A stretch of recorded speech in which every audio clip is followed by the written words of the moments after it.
That's my bad boy.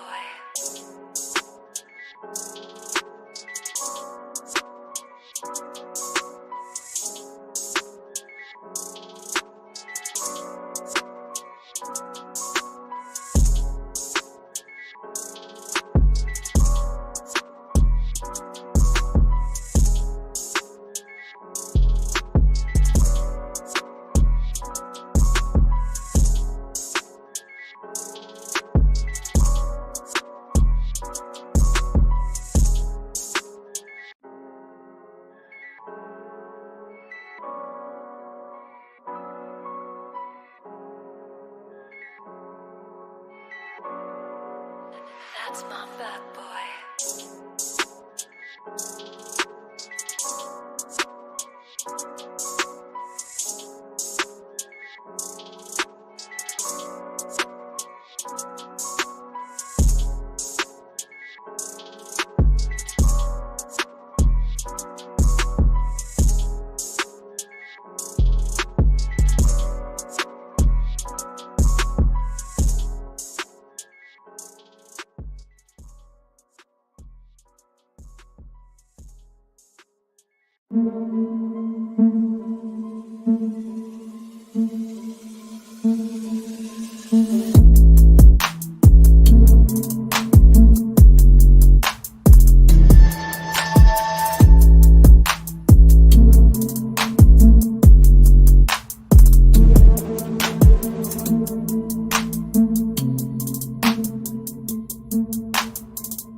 Yo, what up? It's your boy Divine back in the building with another one, man. You know what time it is. Make sure you do me a massive favor. Hit that like button as you come in. Get settled in. Kick your feet up because your boy's about to cook. First, want to give a shout out to Pink Meadows. First one in the building tonight. I appreciate you immensely. We got the infamous Mike Biggs Boxing. Salute to you. Calvin Ringo in the building, Combat Tool Bag in the building, Jerome King also in the building. Much love and appreciation. Thanks for dropping by tonight. Look, just doing some catch up. A lot of videos popping off post Terence Crawford, David Avianson. I myself came in here and gave you guys my post-fight thoughts in regards to the fight itself. Boxing never ceases to amaze me, man. We continue to get these controversies, continue to get these rumors, continue to get this drama. It never ends. It never ends. So, look, I'm not going to pretend that I know all of the details, all of the small, intricate details, because I don't. I know that, or I've heard that Blue Blood has made a few videos in regards to Terence Crawford and this supposed glove scandal. I haven't listened to it. I've listened to a few others briefly. To be honest with you, I just don't feel like I have to deep dive into it. I don't feel like I have to deep dive into this glove situation in regards to Terence Crawford. And I'm going to give you guys my reason on that. Now, I was over on BFTB last night when he was cooking and frying Teofimo Lopez and Terence Crawford. And I don't think he mentioned anything about the gloves either. I may have missed it.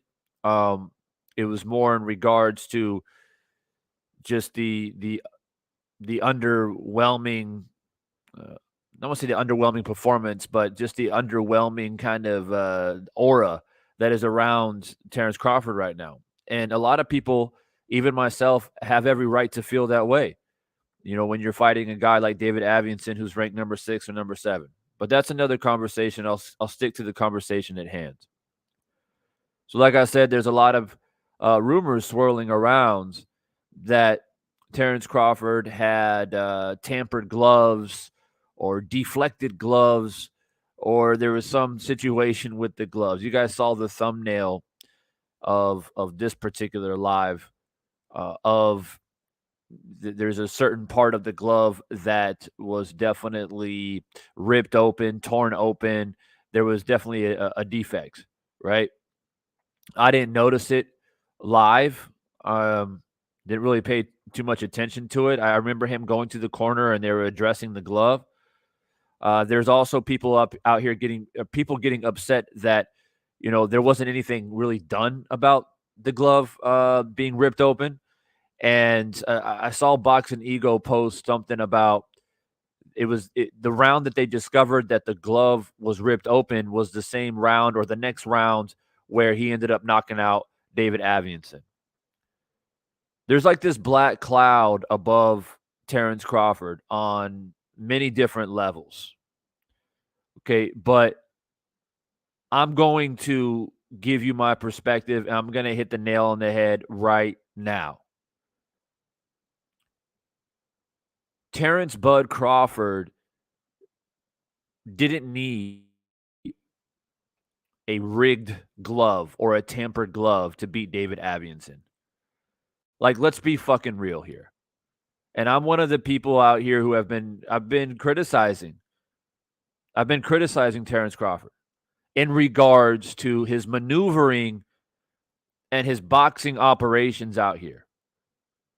In my opinion, I think that he's made some bad moves in regards to how he's been operating his career lately.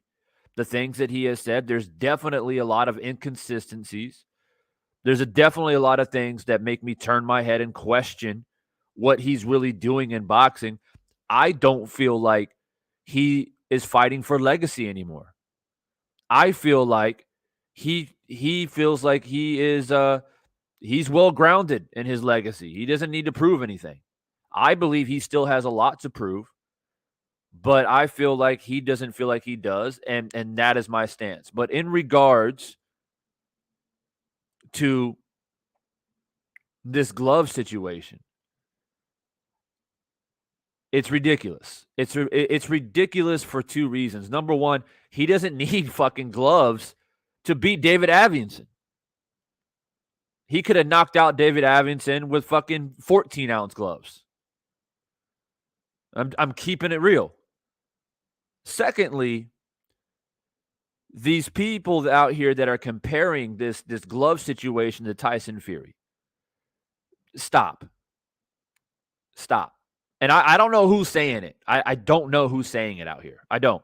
But I've heard through a couple other close people to me that I know out here have come out and said that there are channels out here making comparisons to this ripped glove, this defected glove of Terence Crawford, and comparing that to Tyson Fury and his Glovegate scandal.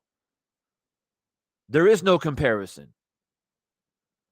First off, Terence Crawford has never had any history of trying to try to cheat like that.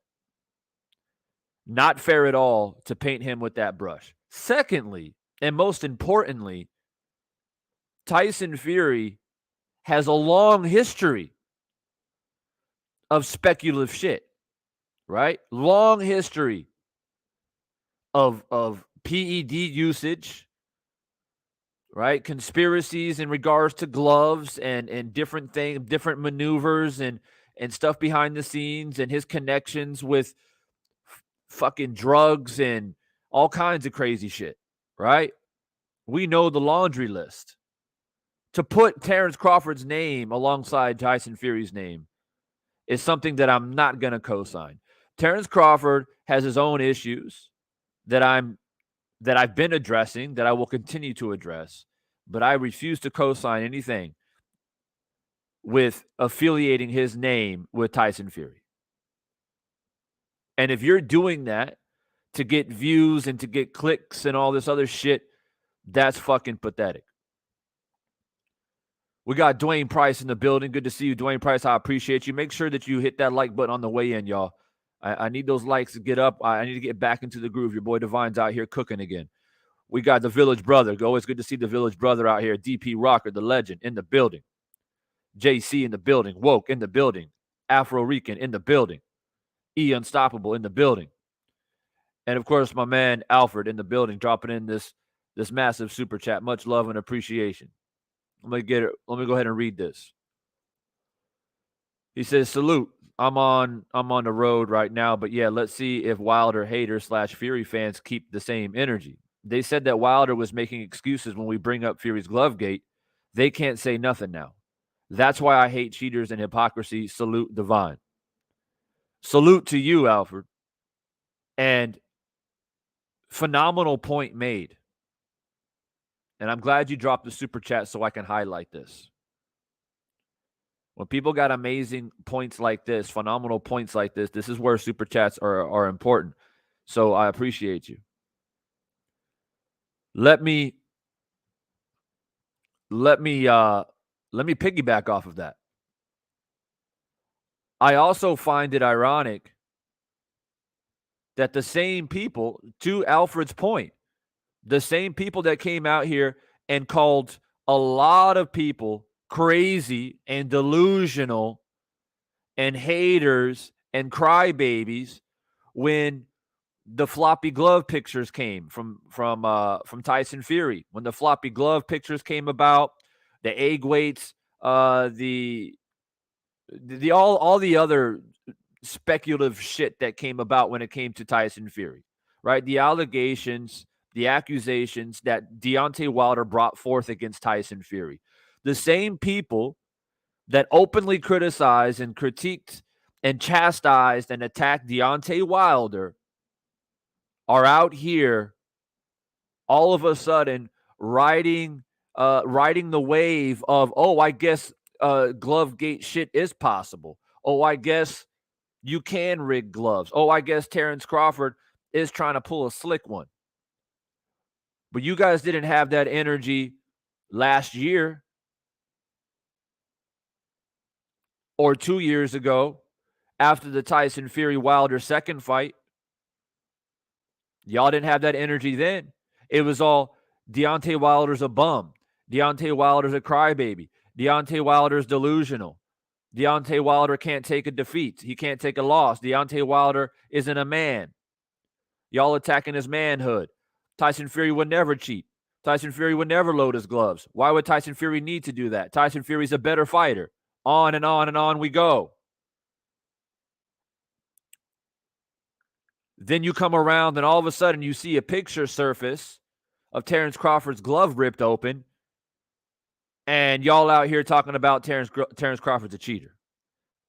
And I think he tried to rig his gloves. And there's some unusual stuff with Terence Crawford's gloves. Why is it unusual for Terence Crawford's gloves to be ripped open, but it's not unusual for Tyson Fury's glove to be flopping around?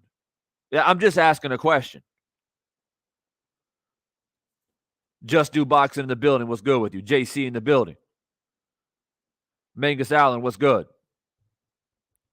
Mangus Allen, you know the drill. We're trying to get to those 50 likes. So that's that question that I ask. To Alfred's point, where is that consistency? Where is that same energy?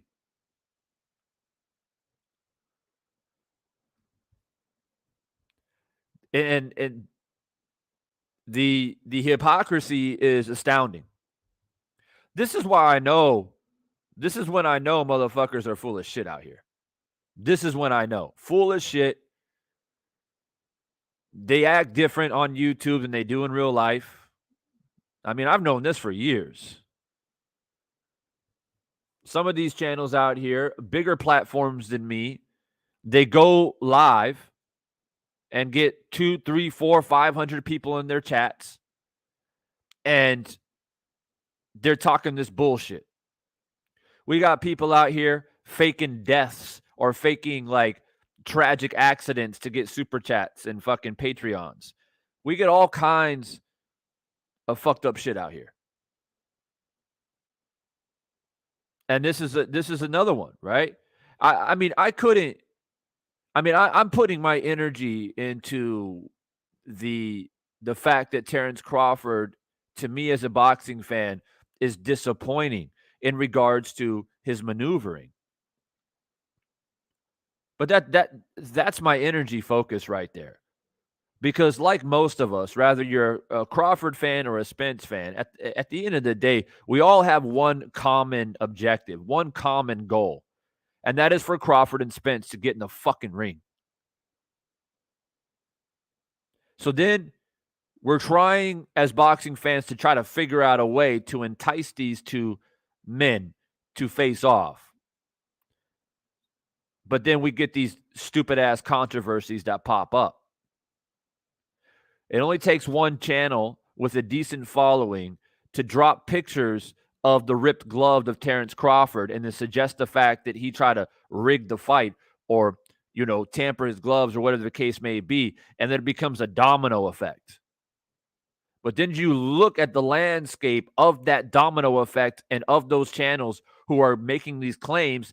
They're the same fucking channels who criticized and ridiculed and chastised and attacked Deontay Wilder's manhood, calling him fucking crazy and delusional when he brought up allegations against Tyson Fury when it came to rigged gloves.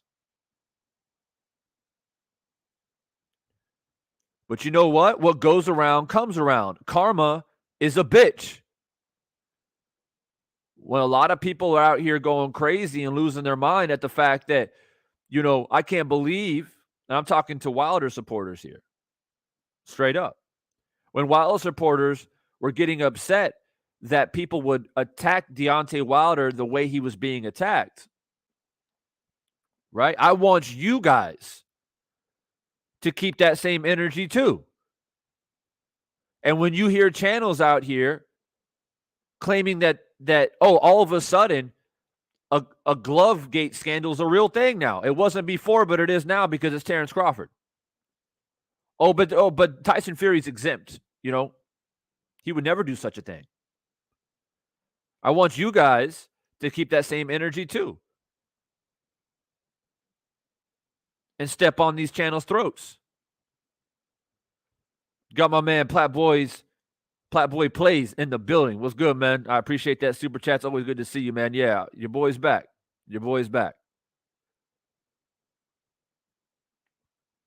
Teach in the building. What's good with you? So that's my main concern. And that's why I wanted to come on here. and I see the signs of the Times TV HQ says those gloves were suspect. Are you referring to Tyson Fury or Terence Crawford? Anybody in the chat right now or anybody listening who thinks that Terence Crawford's gloves are suspect, let me know. Let me know. Because I want to know if you have remained consistent in regards to these type of conspiracies. Or are you just recently jumping on the bandwagon of possibilities? Or have you always remained consistent? That's what I want to know. Now, if you think the gloves of Terence Crawford were suspect, that's not necessarily my issue. I don't agree with you, but I don't have an issue with that per se. But you gotta come in here and tell me that you have that same consistency and that same energy.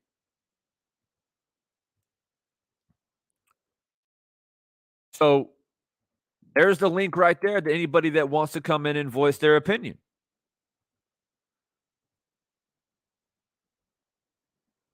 Right there. I don't want to speak for nobody. So there's the link pinned up. You guys know how I do it out here. King Corleone in the building was good, man. I got to wrench my man up. I don't know why you're not wrenching up. I appreciate all the support. King Corleone. That's my guy. So for those who don't know and just hearing about this, because I didn't really hear about it either until maybe like super early this morning for you guys' time in the States. Dog Money in the backdrop. I'm not sure who you are. You got to turn on your cam, bro. So I didn't hear anything. I didn't hear anything in regards to it either until, like I said, early this morning. I saw a few people. Actually, there's not a lot of photos surface. I mean, I had to dig pretty deep to find it. It's not a big talking point, but that's what I mean. People fucking dig deep to try to talk about anything. Dog Money, what's good with you? What's on your mind? What's good? What's good? Yeah. I think the gloves were suspect. As a matter of fact, the trainer of David Avenesian said they didn't even let him check the gloves before the fight. And then once the gloves had busted, they didn't change the gloves out. I mean, that's pretty suspect. What you think? Well, before I answer that question, I just want to double check. Did you think that Tyson Fury had suspected gloves when he fought Deontay Wilder? Hell yeah. The motherfucking gloves, where them gloves was flopping around there. Pulled that, man. Yeah, you can't. I think he cheated. Hell yeah, I think he cheated. And I All don't right, think that was cool. his first time. He's steroid cheat, board nut eating motherfucker. Well, I don't mean to cuss on your page, but yeah, nah, man. I don't care who Right. it is. I don't care who it is.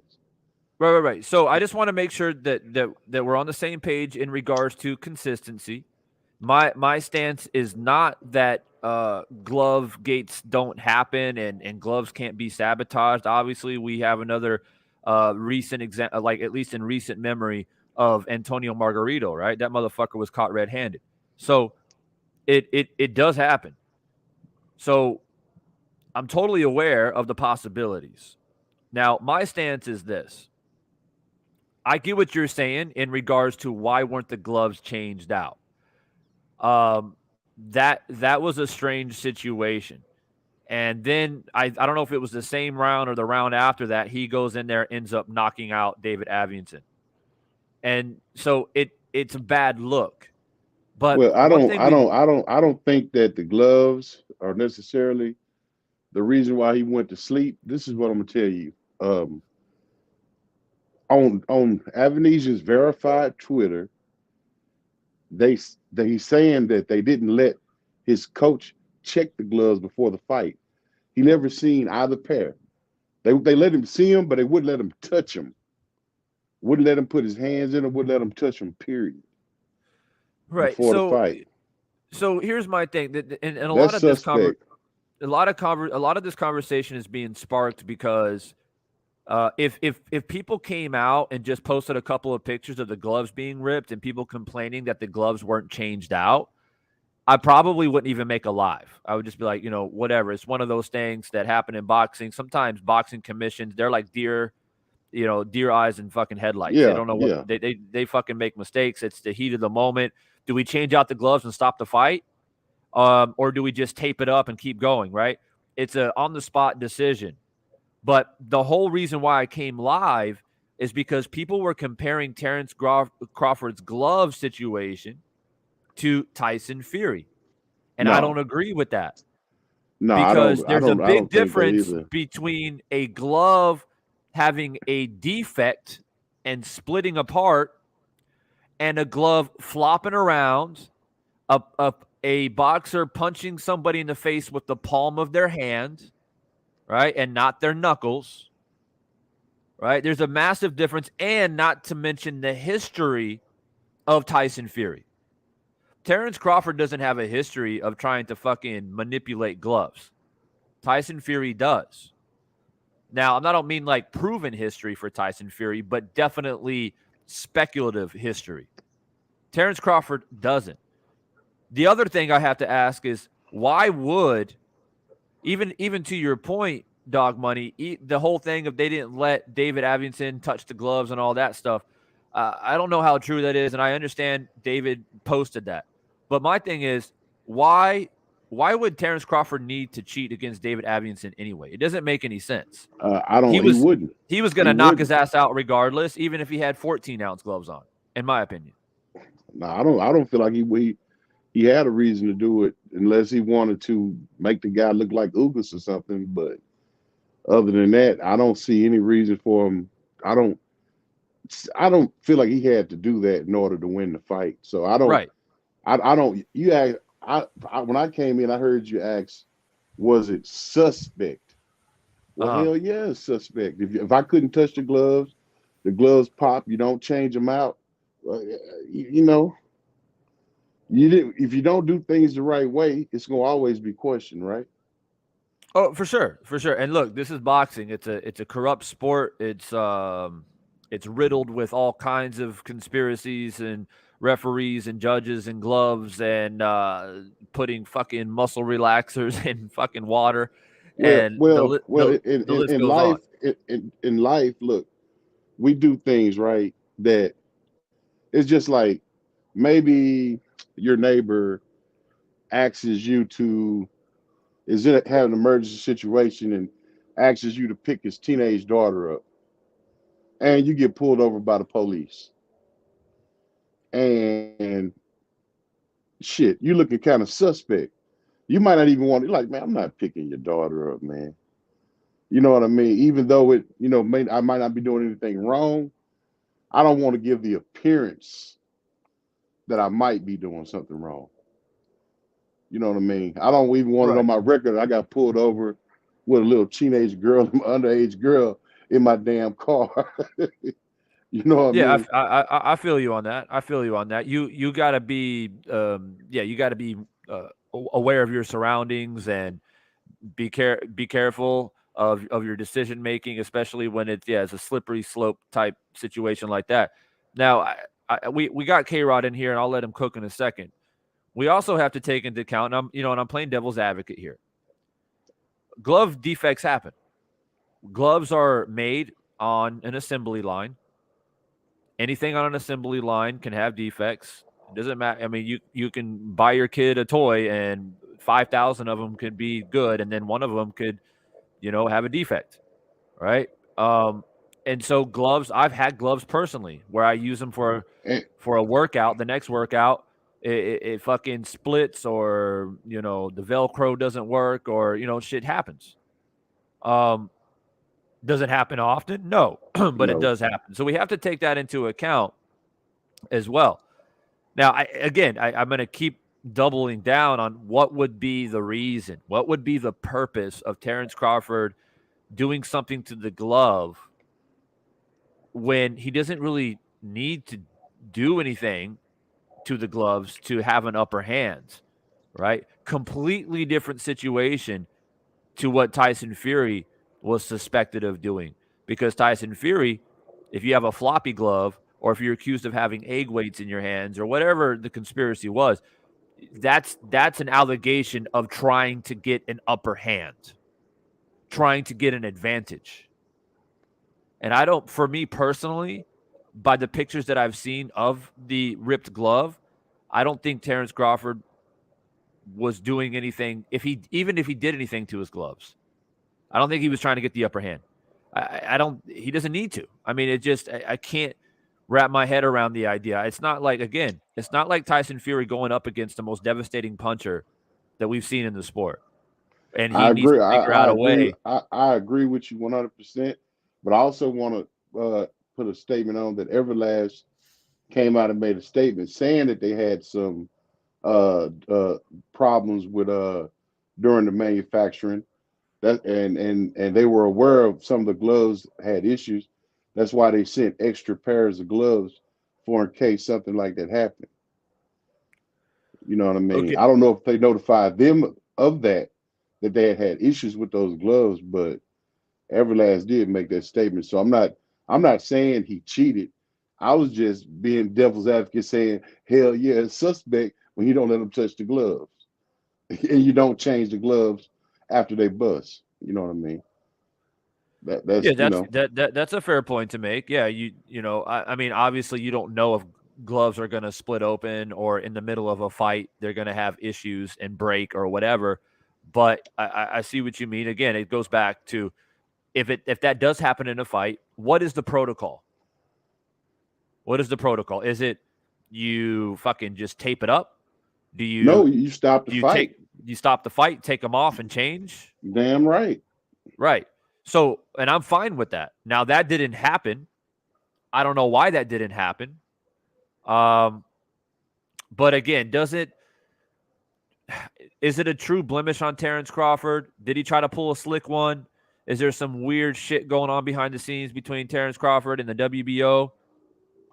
I don't know. What would we be saying if he had hit him and killed him? Because that could happen at any time, not because of the gloves, but he could have hit him and killed him. And then you got the issue with the gloves. Then you really got a real shitstorm, right? Of course, of course, yeah. I mean, imagine if Tyson Fury killed Deontay Wilder in the ring with the floppy glove, Exactly. right? It Uh, would yeah. be it would be a whole different conversation. Now, thank the gods nothing bad happened to Deontay Wilder. But yeah, I hear your point. But let me get K Rod's thoughts on this. What's up, K Rod? Can you hear me? Yep. All right. Yeah. I think there should be a massive criminal investigation on Crawford. Um, if I was to be in that same situation, can you mute like your mic so that way like I could talk? Because like I don't like it when people talk, but talk in front of me.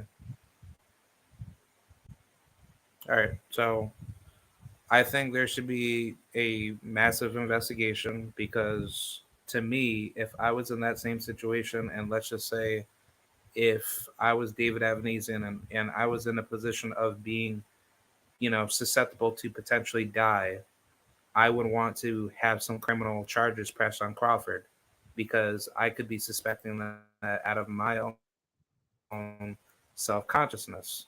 But I'm not going to say here and say Crawford cheated. But if you believe in, the morality of holding people accountable, but it's not even like believing in it. If you know that something is wrong, you would do it if that was your family member being affected by it or you being affected by it. Like if I had a gun and I shot you in the middle of the street, but then I pretend to say that and the gun that I shot you with wasn't an actual bullet, it was just something that was filled with some other solution or some other like a material that didn't kill you, but yet I still shot you. You still want to have me held like accountable for it, right? So that same principle applies to Crawford any day of like on any day of the week. So, case in point is to me as a consumer, if I paid my money to go see that, and I saw that right in front of me, I'm gonna be like, dude, like what the hell? Like you should be held like accountable for it. I don't care what anybody says to say like, oh nah man, well he didn't do it, he didn't mean to. No, it's still a plausible evidence to show that something suspicious could have happened for a potential crime. So all I'm saying is that if I was in that position and if that was somebody that I was connected to, like a David Avenesian, then I want to have justice, right? So, I mean, to me, like, I think Crawford, he should be sent to a court of law. And if he's proven innocent or guilty, then send him behind bars or just basically let him walk free. Like, if he's proved innocent. I don't care what anybody has to say. It's just that if David Avenesian died simply due to whatever reason that could have happened from Crawford's punch that could have killed him, and Crawford, he's still viewed as a cheater to think that he could have cheated him that night, then he would have had his ass locked up soon, like very, very soon. But the reason why we're not talking about that is because Spud Dick Riders don't want to talk about that. So now, compared to Tyson Fury or any other fighter that is a dirty cheater right now, that's a double standard. But when it comes to a black American fighter like Crawford, that's in the same situation. Why aren't people talking like about that?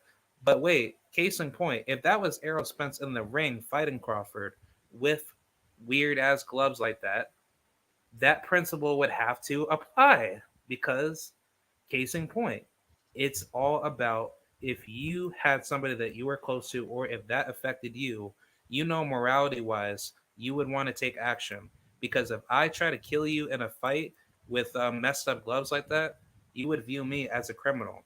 So, my final point is that if you believe in holding people accountable when you know that somebody is trying to take your life away for the for the basically for the ill intent of doing something that could be suspicious in the act of a potential crime, then hold that person accountable. That's basically what I'm saying. So, Right. And so here's my thoughts on that. And I see the Easy Mind here talking about look, I don't know why you're getting caught in your feelings, bro, but if you want to leave, then you're free to leave. But here's my reply.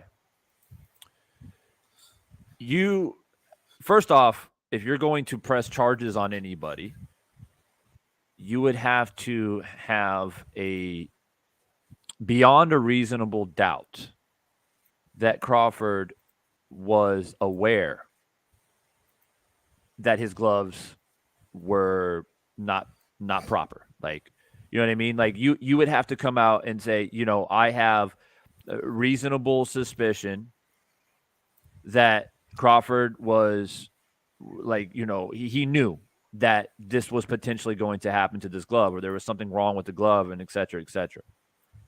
And that, I mean, in my opinion, that's a big risk to take because there's a possibility that Terence Crawford had no knowledge that there was anything wrong with his gloves.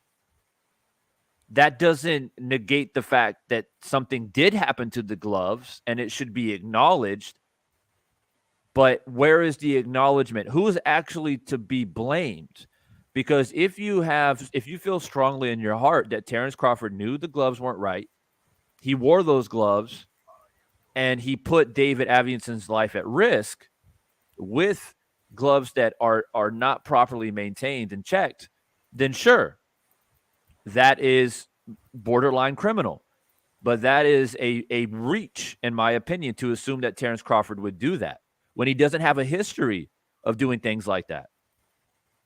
So for me, it's magnified on the people in charge of the fight. Terence Crawford's a fighter.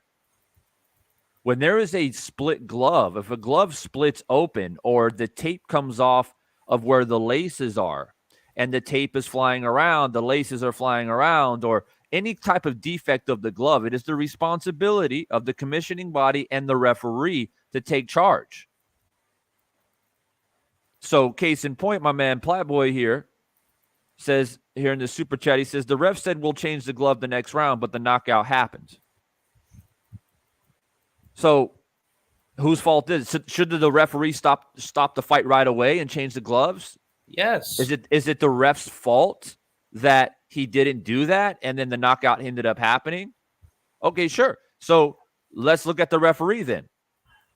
Let's look at the WBO because they're the ones who check the gloves before the fight. What I'm saying is that there's a difference between, like, for example, Antonio Margarito and his trainers.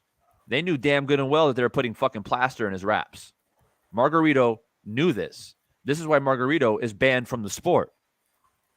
Because the people that he fought, a.k.a. Miguel Cotto, they had more than enough reasonable speculation to take his ass to fucking court because of eyewitness accounts and video footage and pictures. I mean, they had a whole fucking bundle of shit they brought up against Margarito.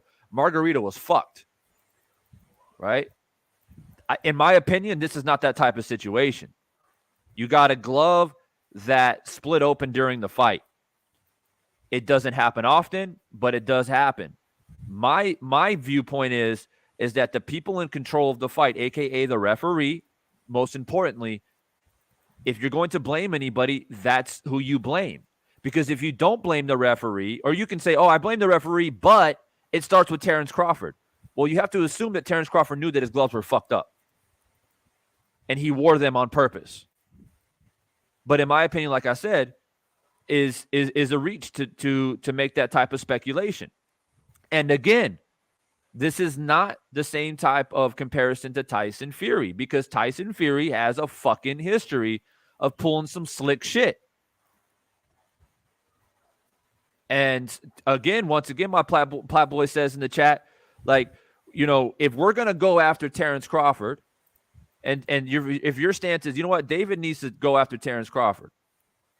Okay. Well, let's hit the pause button for a moment. Let's hit the refresh button. Let's take a couple steps backward. Let's motivate Deontay Wilder and his team to reroute, and let's go after Tyson Fury. We have enough evidence to suggest that he fucking tried to cheat. Right? So they didn't go after Tyson Fury, which is, in my opinion, far more egregious situation and far more speculation based off the history of Tyson Fury in regards to what we're witnessing here with Terence Crawford. Should the referee be put under the fucking spotlight? Absolutely. Should the WBO be questioned on their protocol when a fighter of that's under their sanctioning body, especially a fucking champion, has a glove split open? What is the protocol there? What are the standards? What has been communicated to the referee if that were to happen in one of their fights? You go through that first. And if that checklist happens and the sanctioning body and the referee, they all followed the protocol, they followed the checklist, they did all the right things, then you can circle back to Terence Crawford and be like, all right, so what the fuck's going on here? Did you know that these gloves were defected or not? That is my opinion. We got Mastermind in the building. What's on your mind, Mastermind? Hey man, yeah, you're right. You got the responsibility goes completely to the referee on that. He decided to let the fight go on. Why? We don't know. So yeah, you can't blame the fighter for that. Can't blame Terence. Blame the referee. We all seen them. The gloves was ripped open. I don't know why he didn't get him to change it. He just you can't, like you just said about Tyson Fury. Hey, man, they say before the fight, no excuses, but I hear all these excuses after somebody lose. You notice that? Yeah. And, you know, I was saying earlier, I don't know, you know, some people came in here a bit later, but I said earlier, like, it's hard for me to wrap my head around the idea of why Terence Crawford would want to do anything to his gloves anyways. Exactly. He too skilled of a fighter. I'm critical of Terence Crawford. I'm fucking critical of his maneuvering here as of late and fighting somebody like David Avianson. But I'm keeping it a buck. He doesn't need fucking, like, He doesn't need to do shit to his gloves. Somebody said in the comment section, "Oh, he's trying to make an explosive knockout to scare Earl Spence." Earl Spence ain't worried about that. Rather, he knocked out David Evanson in the first round or the fucking 12th round. Rather, he hit him with an uppercut or a step back left hook or whatever the fucking case may be. It don't fucking matter. You know why? Because it's David Evanson. Exactly. David Evanesian. It's You have not to be fucking- patient. It's not Boots Ennis. It's not Ortiz. It's not somebody ranked number 1, number 2. His direct fucking mandatory Yep. that he knocked the fuck out. He fought a number 6 guy, number 7 guy, depending on which fucking belt you're talking about. Who was his number 1 contender at his WBO? I think the last time I checked, it's Boots. No, Virgil. Oh yeah, you're right. You're right. Or is it Virgil? Either way, Virgil or Virgil. fucking He's Boots. number I mean, like, we're talking about a guy who he didn't have a chance. I mean, people that there were people out here making videos talking about, oh, David, David, he was pressuring, he was doing a couple good things, but that motherfucker he had no choice but to put his hands up. Yes, sir. You let the knockout come to you. Crawford showed you how to do it. Don't go after. See, Lopez makes the mistake of going after the knockout. No, let it come to you. Crawford gave you a good reason why. And also somebody said in the chat, Tyson Fury was the better fighter, so he didn't have to do anything to his gloves either. Timeout. I'm not going to debate on rather who's the naturally better fighter, because that's a different conversation. They fought 3 times already. Maybe we get a 4th one. Maybe we get lucky. But we're talking about Tyson. Even if Tyson Fury is the better natural boxer, naturally gifted or whatever, well, obviously he's been in the fucking sport longer than Deontay Wilder. He has far more experience. Experience matters. Okay. But he is facing the most devastating fucking puncher in the sport. Like, literally.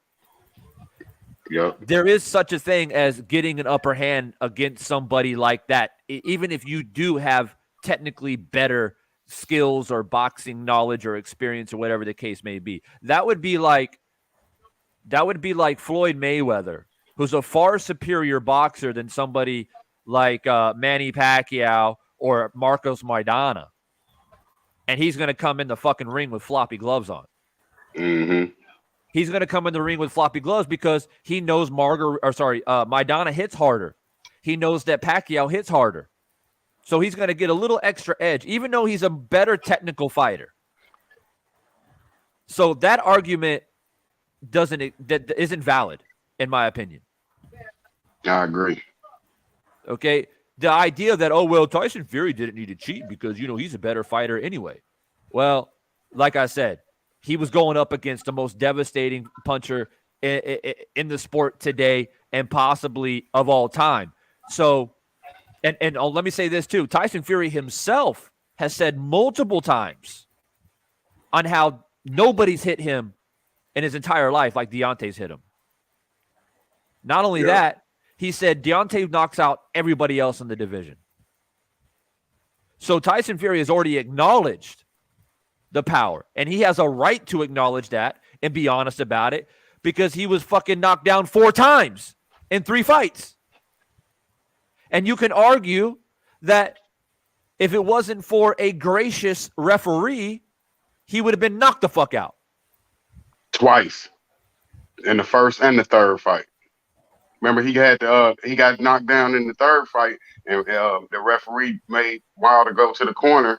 He was down past 10 seconds in the third fight also. Yeah. On the second knockdown. 100%. And I've chopped and screwed that several times on here about that. But I'm not going to accept this idea by anybody coming in here and saying, oh, well, if your stance is Terence Crawford doesn't have a reason to do anything to his gloves because he's a better fighter, well, why would Tyson Fury need to cheat? Fucking completely different scenario. Are you suggesting that David Evanson has the knockout power at welterweight like Deontay has at heavyweight? Who the fuck is David Evanesian knocked out? Yep. Come on, people. Terence Crawford has zero reason to try to do some shit to his gloves. He just doesn't. Now, again, if he was fighting Boots, who is a credible threat to knock you the fuck out. Yeah, and Ortiz. And Ortiz. And the gloves appear to be, defected, or there was some issue, then I would be a bit hard pressed. I would be like, oh shit, that does look way more suspect. And if people say, well, it shouldn't matter, Divine, the gloves are fucked up, it doesn't matter who the opponent is. To me, it does matter, because why would you manipulate the gloves? You manipulate them, or you wear defected gloves on purpose because you're trying to get an edge. You're trying to gain an advantage. Just like fighters taking fucking PEDs. Yep. Why weightlifters take steroids? Because they're trying to get an advantage. It's as simple as that. And all Crawford has to do, if he can get past Errol Spence and go up and if he can knock out Errol and he can knock out Charlo, then he can go down as the greatest fighter ever to lace up the gloves, along with Mayweather and Sugar Ray Robinson. Because that'd be 3 undisputed, 140, 147, 154, and he could retire in the sunset. But that's a big if. Well, that's a big if. I had to tell you that. I had to put that in your head, though. When was the last time boxing has blessed us to that extent? I mean, it's been a long fucking time. I mean, it's up to him. He has to do it. He has to take charge and do it. Yeah, and that's what I want people to understand too, especially if you came in late, is that I'm one of the biggest Terence Crawford critics, especially recently, because of how he's been operating recently. There was literally zero reason to fight David Abington. There ain't no reason other than I'm just trying to go out there, get paid, and knock some dude out to try to stir the pot. He didn't want the ring rust, man. He didn't want the ring rust going into Spence with that much, with a year off. I think that was too much of an edge to give to Errol in his mind. He needed this. Now he might be ready, hopefully. What you think about the rust? Hopefully. You think the ring rust? And I don't know what Earl's going to do next. Obviously, he came out on the social media pretty much right away, dropped that graphic of strap season and whatnot, essentially calling out Terence Crawford again. I can't imagine Errol Spence is going to wait for Terence Crawford for another 6 months to be ready to fight again, because Errol Spence himself needs to stay active. Yep. So that's why I was saying the other night is Errol Spence is actually put in a pretty decent position. Yeah, sure. The number one option is Terence Crawford, but that's not going to happen because guess what? Terence Crawford just finished fighting. In this day and age, fighters have a fight and they're like, oh, I need to take a fucking vacation for 4 to 6 months. Yep. You don't have that luxury especially now with Errol Spence and his age, to wait that long. So you have to fight. Now, here's the thing. You do the next best thing closest to victory, the next best thing to outshine Terence Crawford, which would be what? Which would be fight a far more credible fighter than David Abington. And that sends a massive message. If Errol Spence fucking surprises everyone and ends up fighting Virgil Ortiz or Boots Ennis and beats them. Virgil is fighting Stanionis. Just to let you know. Yeah, you're right. Thank you for reminding me. How risky is that for Ortiz? Is that a very risky fight? Yeah, Stanionis is a monster. I think it's a pretty good fight. I think it's a good fight. Yeah. If you haven't watched him, yeah, he's a monster, dude. Okay. So, but you get my point. And even a Keith Thurman, in my opinion, is a better credible fighter than David Abington. Yeah, that's who. Yep. And fuck this bullshit. Oh, well, yeah, but Keith Thurman's not the same. Granted, he's not. But if you're going to talk about resumes and legacy, what looks better on your resume? Terence Crawford have David Abington, ranked number 6 guy who hasn't really done shit on your resume, or a former world champion in Keith Thurman? Why don't they fight Adrian Broner? Well, Adrian Broner's got to fight coming up Broner's too. fighting Red Catch. Yeah. But Okay. AB, he should fight. Well, no, like I don't think it's a good idea. I don't think he should fight Spence. To get his weight up, get that money, man. I mean, it looks like Crawford, if he don't want the big fights, he probably just trying to get this 10, 20 million and just call it a day. And yeah, and let Crawford, me and speaking no. about money, let me speak on that too. And in regards, so I don't want nobody to think that I'm out here trying to protect Terence Crawford. I ain't fucking trying to protect Terence Crawford worth shit. And I agree with most of the stuff that Boxing Ego posted in regards to the strange activity by what's that promotional company? Was it Black Prime? Mm-hmm. Black Prime. They made a flyer putting the date of November 10th when it should have been fucking December 10th. Right. And then Crawford coming out saying that, oh, I got 10 million in my bank before the fucking fight even started. But now we found out that it was only, what was it, 2 million? And then Wow. a total after all pay-per-view the pay-per-view, it's like 6 million. So definitely not 10 million. So you lied about that. And you best believe I'm gonna agree on the inconsistencies and the bullshit that Terence Crawford is doing in regards to, like I said, the maneuvering that he's doing, his operations with his career. But if you're expecting me to then just say, I'm gonna go all out on Terence Crawford, and I'm gonna suggest that he try to do some shit with gloves, and that's some speculative shit, and he needs to be charged, and like. I'm not, for me personally, I'm not going to go that far, and I've already stated why. This is not a Tyson Fury situation. This is not an Antonio Margarito situation. I agree. And the referee, 100%. Referees in general, across the board for world championship fights. Number one, we need better quality referees.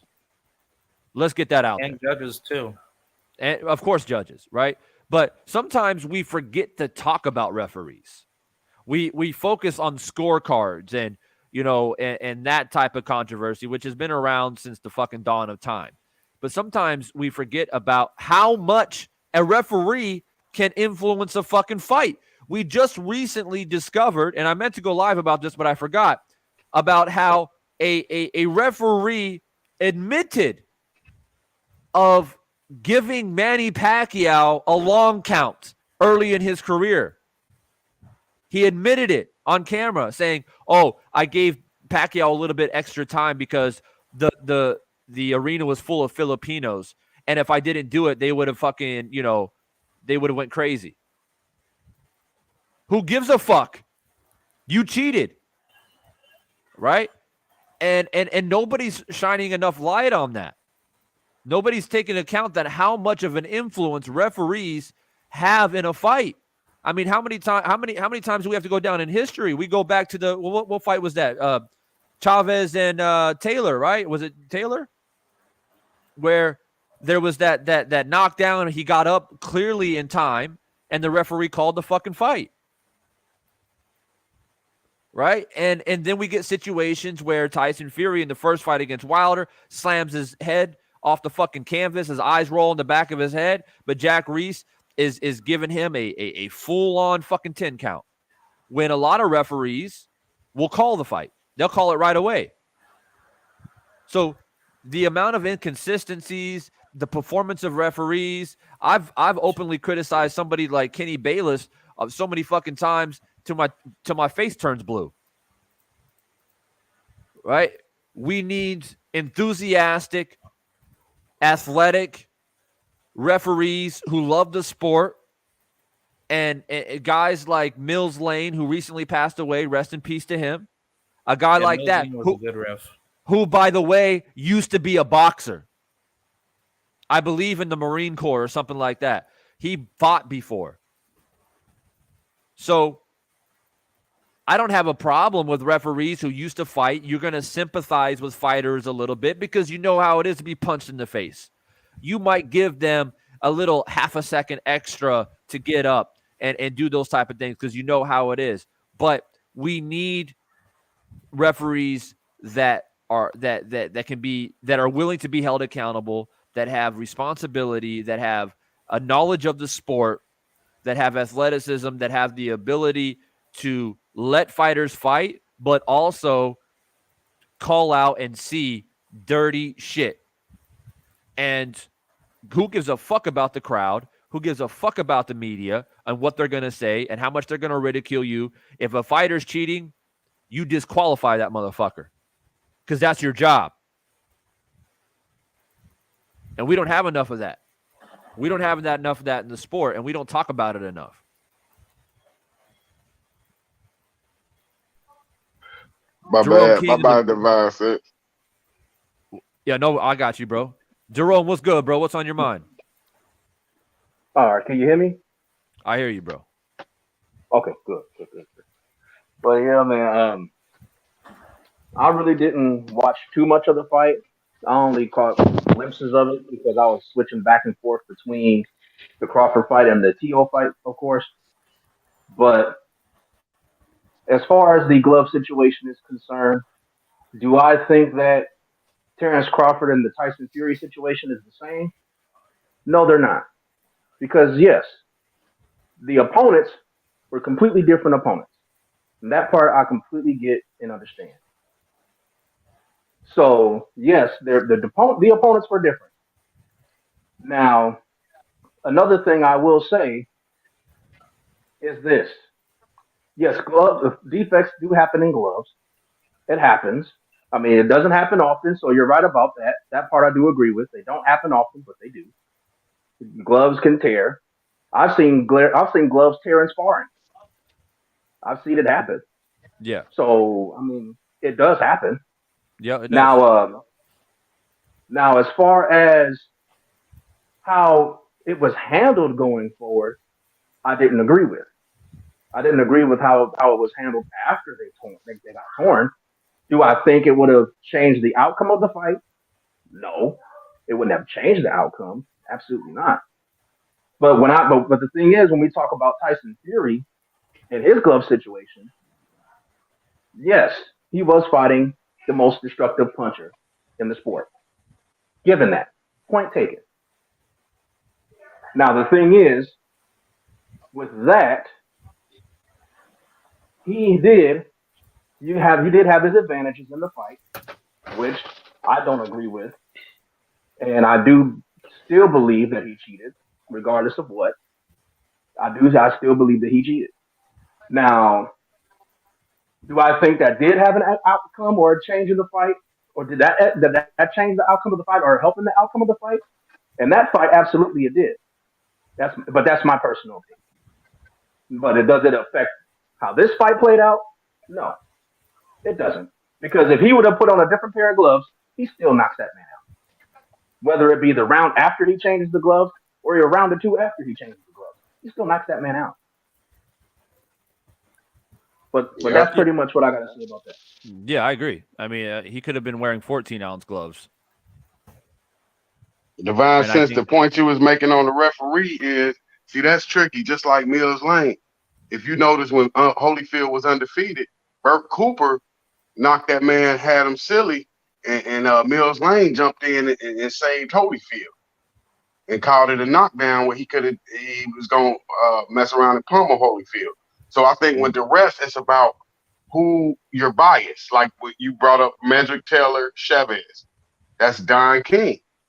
Yeah. So Don King had Richard Steele in his pocket. That's why the Razor Ruddock situation had. You know, it's hard to find bias. Like you said, Kenny Bayless, that's Mayweather dude, right? Mayweather. He refereed a lot of Mayweather fights. Yeah, for sure. Yeah, that's his ace. That's his ace. So every time he's in there, he like Mayweather, you know, he hired. So you gonna go with who's paying you. So if I'm refereeing your fight, I'm not gonna keep it down the middle. I gotta remember Divine Sense is cutting the check. So I'm gonna be biased towards you. And that goes for the judges also. So when you got the human error in there with the biasness, the human element, yeah, for sure. Element, yeah, that's it. Yeah, 100%. And but that's the thing. It's like you need referees who just love the sport and they're in there to do a job. And money speaks. Money is the root of all evil. We know this, right? And so that is the problem. For sure. And I agree with you 100%. But I think that one thing that is an aggravating thing to me that makes me cringe is when referees hesitate, when there's hesitation to make decisions. Yeah. Yeah. And like you said, like the consistency of making different types of decisions, because it really shows your bias. And that's the thing that I criticize Kenny Bayless for, is that, you know, he'll be in moments where he's like he's like in fucking panic mode. He doesn't know what he's what do I do? And you know, and it's just, you need decisive fucking people, man. Decisive. No Like the hesitation. Lopez knockdowns. Both of them was the same knockdown, but like you said, the hesitation, he didn't call the second one. Yep. He didn't call the second knockdown with the referee. And is it a tough job? Absolutely, it's a fucking tough job. I've refereed amateur fights. You know, amateur, you can argue, is even worse than pros, because Yep. you got all kinds of wild shit happening. They have fucking wild punches, and they're turning their back and shit, and they're getting punched in the back of the fucking head, and, you know, they slip and their glove touches the canvas, and was it a punch? Was it not a punch? It's fucking hard. It's a hard job. But you're supposed to be a world-class referee. You're getting paid pretty good fucking money to go in there and do a job. And Yep. and I've judged fitness competitions. And when you're a judge and you're judging any type of movement, I always tell myself and other people that I've taught how to be judges in the fitness industry for competitions, is that it's better to call a no rep than it is to try to be gracious and give it a good rep when there's speculation that it's not a good rep. So, in other words, it's better to just say, nah, like, I don't think that was good, and deal with it later, than to make a fucking massive error, like not calling a knockdown, for example. Like, sure, a fighter can slip, the glove touches the canvas, it wasn't really a clean shot, you call it a knockdown. That can be controversy. But I think it's worse controversy where it was clearly a punch and you didn't call it a knockdown. Yep. And so you go back to Floyd versus Zab Judah. Zab Judah clearly caught Floyd. Clear shot. To knock him down. And he put his glove on the canvas. That is technically a knockdown. Referee didn't call it. Yep. Only knockdown of his career. Floyd would have went on and knocked him out anyways, because that's just the way the fight ended up happening, and Floyd ended up taking his fucking soul that night and just broke him down. That was a decision. That was a decision. Yeah. I want to recognize too Alfred back in that super chat. Much love and appreciation, my man. My man Alfred showing massive love tonight. I appreciate you immensely, bro. He says Russell Mora counted slower when Fury got dropped compared to Wilder. Facts. I noticed that as well. Cool.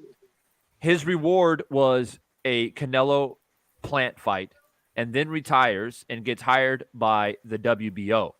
Refs play big roles in fights. Need real refs, unlike the dude who cheated for Pacquiao. Big time facts. Big time facts. The Divine sense. biggest, Can you the fix biggest it? point. Well, just one second. The biggest point that Alfred made in this super chat was that first sentence, where he counted slower for Fury than he did for Wilder. And don't take my word for it. Put on an unbiased mind, your unbiased thinking cap. Look at it objectively, not subjectively. Put your bias to the side and watch Russell Mora's,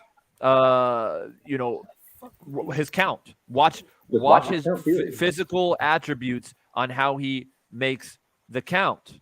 Not to mention the weird and strange and awkward moment where when Tyson Fury was knocked down the second time, he like rearranged fucking Wilder and moved him to a different corner, which gave Fury a convenient extra like 4 seconds.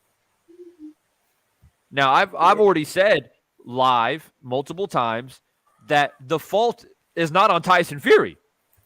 The Tyson Fury's on the fucking canvas, hurt, looking at the referee, waiting for the referee to pick up the count.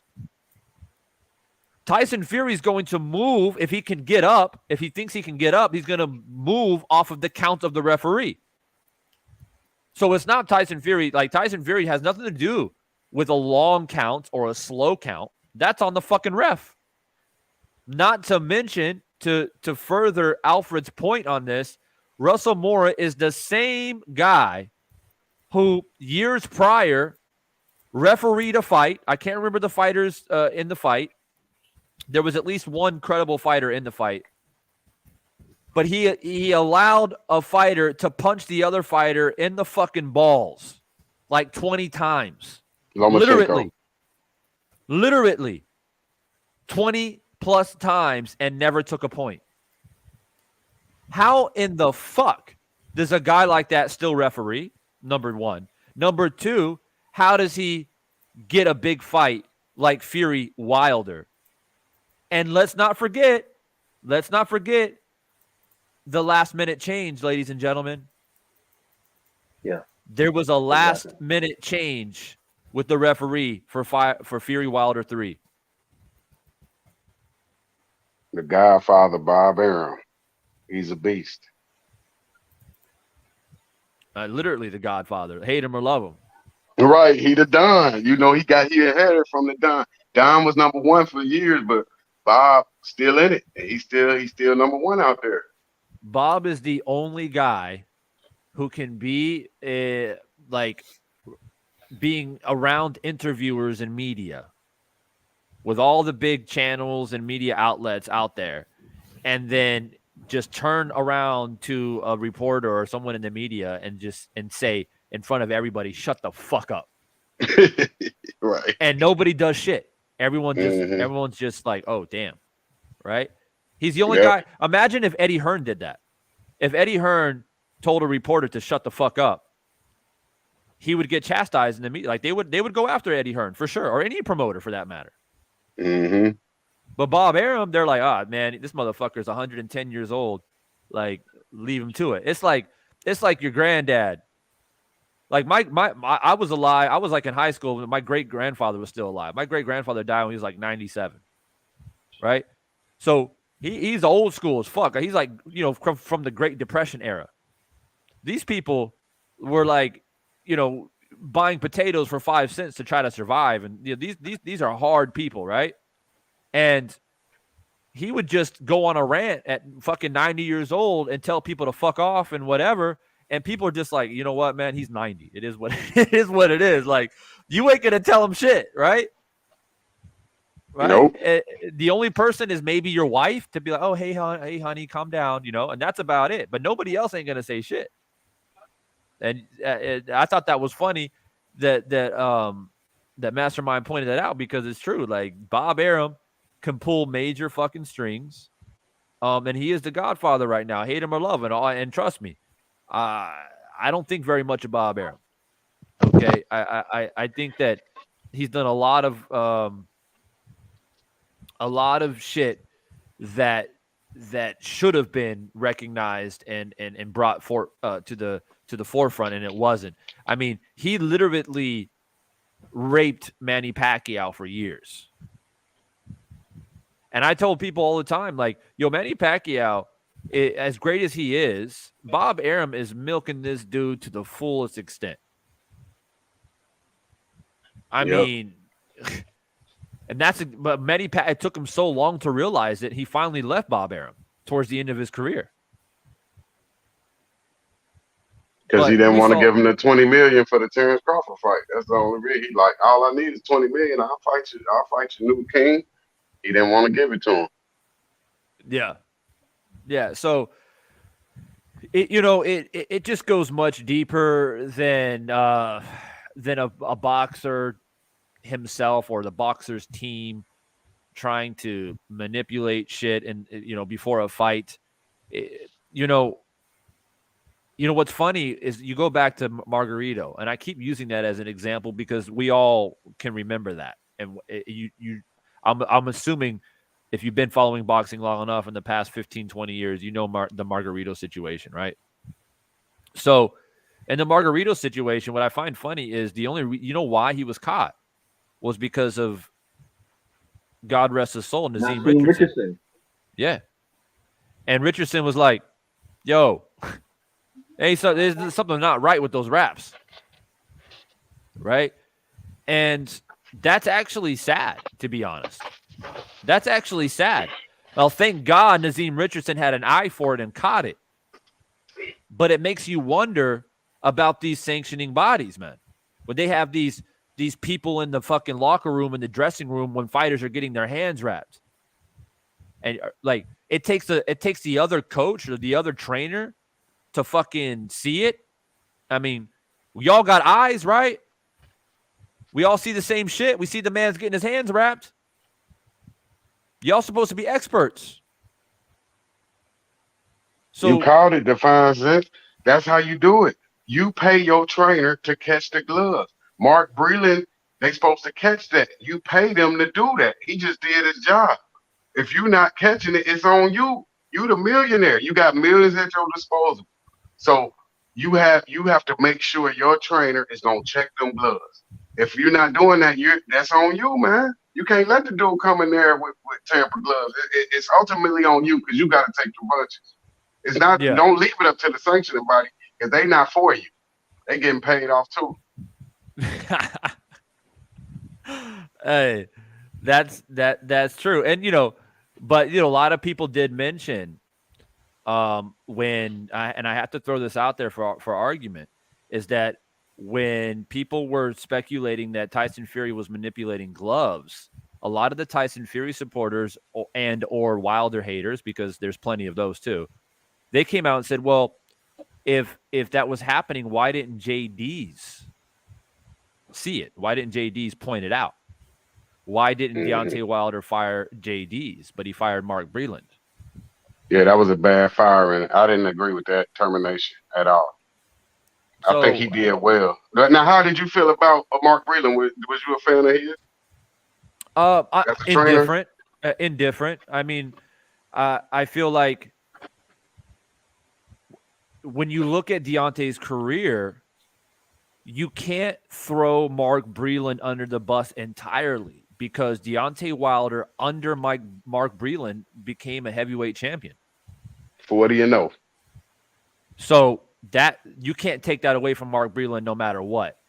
Yep. However, I did not agree personally with him throwing in the towel in the second fight. Not because Deontay was hurt or not.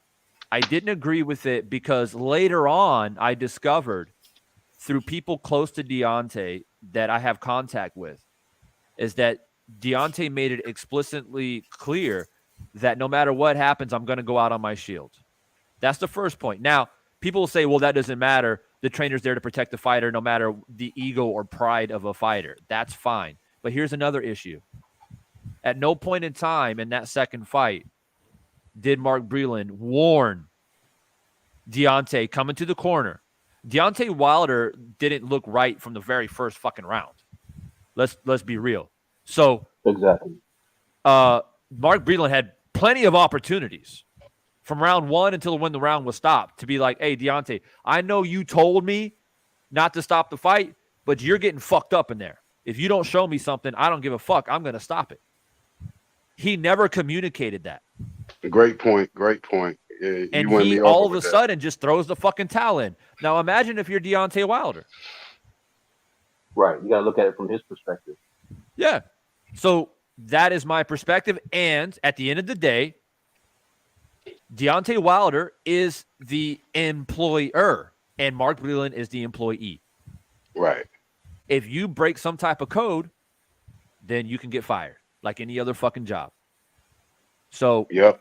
he decided to make that choice. Now JD's, I don't know what happened with that. I'm not in there. I don't have that type of information, but I would guess, I would have an educated guess that I'm sure Deontay pulled JD's to the side and had a very stern and firm conversation in regards to you need to do a better job, in the locker room before fights.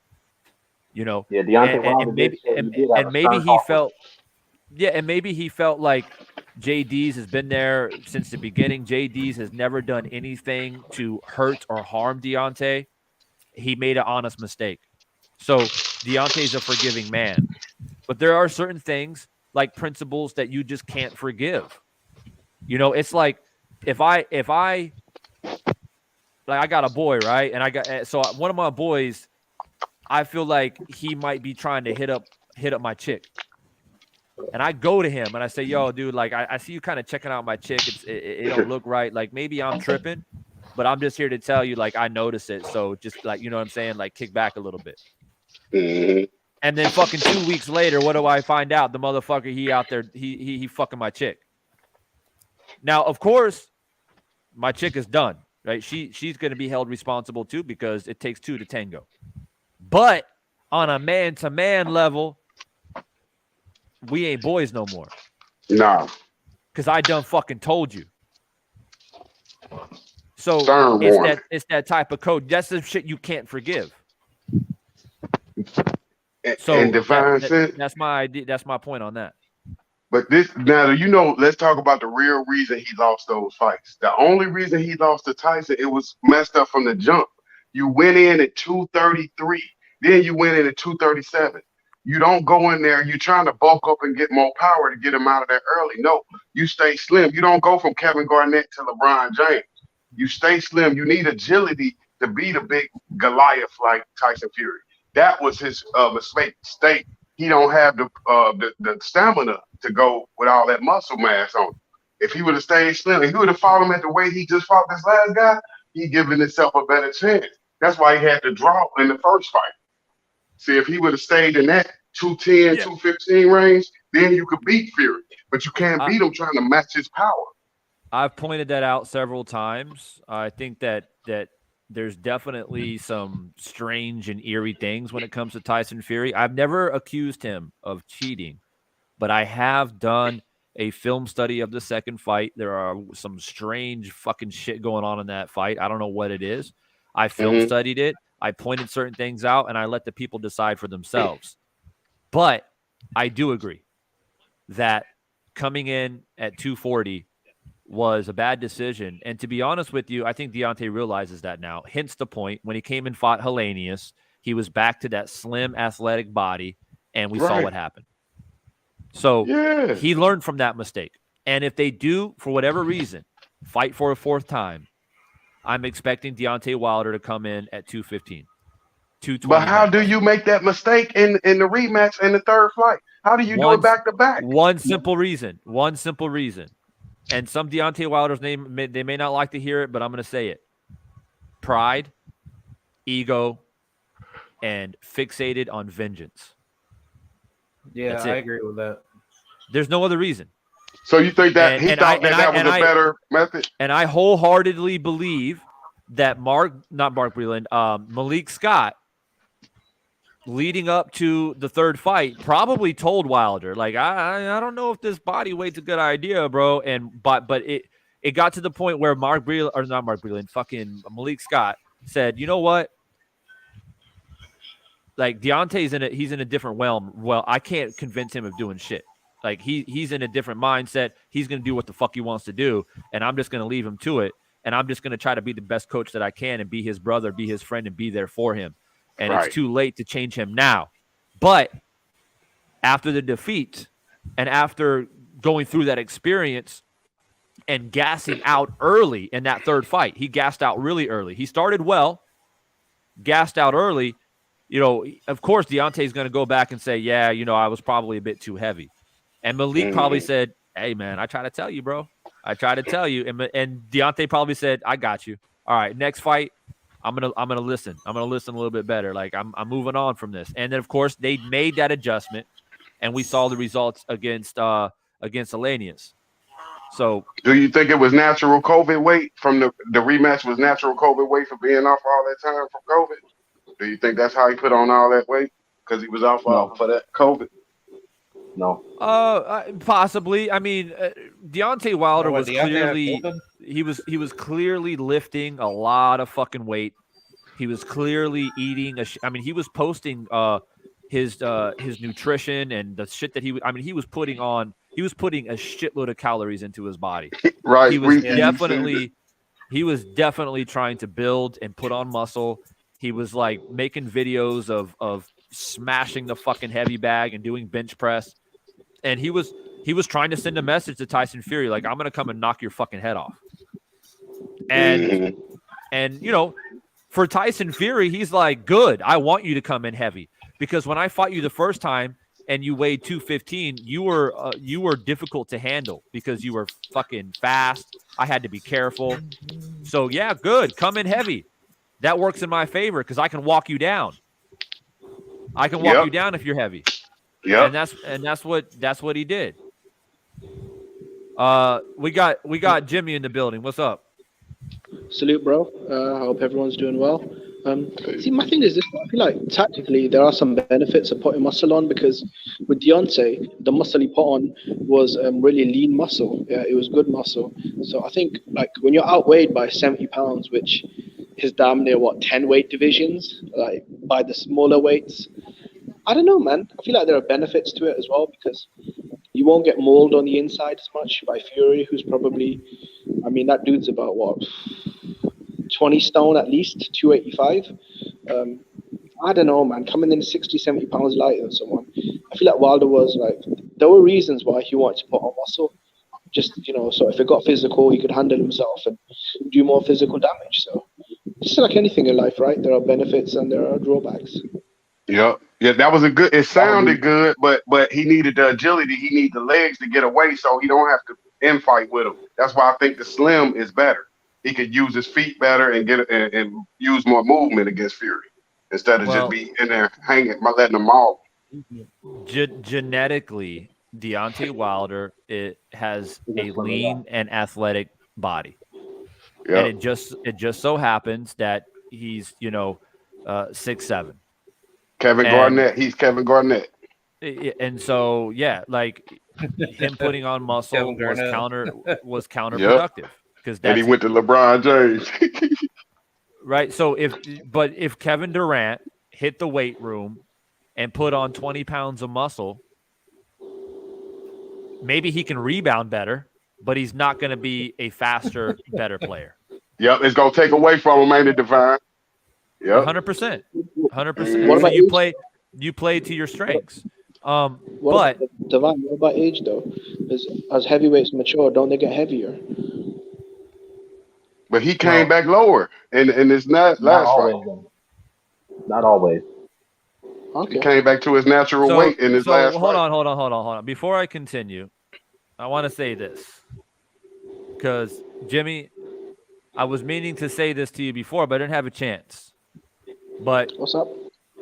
You were over on Reggie Owens' channel when they were over there having their little dispute, him and Ill Will, whatever, and I came in, and you came in there trying to, one other dude trying to come in there and come at me, and then you try to come in and piggyback off that shit. Coming in there talking about, why you being emotional, Divine, and all this other shit. Now, I don't know what happened. You ended up dropping out. I don't know what happened. No, I was talking to the other guy. But I'm saying I remember that. Divine, I wasn't coming at you. I was coming at the other guy that was talking shit about me. The other guy on the panel that's talking shit about me. So I jumped from the chat to the stream to talk to him. I wasn't talking to you.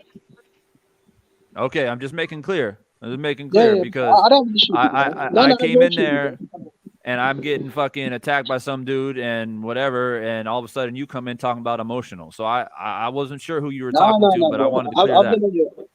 No, I just want to clear the air. I've been on your show many times. I've got, I'm cool with you, bro. I was attacking the other guy that was trying to, roast me or whatever. So I was attacking him. I wasn't. All right, because I don't want you to be coming in here on some foul shit. So I got to make sure, and I got to clear the air. Anyway, moving on from that point, like, look, my belief is that, rather age or whatever, to me, Deontay Wilder is, let's put it this way. Deontay Wilder has a maximum of 3 fights left. That's it. So 3 fights. Can he finish those 3 fights before he turns 40? Probably. I feel like physically and genetically, Deontay Wilder is an anomaly. Like even at 38, 39, 40, he's not your average fucking 38 to 40-year-old.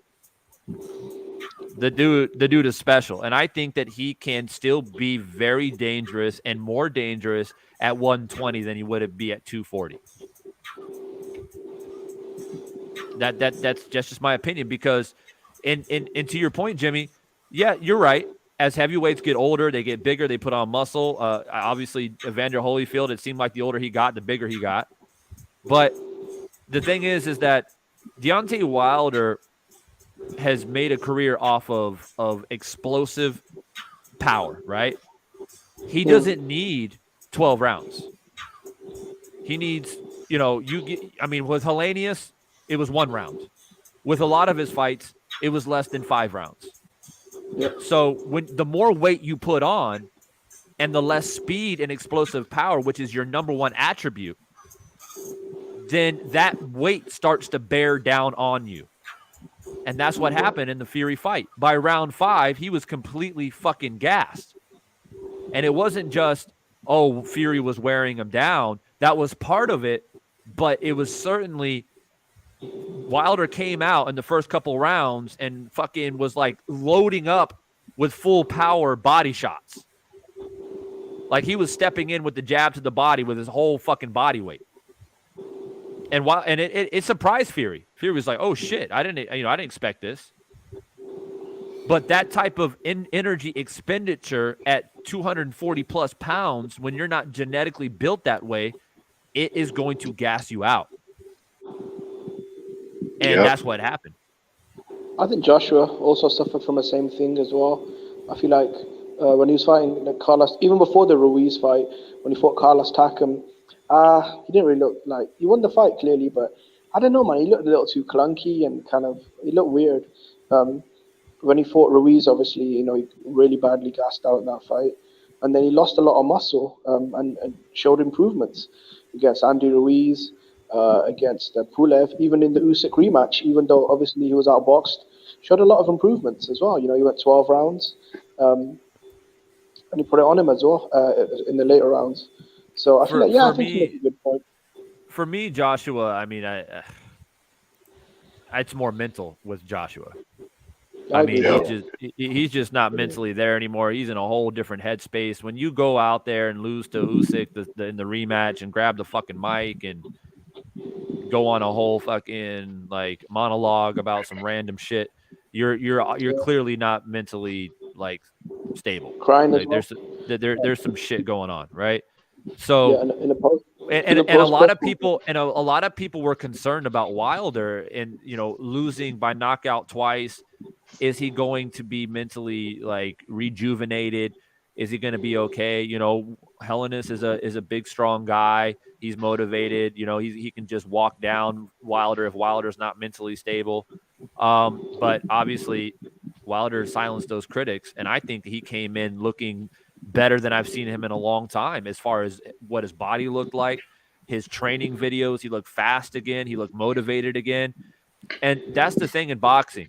When you lose in a devastating fashion by like getting knocked out, when you've been a champion, when you've been at the top, and all of a sudden you get in a place where, damn, I didn't expect this to happen. You only got 2 ways to go from that. Either you spend time trying to convince yourself that you can still do it, but in reality, you have given up. Yeah. Or you say, no, I know I got this. And you come back even better and stronger. Boxing history, boxing is full of that. Boxing history is full of examples of champions getting knocked down a few pegs and never being the same. But also guys who got knocked out, came back, and even had a better career than they had before. Yeah, so, like who was it? Frazier. Remember Frazier lost to Foreman. Yep. Because he got knocked and he got beat up badly against Foreman. Right. But 6 knockdowns in 2 rounds? Yeah. He got annihilated against Foreman, and he bounced back, and I think he became a champion again, if I'm not mistaken. But why did they take That's what Foreman happened to lightly?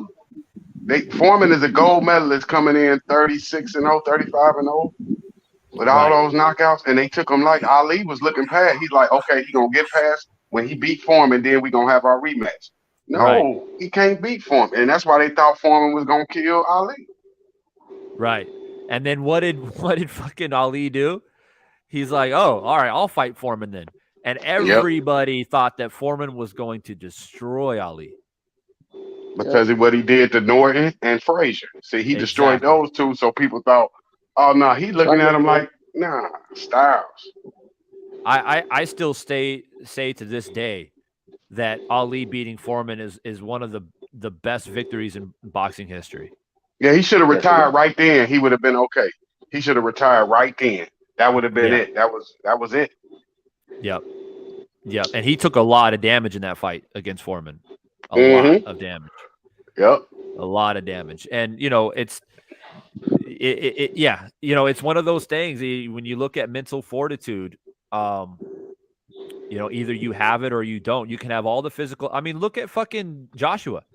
I mean, the gods have blessed him with the fucking physique and the power and the look and the athleticism. I mean, he's got all the gifts. Yep, one of the best ever to do it. Him and Wilder, they just crumbled.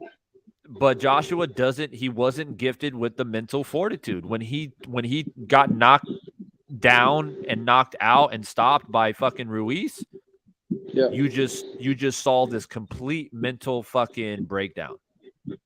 Yeah, Divine, I just wanted to touch on this before then I'll leave it alone. It was that general guy, the one, the Chihuahua that was on crack cocaine, that was howling at everyone. I was calling him emotional, not you. You know who I'm talking about, right? The general something. The one that was yelling at everyone and cussing everyone out. General. I don't know. The dude that I was beefing was like Captain Chaos or some shit like that. Yeah, Captain Chaos. Yeah, that's the one. Captain Chaos. Yeah, not General.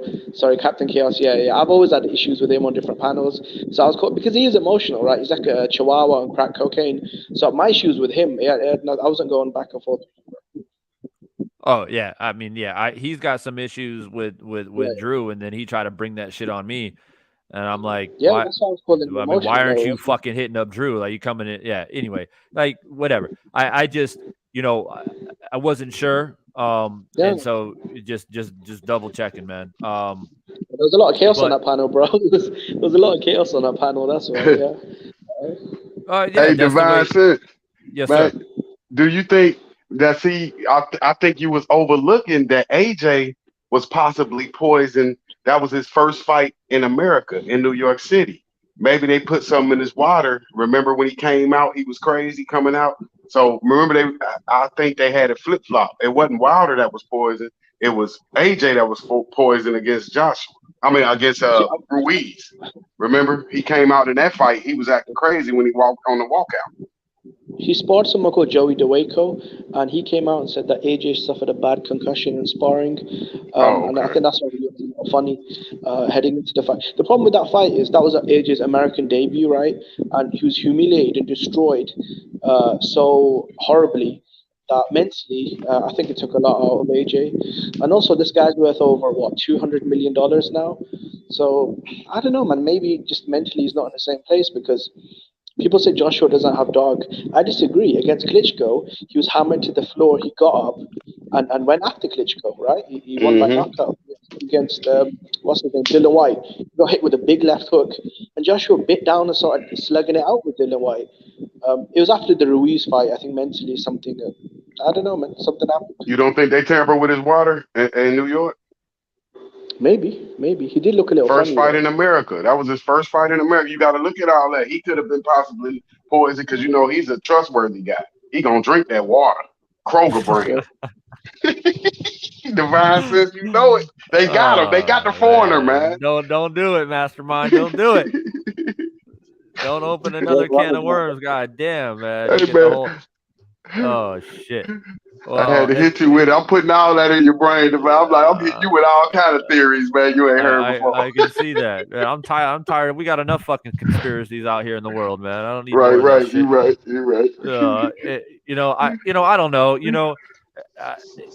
Who fucking knows at this point with boxing? But I feel like I felt this type of energy from Joshua. I do believe that it was a little bit similar to the Teofimo and Kambosa's fight, where I think there was a lot of underestimation by Joshua in Okay. regards to Ruiz. I think he Okay. underestimated Ruiz. He looked at Ruiz like a lot of fighters look at Ruiz, like some like fat Mexican heavyweight who can kind of punch a little bit, but I'll just outbox him and whatever. But they get found out. Like Ruiz has fucking surprised everyone, and so that's why I feel like Wilder's next fight should be Andy Ruiz, because why not? Number one, 2 American fighters, easy to sell. Andy Ruiz coming off a victory, Wilder coming off a victory, and it's a nice little style matchup, and we're gonna find out what Andy Ruiz is really made of, in my opinion. Yeah, I think that's a massive fight in America. And if you knock out Andy Ruiz, if you're Wilder, you knock out a guy who's never been knocked out before. Right. So that's a huge bonus. And not to mention, if you get Andy Ruiz on your resume, that's something like I don't see Fury ever fighting Ruiz. Yeah. I don't think that fight will ever happen. So you got a guy on your resume that Tyson Fury will probably never have. And God forbid you go up and fight Usyk and Fury doesn't fight Usyk and you beat Usyk. That's another name on your resume that Fury doesn't have. Yeah. So man. anything can happen. Literally anything can happen. But the thing with Fury is he's so fucking lopsided and inconsistent that I literally don't listen to anything he says. Because one moment he's like, I'm retired. The next moment, I'm coming back and I'm going to fucking be the greatest heavyweight of all time. Then he says, belts don't matter. Then you say, I'm the best to ever do it. I'm better than Ali. I'm better than all these guys because, I've done this and that. Well, let's be honest here. What makes you better than Ali? Like, it's not even a comparison. The only thing that gives your resume any type of credibility is, really, you beat Wilder. He's 1 fight away. 1 fight away. If he could beat Usyk, you can't be better than the greatest, but you could be, like I say, like Crawford. He won't be better than Mayweather, but he'll be right there with Mayweather and Ray Robinson. If Tyson Fury knocks out Usyk, retires undefeated, then you have to put him up there with the greats, Mike Tyson, Muhammad Ali, Larry Holmes. He's going to be named with the top ever to do it. And he beat Klitschko, one of the best. I don't have a problem with that. I mean, but the question is like, and it's weird because I look at it and I think Fury should beat Usyk, to be honest. He should. Tough fight. Tough. Yeah, undefeated. He should beat Usyk. But I don't know why, but I feel hesitancy from Fury. I don't know why. I don't know why I feel that, but I do. The angles, the footwork. And I heard, what was it? Tyson Fury's dad was like, he's like, we saw Usyk at the fight, and he's a good little fighter, but he's too small. My son will walk through him, and all this different stuff. And okay, well, I mean, in my opinion, if you're Tyson Fury, there's really nowhere else to go. There's like you can't. I mean, you could fight Joshua, but who gives a fuck about that fight now? Joshua is not the same. If you beat Joshua, the only thing that is beneficial to that is, like, I guess the UK fans kind of get 2 UK boxers, and I mean, I guess that's nice, but in the grand scheme of things, beating Joshua doesn't mean as much as it used to. It just doesn't. So you can't really fight Wilder for the 4th time yet.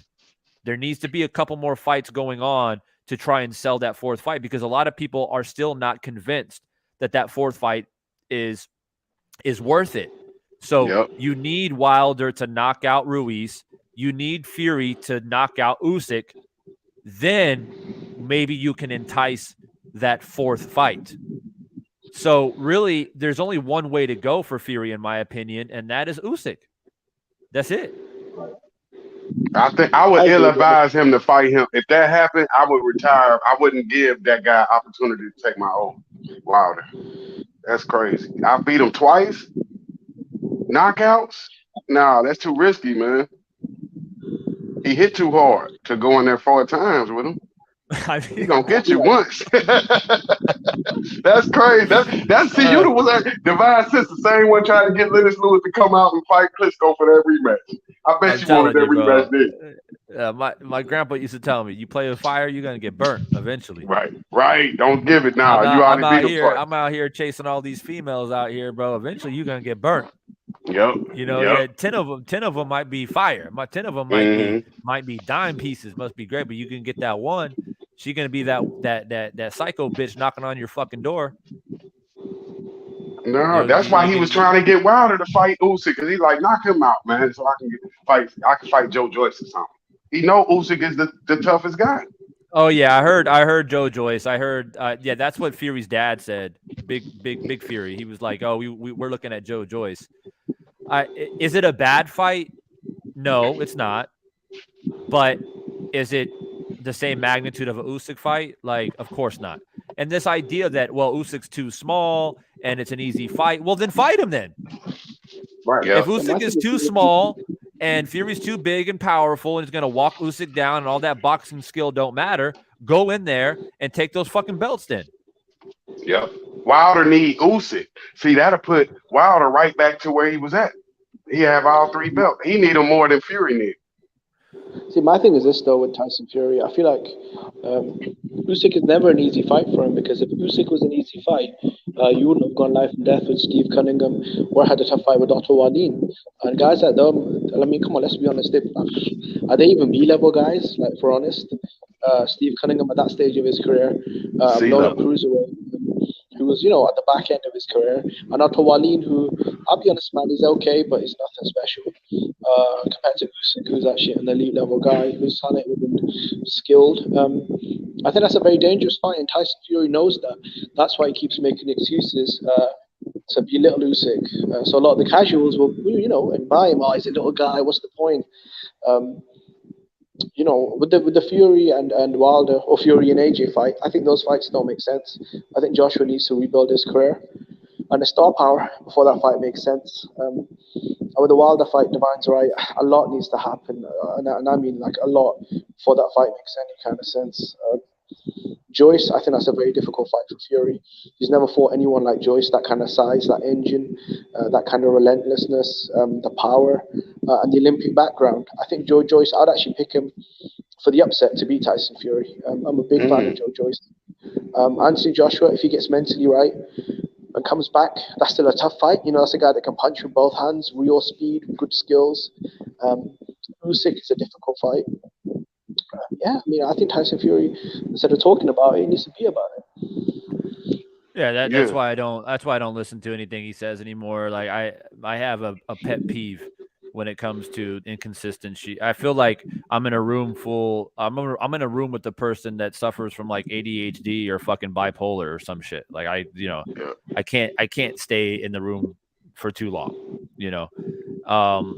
And yeah, like you said, like if Usyk is a small fighter and he's basically a cruiserweight imposing to be a heavyweight, then it shouldn't be a fucking issue. You got belts just waiting for you to collect then if that's the case. Yep. So I don't buy it. I think it's bullshit. And then they're gonna entertain the idea of Joe Joyce. But to Jimmy's point, it's like, God forbid you say, you make all these excuses for Usyk, and then you go in there against Joe Joyce and get knocked the fuck out. That is not a good look. We talking about the best jab in boxing, right? Joe Joyce has the best jab in boxing. Yeah, I mean, if Steve Cunningham can drop you, Joe Joyce is gonna hurt you. Like, if Steve Cunningham can drop you, and not to mention, let's not forget too, gentlemen, that Fury took a lot of damage in 3 fights against Wilder. Yep, it's time to go. It's time to leave. And Chisora and Dillian White was no real threat to Fury. Let's be honest. He needed that. That damage that he took against Wilder didn't shine as it wasn't apparent enough to make it a difference. But if you go in there against somebody like Joe Joyce and you get punched flush in the fucking face, you're gonna have flashbacks of Wilder. I guarantee you that. Divine, do you think he got the best jab in boxing, Joe Joyce? And heavyweight division, I agree. Yeah, He's definitely 100%. up there. Yeah, I mean, in boxing, I mean, damn. Who you think got the Bro, best jab out there? The Larry Holmes at boxing right now. Jab? I mean, Mhm. you gotta put Devin Haney up there, bro. Okay. Yeah. Okay. Haney, Definitely. I'd say Devin Haney, Joe Joyce, and probably Golovkin. Even though he's a little past it, he's always had a great jab, Golovkin. Oh, that jab. Yeah, that's what got the knockouts, wasn't it? That jab setting them up. That's his best weapon.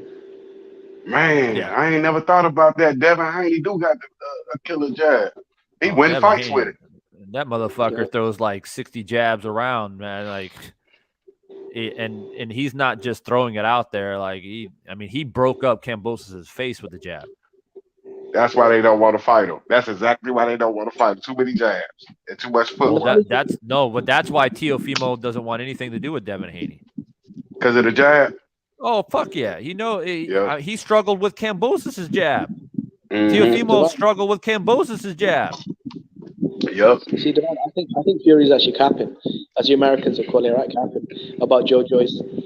When he was first, Joe Joyce told him, "Bro, I just fought Parker. Give me 2 more weeks, and I'll fight you on a short notice." But Fury wasn't. He's like, "Nah, I need to fight Chisora." You could have fought Joe Joyce. Are you telling me you couldn't have moved the fight 2 weeks more forward to make sure Joe had a proper training camp? And he actually said in the interview that he doesn't want to fight Joe Joyce, that Joe Joyce isn't from his era or whatever. And a lot of the British fans actually turn on him on social media. That's why he's running around saying, "I want to fight Joe, I want to fight Joe." Because originally he was saying Joyce isn't a big fight. He's not big on Instagram. He was saying these things, bro. Joe Joyce was like, "Give me 2 more weeks and I'll be ready for that fight." Because I just fought Parker, 2 months ago. Now, at least give me 2 months, right, to prepare, to rest, and have a proper training camp, right? And Fury just didn't want this. So I don't know if he wants to fight Joe Joyce. I mean, he's saying it, but saying one thing, and I mean, Fury says a lot of things. So we'll see. Yeah, they equally dangerous, man. Bro, that Chisora fight was a fucking joke. Yeah. Stay busy, fight. Stay busy, fight. Come on, man. And they're out there like, it's just named Dillian White. Dillian White and Tyson Fury are like tickling each other at the fucking weigh-in.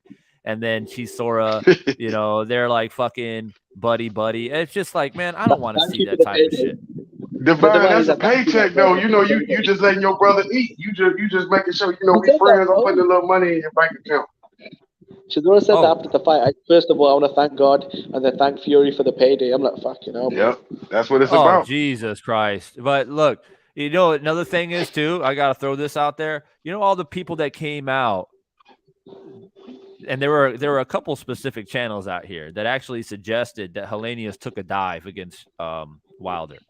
Bullshit. Yeah. Why isn't that being suggested for Chisora or Dillian White against Fury? Yep. I have to be honest, bro. I think Chisora showed up for a paycheck, man. I think Chisora's finished completely. I think he's beyond shot, and I like Del Boy, but the reason why I don't want to see him used as a human punch bag is because I like him. So I mean that was some bullshit. I don't even think there was 60,000 fans there, bro. They must have at least given half the tickets away for free. Because Eddie Hearn was saying there's no way they sold 60,000 tickets, because I know the London boxing scene and they didn't shift that many tickets. They probably did 200,000 buys at most. Now that event was a flop. He actually had fans on Instagram, on Twitter, posting pictures of their Fire Stick. Like, come on, no one wants to pay pay-per-view for that, bro. The first 2 fights were on free TV. And yet they give us a bullshit trilogy on pay-per-view. Come on, man. Who would you say, Jimmy, is the most favorite fighter or boxer, to be specific, in the UK right now? Like a UK boxer, who's the most favorite? Damn, in the UK right now. It was Joshua by a clear mile, but you know what it is, bro? He took a couple of bad losses, so the casuals, it's not really Fury, though. I'll be honest, man. A lot of the British public are turning against Fury. No one wanted the Chisora fight, bro. I know in America, a lot of fans are saying, the British fans, they support their guys. We do. But, bro, Chisora fight was bullshit. No one wanted that. I think a lot of fans were put off by that. A lot of fans are put off by Fury's consistent lying. It's tough to say, right now. I asked you because obviously Joshua he's on the downslide. Fury with his inconsistencies. On a Ben drug test. So, I don't know if you've got one right now. Yeah. So but Fury is. I mean, he has an opportunity to get back into the good graces of UK fans, and that is to bring the belts back to the UK. And how do you do that? You got to beat Usyk. Yep. But guys, I like that Chisora fight, man, because I know my man Derek needed that money, man. You know, he's like a journeyman. So he needed that big payday from Tyson Fury. So I They got knew paid everything $4 million, going into it. Uh-huh. bro. He got paid $4 million for that.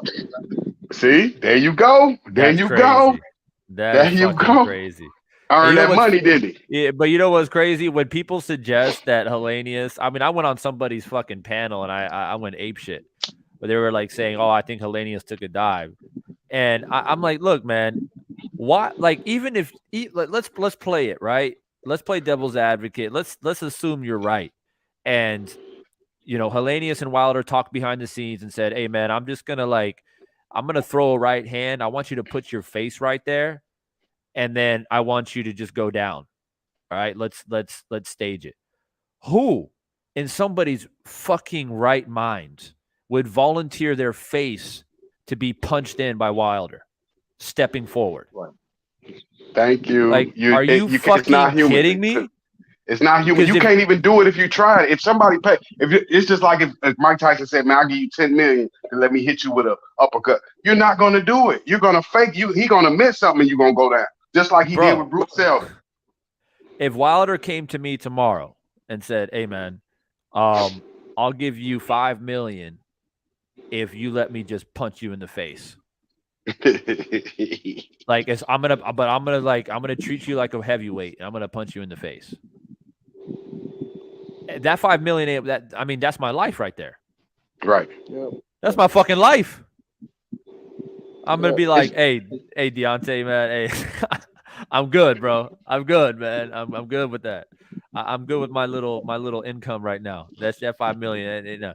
Fuck it, 10 million, 15 million. It ain't worth it, right? So this idea of Hellenius, because they're boys, and Hellenius wants to see Wilder be successful, and so I'm gonna help you out, and I'll take a dive for you. It's like, if you're gonna do it, if you're gonna take a dive in a fight, usually it's like a glazing shot that like brushed the top of the head, and then you went down and you didn't get up, or you kind of acted like it hurt, or you take a body shot and you just take a knee and don't get up. Like, that is usually how fighters take dives. Right? Divine Sense, tell him. De La Hoya Hopkins. See how that was? That was a fixed fight. The body shot. Oh, and De La Hoya was like rolling around on the ground. Like, he hit me in my liver. He hit me in my liver. Like, he got hit by a fucking shotgun. Like, he was like, yeah. And they became business partners after that. Now, if people want to say that Wilder Malik Scott fight was fixed, they would be right. That would be more of an argument. I don't know if it's right or not, but it's more of an argument, because Wilder hit him with the glancing shot, and Malik kind of blocked it and then went down. Now, Wilder possibly didn't have any part in it. It was just Malik Scott saying, "Oh, if he hits me hard, I'm going down." It could have just been all on Malik Scott. Like, we and I'm going to get paid. You don't know these things. But the Hellenius thing was fucking mind-blowing that people were suggesting it. I'm like, no, that was it was clean, because you can't fake knockouts like that. Just Divine. Remember Bruce Seldon versus Iron Mike Tyson when Tupac got murdered? That fight showed you a fixed fight. He missed it. He missed the punch, and he did act like he was out. That was a fixed fight. So we watched too much boxing for somebody to say that was fixed. We know what fixed fights look like. And Hellenius was not no fixed fight. He was going in there and got clipped just like Rolly did with Tank Davis. Yep. Exact same thing. We seen too much boxing. Yeah, I'll tell you what the problem is, though. The problem is Wilder didn't fully load up on it. That's why a lot of fans, because he didn't fully step into like load up on the shot. I don't think it was fixed. That's why a lot of fans fixed. He didn't. Wilder doesn't need to. I mean, he just got dynamite in both hands, man. I mean, it is what it is. Like, the velocity was his face coming to the punch. Yeah, and I was just about to say that Hellenius was stepping forward, I think, with like a body shot or something. And so Wilder, technically speaking, couldn't even step into it. He was like leaning back a bit and threw a punch out, and it just hit the sweet spot, man. I mean, that's just what it is. And people were saying, "Oh, why? Well, why didn't he fall forward?" Well, because his knees fucking went out. Yeah, his knees went out and he Instantly. fell backwards. And then he dropped like a fucking wet loaf of bread. That's what happened. I don't And think they Devon- believe it. I think they lying when they say that. I think they just saying it. I don't believe they believe that. I think they just saying it, man. Because that was a people killer be knockout, making some man. shit up, bro. Oh my god. I'm just like, and Devon, hold up. So you're suggesting that Helenius volunteered his face to be fucking punched in? That's what you're saying to me. It's crazy. That's what you're telling me. I might die, but I'll help you out, bro. You might kill. Please don't punch me too hard. Please don't try to kill me. Yeah, some people don't want to believe that Wilder hits that hard. That he doesn't have to fully load up to knock someone out cold.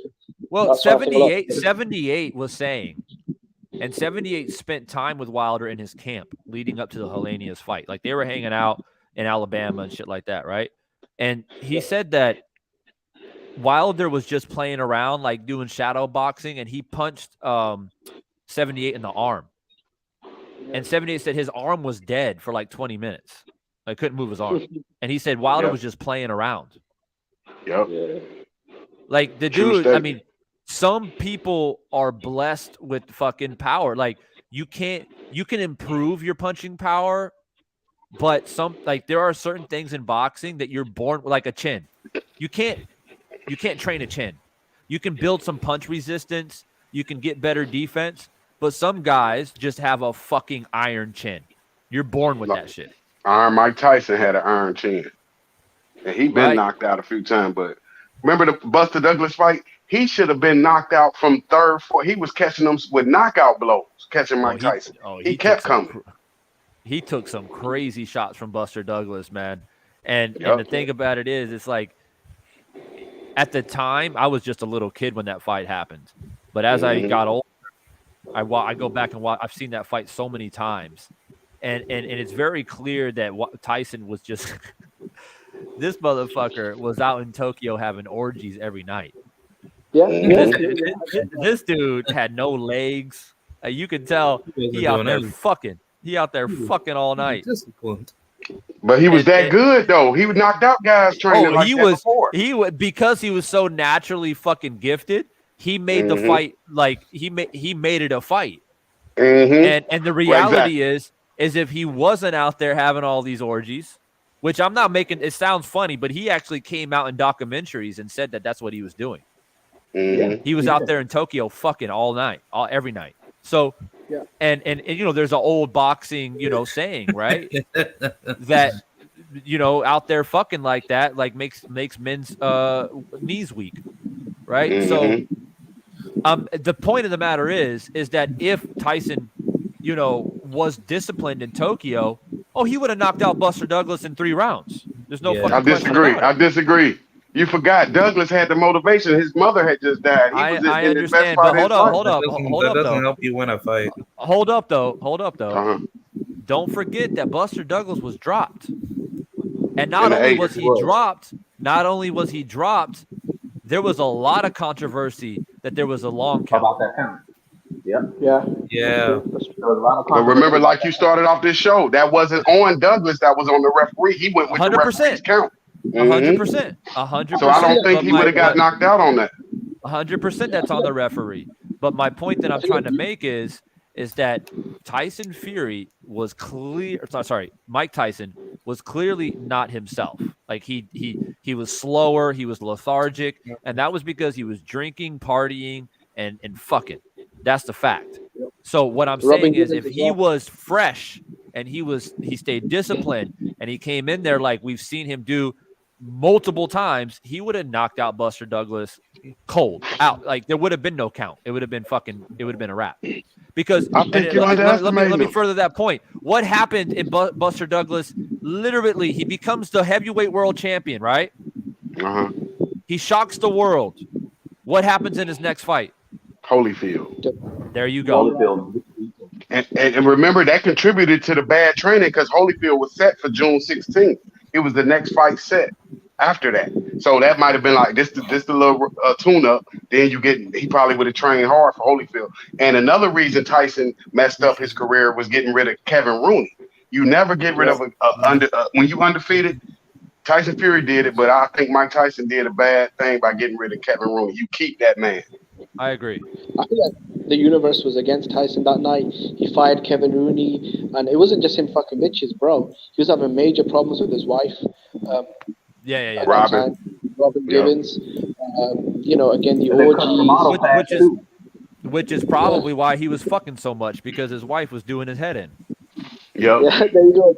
And then the long count, and then fucking in the corner. They didn't even have Enswell in the corner. They were fucking blowing up a rubber, what was a rubber glove? Come on, man.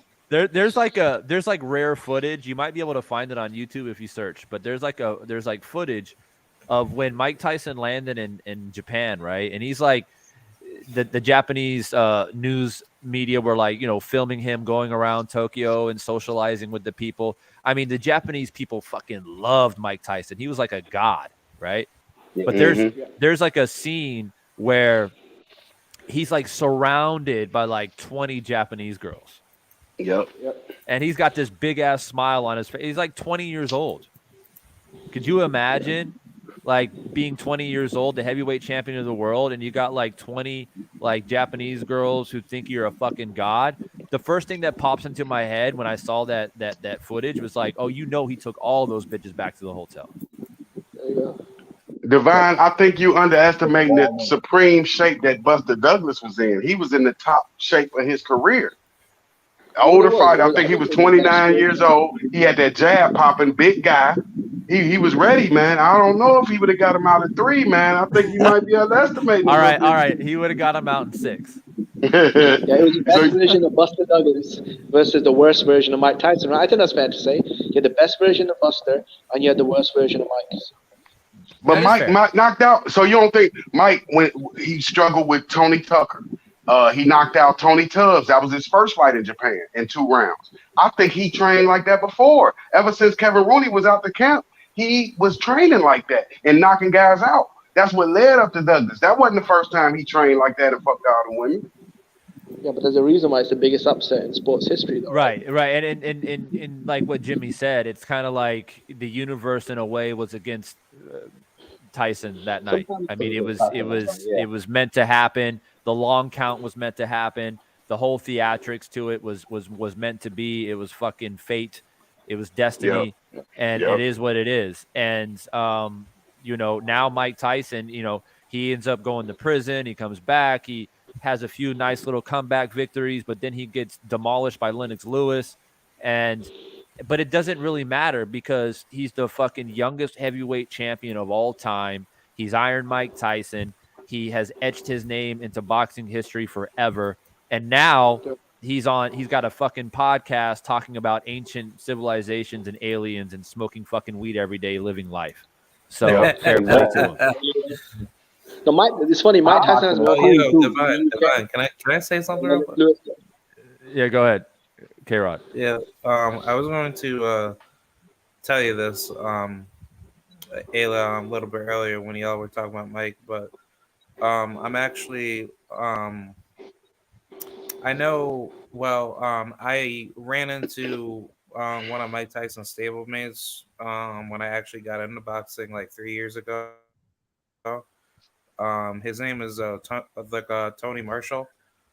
Take a look at him if you guys are interested. But basically, Tony Marshall, he used to fight at I think it was like 140, 147. But basically, he trained with Mike Tyson's team for 9 years, and he basically told me everything that Mike Tyson's tendencies were like when he was young and super duper active. Like he was coming out to like my area out in Albany, New York, where he was being super undisciplined, and he's basically led the definition of what Mike Tyson said, like, after his career was over, once you break that man in the mirror imagery, you don't operate yourself anymore. So for Tony's case, he told me that when Mike was, very, very successful, he was blowing through everybody out. Like nobody could have mess with him in sparring. Nobody could have messed with him in any altercation that you could think of. So he told me that if he was never that type of guy that he saw, he would have been probably the very first ever undisputed heavyweight world champion to be undefeated, because Facts. technically, like Tony told me this, like, like a long time ago. But he literally told me that the reason why he never got to that level was because he let the young, ambitious, a demonic behavior take him over. And that's when he ran into all the other troubles that held his career back. And like basically once his career was over, that's when all the other guys that looked up to him, like Floyd and all those guys, that's where he was just like, wow, he could have easily dominated the game a lot better, because Mike Tyson was supposed to be that guy. He was supposed to take over Ali's basically his and Costamato knew that. Costamato knew that he had a gift in front of him, a once in a lifetime gift. Yeah. And we also have to take into account when Costamato passed away, that was also instrumental to Tyson's downfall. Mm-hmm. And there's no doubt about it that, especially in the heavyweight division, that Mike Tyson in a way is one of the most, wasted talents in boxing heavyweight history. I mean, he could have, like you said, K-Rod, could have surpassed all of the greats because he just had all of the tools that you need, with his size, his speed, his power, his defense, his knowledge. I mean, he was a student of the game. He would sit hours and hours and hours with Costamato studying old fight footage.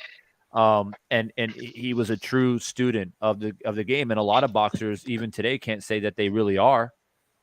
I mean, there's a lot of boxers that come out and say, oh, even Floyd Mayweather himself has said, oh, I don't really watch fights. I don't really watch the old fights. You know? But Floyd, he watched Mike Tyson when he was young, and for sure. Well, because he was with Tony and everybody. Like, I'm saying when Floyd became Money Mayweather, he was no longer a student of the sport. I mean, he openly said that. Yeah, definitely. And what he got away with it because he was just so fucking skilled. But if it's like any sport. It's discipline. It's if you want to be at the highest level, and that's the hardest part, especially at the professional level. And I've competed in a lot of different sports in my life, and I'm getting older, and I can still compete with 25-year-olds because I'm still maintain discipline. And if you maintain discipline, you're always going to have experience. And experience matters. So when you've been there, you've done that, you've been in the spotlight. Younger athletes, they panic. They come out the gates hot. They rely on their speed and their youth, and they think they can just outrun you and overpower you. And if you're an older athlete in any sport, like look at LeBron James right now. He can't do what he did when he was 25 anymore, but he's still competitive because he has taken care of his body and he has fucking experience. Right. And see, that shit matters. But a lot of people, like I was watching Skip Bayless and Shannon Sharp fucking go at each other's throats the other day about Tom Brady, which, by the way, side note, I'm getting fucking tired of the Tom Brady conversation. It's getting fucking annoying. But anyways, Skip kind of attacked Shannon Sharp and called him out and said, yo, Shannon, like, yeah, you're a 3-time Super Bowl champion, but you retired at 35. Tom Brady is 40 plus, still going. Still competing, still at the top level. And that shit pissed Shannon Sharp off, which I can understand if I was Shannon Sharp, but Skip kind of had a point though. Is that, it's discipline. I'm not saying Shannon Sharp wasn't disciplined. I don't know. I know he had injuries and shit towards the end, but why did Jerry Rice fucking play so long? Because he took care of his body. You know what I mean? And so that's the thing. And Jerry Rice, until the day he retired, was still fucking jumping over, 22-year-olds catching fucking TD passes. They didn't get to the juicy meat of the matter. The really meat is Skip hates LeBron and Shannon hates Brady. That's what it's really about. It's like, Yeah, okay, right. so you're gonna hate on Exactly. LeBron. That's all it is. It's like it's You're right. racial. It's a You're racial right. dynamic. You're right. He should have You're brought that right. up. You're Like right. you gonna hate on LeBron, I'm gonna hate on Brady. That's what they should have That is said. true, though. That is true, though, because Skippy hating on LeBron hard, Don't and he? and my thing is like my thing is I guess it depends on what era you're from. If somebody was born in the 90s, late 90s, early 2000s, and you look at LeBron as being the greatest of all time, I can't get mad at you because that's what you grew up watching, right? hmm But like I was born in the 80s and I grew up watching Michael Jordan fucking dominate. Yep. And it was a situation with Michael Jordan, and Kobe kind of had that too, where you hated Michael Jordan. If you weren't a Yep. Bulls fan, you fucking hated him because he was just so dominant. But at the end of the year, when he hoisted the trophy up as the champion, you couldn't help but to admire it He whooped because my he was just Falcons. I so mean, the fucking. Hawks. He was just so great. It's just like, God damn, I hate this guy, but fuck, he's so good, man. Yeah, Michael Jordan Yeah. all day. And I'm a Hawks fan, so you know why I hated him because I'm a Oh, Hawks you on the fan. So East? Yeah, you're in the East Coast. Like, he was yeah. beating the shit out of Dominique Wilkins. I'm like, Dominique scored Wilkins is a 40, legend. right? But he couldn't mess with Jordan though. Yeah. And so of course I grew up in the Phoenix area. So when the Suns played the Bulls, I was like 8 years old. And Charles Barkley. and Yep. Michael Jordan broke my little 8-year-old heart. Well, Paxson did, motherfucker. Hit the three, but Johnny Paxson? for the whole series itself, like Jordan played out of his fucking mind. Who was your And team again? Suns. Oh yeah, I was out there in '93. You was in Phoenix in '93. Oh yeah, but I was 8 years old. Yeah, I was like 16. Yep. Yeah. I seen that. I was I mean, rooting for Barkley. it's a moment in my childhood that I'll never forget. Sitting there watching that finals, and it was like it was Barkley against Jordan, and I found it funny too. And it was so relieving to watch that Netflix series of The Last Dance because Jordan kind of spoke on that finals, and I didn't think about it until I watched that Netflix series where Jordan said the one reason why he was so fucking motivated in 1993 was because they gave Barkley the MVP that year. Yep. And it pissed Jordan off. And so he won that. He went at Barkley and they Wow. met in the finals. And it was literally Barkley versus Jordan that whole series. And Barkley played fucking incredible. I mean, that series and the whole year. I mean, I think he deserved the MVP. Because, I mean, he was averaging like fucking, 38 and fucking 18 rebounds a game. Barkley was that year. Whoa. So you saying Yeah. Barkley had the Mike Tyson disease? He had the natural ability, but he didn't go out there like Jordan and Oh, train. dude, like that's the best fucking example you've ever made, bro. Charles Barkley, That's literally Barkley is literally the Mike Tyson because Barkley had a short-lived career. He fucked up his body, and he's openly came out on multiple occasions where, he was saying that like by like the 1996-97 season, his legs were already shot, like his knees were fucked, his body was breaking down, and he was still only like 32 or 31, 32 years old at that time, and they somebody was interviewing and asking him why, and he said he just ate like shit. He would he said that he would go to McDonald's before game time, go through the drive-thru, order like 3 Big Macs, scarf Big Macs, and then go play a game. Yeah. Yep. Jason Williams said he was eating a Big Mac on the treadmill, on the bike and stuff. Like, get out there, and he yelling at them. I'm eating a Big Mac. Yeah, and so now, I mean, the knowledge of nutrition and health, obviously, athletes now today are on a whole different level. But back then, in the 80s and 90s, like it was a very common thing where you can, I mean, they'll pan the camera in the fucking locker rooms and they're like eating a fucking triple decker taco from Taco Bell and shit and drinking a large fucking Coke before the game. And that shit like destroyed a lot of those athletes' body in the long term. A lot of them, they started breaking down in their mid-30s. Like they Money couldn't perform Mayweather anymore. too. Remember, Money Mayweather used to do that, throw you off, eat a Big Mac, just because he was small.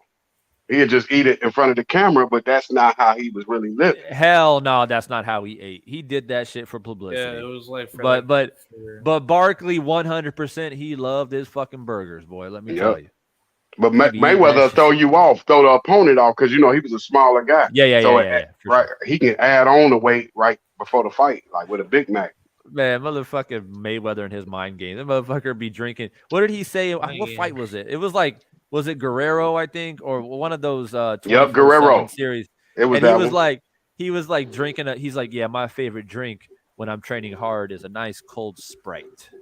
Yep. And he'll be like fucking pouring the Sprite in like a glass of ice and like drinking Sprite and then the next series or the next episode of 24/7 he'll be in the drive-through of fucking Burger King or some shit. Like some fucking massive mind games with Guerrero. He showed you how to do it. Tyson Fury ain't doing nothing but the Mayweather blueprint. That's what the Chisora is about. Dillian White. He's showing you. You saved them big guys like Usyk for last. You save Usyk, man, and get up out of there when you beat Usyk. Retire.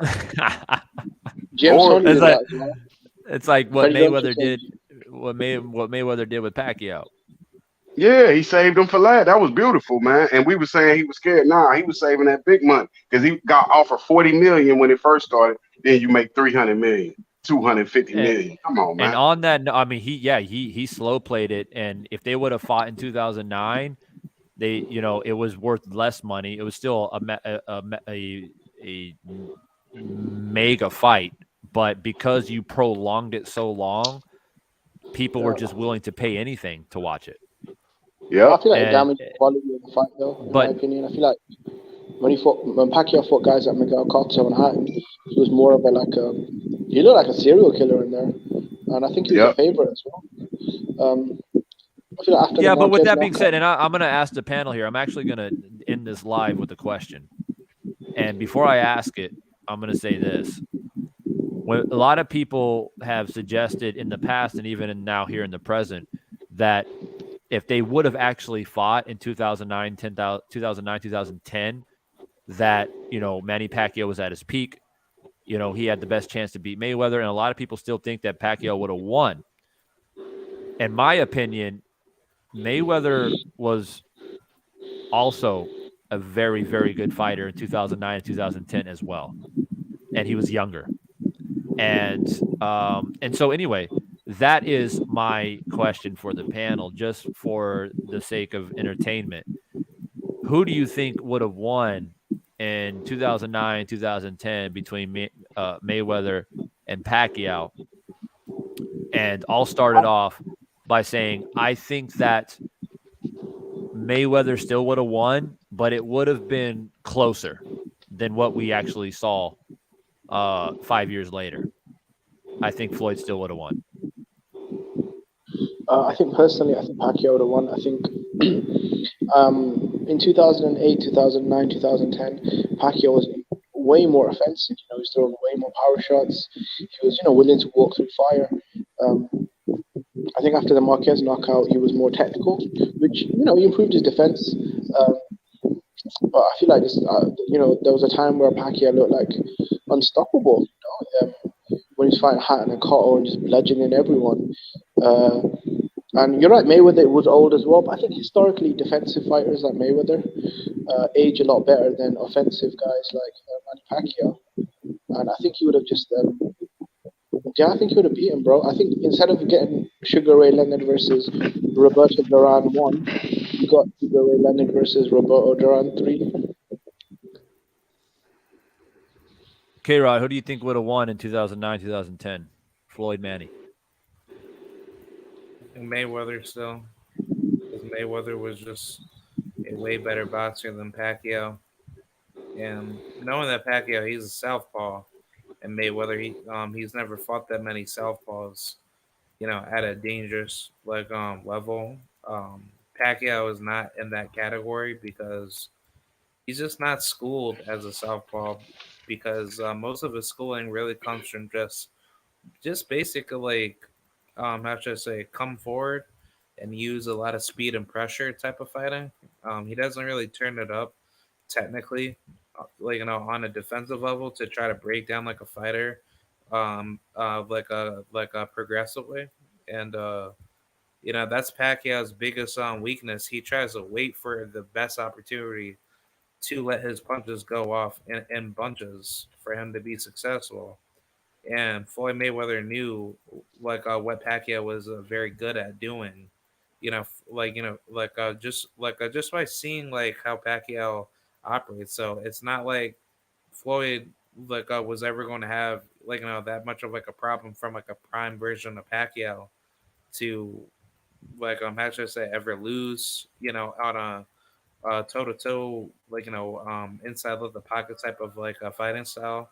It's just more to do with like how to suppress that amount of pressure when Pacquiao gets into his rhythm. Because remind you, Pacquiao, he's a very very like how should I say, he's the type of fighter to smother a lot of his punches before he actually tries to use any power shots to knock you out. So I think honestly, like just of that style alone, that's not enough to beat Mayweather because Mayweather knows how to break that down already, and he's been in there with guys that try to walk him down, and guess what happens? He just keeps finding those holes that makes you look weaker throughout the fight, and he ends up coming out on top. So yeah, I got Floyd all day. Best pure boxer out there. Jerome, who do you got in 2009, 2010? That's, in my opinion, that's still easily Floyd Mayweather. Now, does it is it closer? I mean, honestly, I don't think so. I still think he beats him the way he did in that fight. Now, does he land? Does he probably land more punches, more definitive punches, Manny Pacquiao? I would say he probably does because of his hand speed. He finds a way to counter him while while he's punching, more or less like he did in their fight. When Floyd was throwing his punch, Pacquiao was punching with him. So he probably catches him more times in their fight, but it's still definitive a 8-4 fight, 9-3. Fair enough. Mastermind, who do you got? Yes, sir. Okay, I think with the knockout of Cotto and Manny's knockout of Cotto and knockout of Margarito, Mayweather called his bluff and he wasn't willing to do the drug testing. I think that proved that he was the modern day Aaron Pryor. And I think if the Olympic style drug testing was implemented, I think he beats Manny. I think he exposed him because after that allegations, the knockouts subsided because they knew too much boxing that you can't come from no 105 and go up to 147 and be knocking out 154 guys, 140 guys. So I think he called him out, and I think that Olympic style, that's what stopped the fight for so many years. So I think if he would have accepted that challenge and took that Olympic style, I think we have Mayweather winning. But while we had 2016, I have to say that was the most boring fight in championship history. I mean, Divine, I feel like styles make fights regardless, and regardless of a 5 years difference or not, Floyd would have figured out a way to pull out a victory. Now, did the extension of years benefit Mayweather more than Pacquiao? Yes, it did, because Pacquiao was involved in other big fights. He's an offensive fighter. He took more damage. Floyd is a defensive fighter. He took less damage. He also fought less in general in those 5 years. Mm-hmm. Also, he had more time to study Pacquiao. He was juicing. And that was very apparent in 2016 when they fought. Like Floyd's game plan was so fucking perfect. Like he knew exactly what he had to do, and he dominated the fight. And Pacquiao was just stunned. Like I expected so much better from Pacquiao, and he was basically just a deer in headlights. The power subsiding though, because it seemed like he knocking out a big boy like Margarito and Cotto. That's very. Well, two things about that. First off, Margarito is a fucking zombie. Right? He gets hit by everybody. Does he have a chin? Sure. Can he take a hell of a punch? Sure. Actually, you can argue one of the best, despite the controversies and loaded gloves and shit. His punch resistance was phenomenal. But I mean, he's there to be hit. And Pacquiao, the only disadvantage Pacquiao had in that fight was size. Other than that, Margarito had no fucking chance in that fight. Pacquiao faster, more explosive, throws in combinations. Margarito doesn't have any fucking defense. And the only chance that Margarito had was to somehow walk through these punches and try to land something. And he actually did land a body shot in that fight against Pacquiao, and Pacquiao was hurt. But it just, Margarito couldn't follow up with it. And that's the end of that. With Cotto, I believe, was brought up. I think there was a catchweight. That was a catchweight fight. 140. And Cotto was always the most dominant, or he was at his best in his prime, I believe, at 135. So, I mean, I give Pacquiao full credit for the Cotto fight. And as a matter of fact, like, I actually thought Cotto was going to win that fight, and Pacquiao surprised me. But I also recognize that Cotto, I mean, the fight was at a catchweight. Cotto didn't look as good as he normally looks. But I don't want to take the credit away from Pacquiao. Pacquiao went in there and put on a phenomenal performance. But again, man, styles make fights. What about found a drug test though? Because Mayweather wanted to style drug test. Yeah, but I feel like that's not a fair comment though, because when he agreed to blood testing, the Mayweather had a problem with the money. And when Pacquiao agreed to take B-side money, he had a problem with Bob Arum. But when Marquez knocked Pacquiao out, all those problems disappeared. So I feel like you have to look at the whole history, right? Right. Well, it started off with the drug testing was the first thing. There's a lot of inconsistencies from both sides. Right. But Pacquiao's not fucking innocent. Let me tell you. Neither is Mayweather. But my point is that when the drug testing was first brought up, first off, you gotta understand too that Mayweather was doing blood tests, random blood tests with previous fights. He'd already been doing it. He'd already implemented it. It was no he just made a special request for Pacquiao only, right? That's number one. Number two, Pacquiao came out and said, "Oh, I don't want to take it because." His two excuses were, number one, I'm afraid of needles, which is bullshit, obviously, because you have fucking tattoos. So how could you be afraid of needles? The second thing the reason why he declined was because he said, if I draw blood out, then it makes me weaker. Okay, which is a fair point, but the problem with that is that Mayweather, if you're weak, Mayweather's weak too, because Mayweather's giving blood too. Yeah. So it's not like Mayweather saying, "Oh, you got to give blood and I don't, and I'm going to make you weaker." So those were the two excuses, and they went back and forth. The fight fell apart for a couple of years because Manny Pacquiao essentially refused to take the testing. Then he agreed to the testing, and then it came down to money and promotion. And you're right, Mayweather didn't want to do business with Bob. Mayweather and Bob have a history. Everybody knows that. We know that Floyd Mayweather left Top Rank years prior. And so then it became a power struggle on the purse split and the pay-per-view and the venue and the gloves and the ring size. But when you have a fight of that magnitude, that shit's going to happen. And so this is why when I talk about fights like Spence and Crawford, this is why it agitates me, because there is no fucking random blood and urine testing involved in this fight. There shouldn't be this massive disagreement on purse split and venues.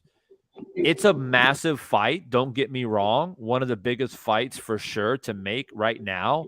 But is it as big and as complicated as Mayweather and Pacquiao? No, it's not. It really isn't. There's really no fucking reason, to be honest, why this fight can't be made. They're in the same weight class. They're both champions. Bud is now his own free agent. He can do whatever the fuck he wants, just like Mayweather was when he fought Pacquiao. The difference is there's no beef between Bud and PBC like Mayweather had with fucking Top Rank and Bob Arum, where they refused to meet up at a fucking table and discuss business.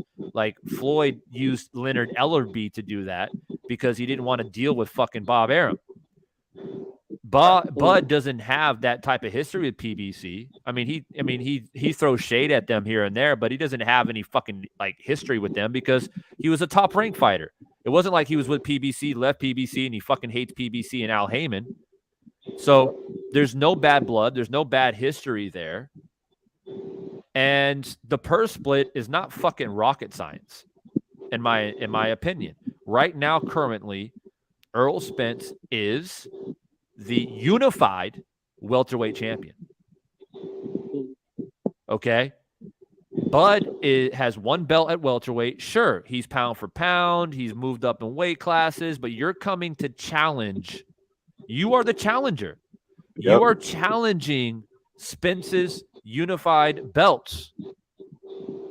So because you're the challenger, you take a less purse. Now, is a 70-30 egregious? Yes. 60-40? Yes. My stance has always been 55-45. Yep. Yeah, fair. I think that is fucking more than fair. And if you're Bud Crawford and you still kind of feel some kind of way and you think it should be 50-50, then make sure the contract is constructed in a way that if I agree to this 55-45 split, we get this guaranteed money out of the way as far as pay-per-view back in whatever. You sort that out. You agree to the split. In the contract, say if there's a rematch and I'm the new champion, then I want to flip that purse because I have earned that. Yep. Then if you do that, then the ball is in Errol Spence's court to fucking agree to that. Yep. Now, in my mind, I don't know why Errol Spence would not agree to that if he's confident that he can beat Bud. So there's when people compare it to Pacquiao and Mayweather, there is no fucking, it's not comparable at all. Mm-mm. I mean, you got, well, first off, both Floyd and Mayweather were both number 1 and number 2 pound for pound. Yep. They were from the same era. Both came from smaller weight classes. Both climbed up and became pound for pound. Errol Spence is a fucking welterweight. He's always been a welterweight, and he's the king of the welterweight division right now. Bud is the guy that has moved up and challenging Errol Spence for those straps. And you got to remember, if they do fight, this would be the best fight in championship history. This would be up there with Ali, right? You know what? It's Hearns Hagler. It's Hearns Hagler, basically. See, my thing is this though. I feel like Divine. I feel like I can't put this on the same level as a Sugar Ray Leonard versus Tommy Hearns. Those guys were, young lions though, in their mid-20s, right? Tito Trinidad versus Oscar, guys in their 20s. These guys are pushing the mid-30s, and you're right, 100%. These guys aren't superstars. I don't see these guys doing 1 million plus pay-per-views with, anyone they're fighting. That's what Mayweather and Pacquiao were doing, and they had great dance partners. That's right? a good point too. Yeah. A one Manuel Marquez, an Oscar, a Hatton. They had so many other great fights they could take. right now there aren't any other great fights for Bud or Spence apart from each other, and it's the biggest money fight. It's the biggest legacy fight. I mean, at this point, you're just arguing over pennies, aren't you? Like peanuts. Pacquiao had 5 losses. It's no comparison. It was an easy call. This is a hard call. This the best matchup since De La Hoya Trinidad. No, but it's not as good as De La Hoya Trinidad does because those guys were in their mid-20s. They were young. I feel like Bud Crawford at 35. 35 for an athlete is kind of, I mean, historically is old for a welterweight. 35 years old is you're not in your physical prime anymore. But it's straight knockout. No, you're right, and I hope Bud wins. I hope I'm wrong. I hope he's in his prime and he goes in there and smashes Errol Spence to pieces. But bro, at 35 years old, Crawford doesn't have the same bounce in his step that he had when he fought Victor Polstor, when he fought Jeff Horn. Crawford used to glide around the ring. Now when you watch him, he looks clunky. Like, his movement is still good, but it's nowhere near as explosive or as light or as sharp because he's an old dude now, 35 years old. Yeah, but you know, but before I co-sign that, and I'm not necessarily disagreeing with you, Jimmy, but let's say this: a fight like Bud will, despite his age right now, I mean, he's not 40. Okay, I think it's gonna bring the best out of him. Yep. It's going to bring the best out of Errol Spence. And I think it's very possible that we'll see the best Errol Spence that we've ever seen, even at his age now. Because Bud will bring that out of him. And see, us boxing fans get cheated out of everything. We got cheated out of the best heavyweight championship, right? Wow, gosh. Now we're getting cheated out of the best heavyweight. These are like the best welterweight. Could have been like the best heavyweight fight, and it could have been the best welterweight fight. And it looks like it's not going to happen. It really does. Same thing. One of them might lose. And then what's up, big dog? What's happening? Hold on, give me 2 seconds. Yeah. So I mean, I feel like when you have, to me, to be honest with you, as much as I'd love to witness the Mayweather Pacquiao thing to kind of get closure to that. And I was a big part of that on YouTube back in those days. I had a channel then. To be honest with you, I'm more fucking intrigued in the Spence Bud fight, right? In regards to like who's gonna win, because for me, I analyzed Mayweather and Pacquiao for years, and I always had Floyd winning. I was always very confident that Floyd would win, and I just felt like styles made fight, and for Mayweather Pacquiao, it's just a bad style matchup for Pacquiao. Yeah, Pacquiao shines against guys that have a high guard, that like to exchange and like to fight in the middle of the ring. He's always struggled against like movers who can work behind the jab. I mean, other than like fucking, didn't he knock out Chris Algieri? Yeah. I mean, that's like the only really example where he just kind of ran through a guy who moved decently well. But obviously, Algieri's not in the same fucking stratosphere as Floyd Mayweather. Yeah, but Tim Bradley did a good job. Yeah, Tim Bradley gave him problems. He wasn't scared of Bradley, and he was scared of that guy over there in the UK. The fast speed, Amir Khan. You're breaking up, bro. Yeah, you're breaking up a bit, bro. Maybe you would destroy Amir Khan. Amir Khan come forward and just moves his hands really fast. You can't do that against Pacquiao. You can't go forward against Pacquiao because he'll beat you to the punch. I'm talking about Mayweather. Mayweather wanted no parts of Bradley and no parts of Amir Khan. Or Thurman. I don't know about Amir Khan. When he started when he started in 2008, but started getting big like in 2013, 14. I don't think that in any time that Amir Khan, especially with his chin, I don't think at any time that Amir Khan can beat Pacquiao. Maybe on the card, but is Amir Khan going to end up getting knocked out? Is that basically what's going to happen? No, not Mayweather. Floyd Mayweather. Fight him. You're talking about Mayweather? Amir Khan's not going to beat Mayweather. He was hesitant. Remember that he internet poll. They voted for Amir Khan, and he went. That's an internet poll. I You mean, put it he's out there, not going to bro. beat. He's the He's one not that put going it to out beat. there. America's I not beating agree Floyd with that. Mayweather in nothing. But I think he would have given Floyd a better fight than guys like Guerrero and Berto and Ortiz and all those other guys. I think Thurman What's as going to well. happen is America's going to throw a quick flurry, and Mayweather's going to just wait and just return with that right out of his shell and pop him in his face, and that'll be ball game. Yeah, I don't know if Floyd. I don't know. know if Floyd will knock out Amir Khan, but he'll just fucking pot shot the shit out of him I think he'll knock out America all fucking night long. He'll put a jab in his face. He'll offset him, and Amir Khan. The thing is, get the whole like Amir Khan versus Zab Judah shit out of your head, okay? Like Zab Judah was a shell of himself. He hasn't been the same fighter, you can argue, since he fucking got clipped by Costa Zoo, to be honest with you.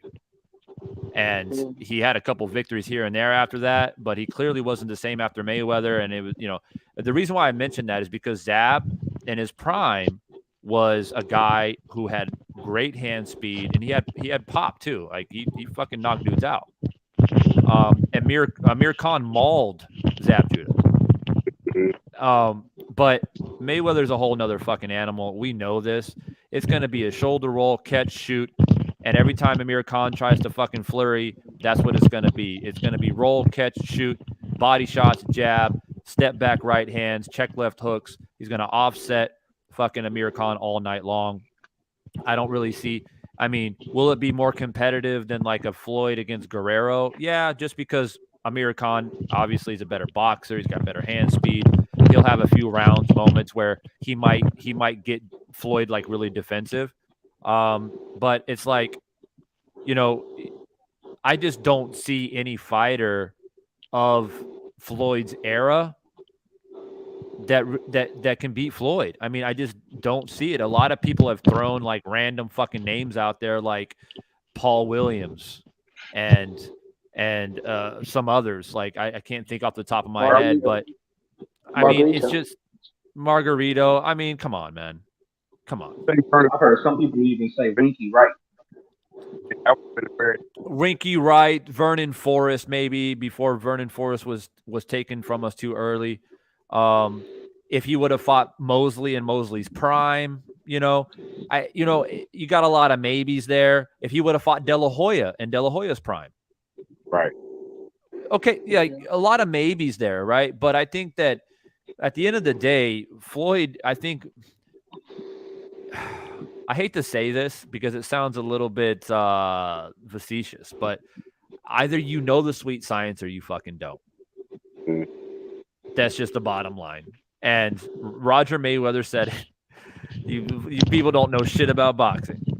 And the thing is that is the one reason why Floyd was so dominant and why I feel like he would have beat anybody in his era is not just the physical skills that he had, the natural gifts that he had, or his style. The real reason why I don't think anybody could have beat him is the mental fucking fortitude. Like, this guy was just a step ahead of you all the fucking time. Yeah. Remember and he just, once he figures you out, like, I'll put it to you this way. The only way you beat Floyd Mayweather is you knock him out in 2 rounds. Because once he figures out your timing, and like you said, Margarito. People say Margarito because he's a pressure fighter and he's got a chin. And look at what Maidana did against Mayweather. What do you think Margarito will do? Well, first off, Margarito is slower than Maidana.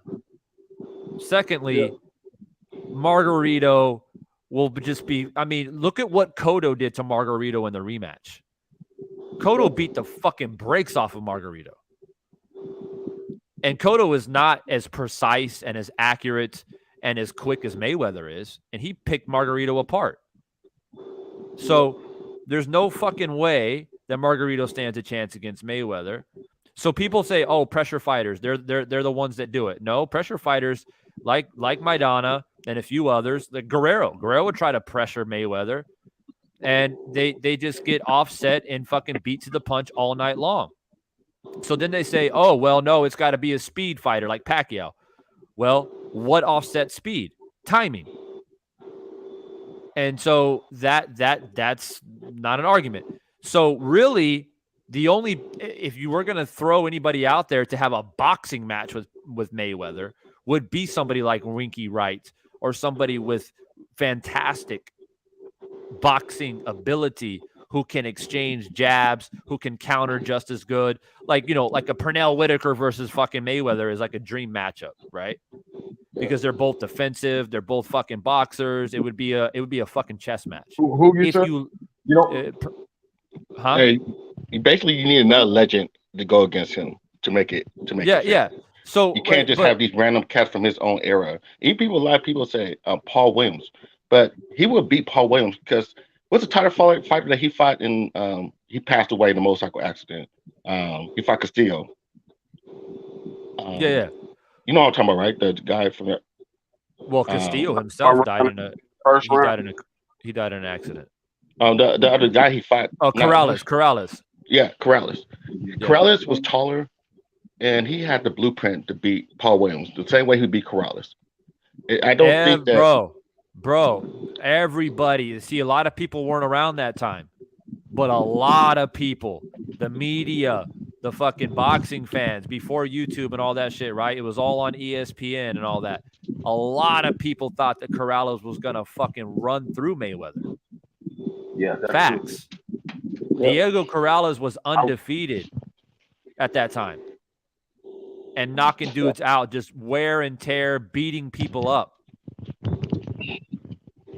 And a lot of people don't know, they weren't around that time, man. And I remember that shit. But let me recognize my man Platboy in that fucking super chat once again. My man said he won $1,000 on a raffle.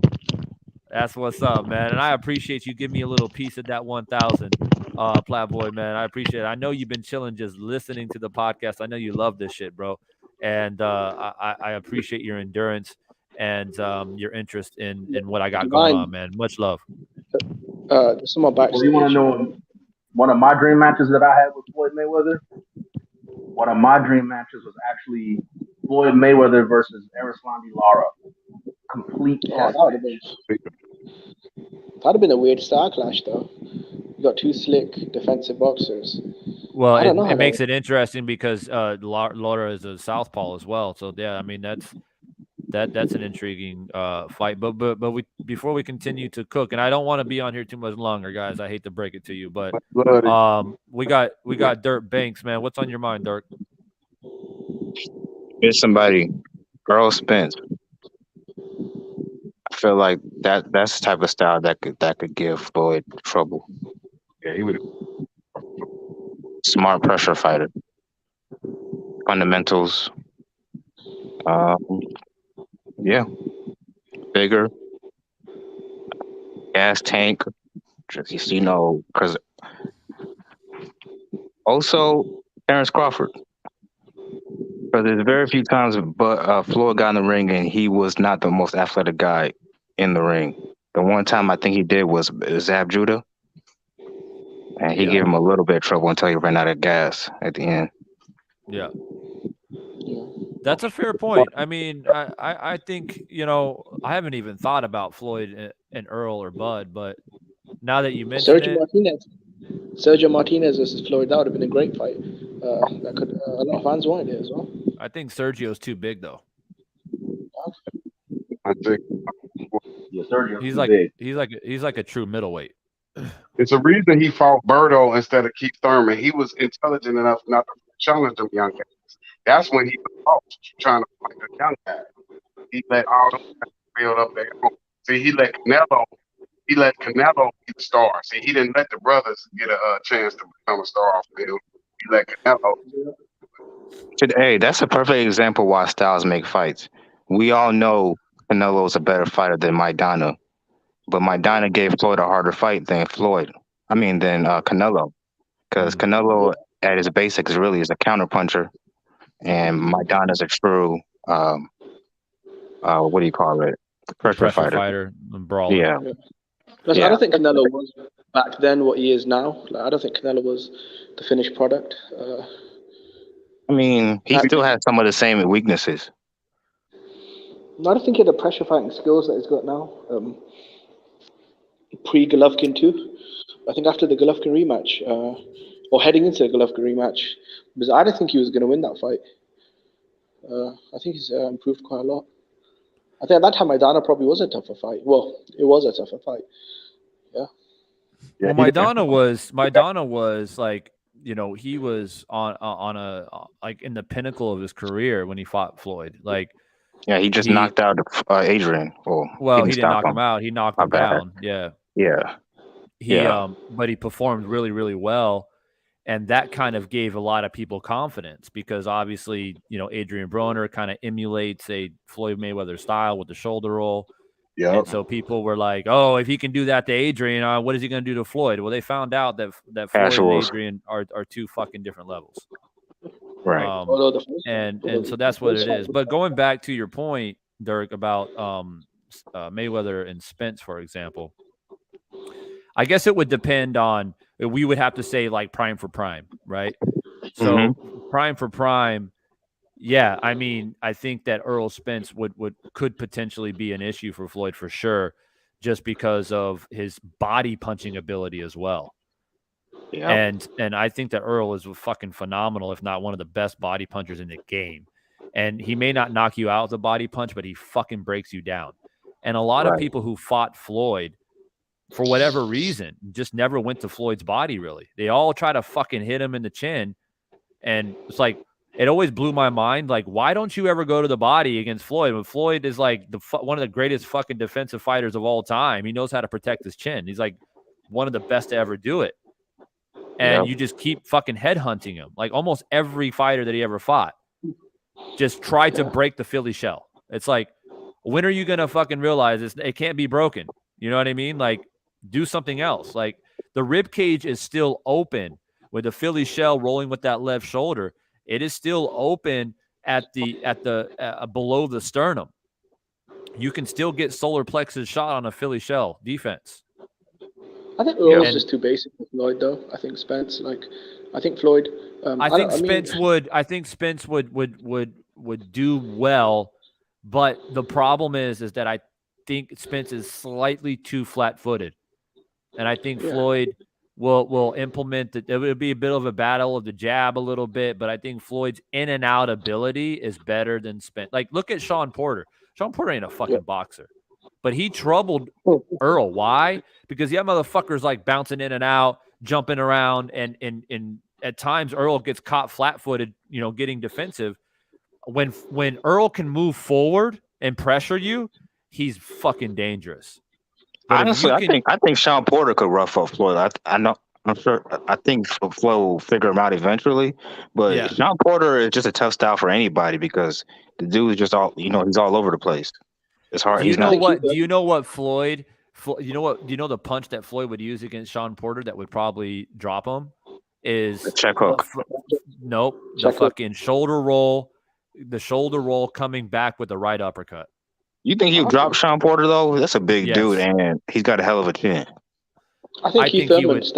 I think Sean Porter would run into a right uppercut that could, maybe not drop him, but it will fucking send a message very quickly.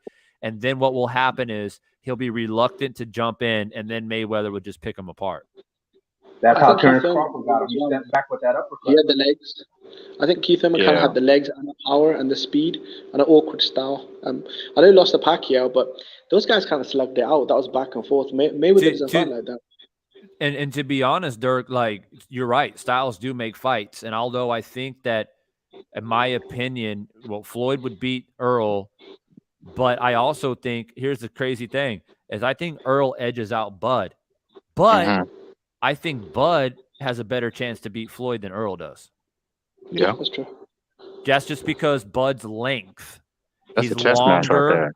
He I feel like he can play defense and offense a little bit better than Earl.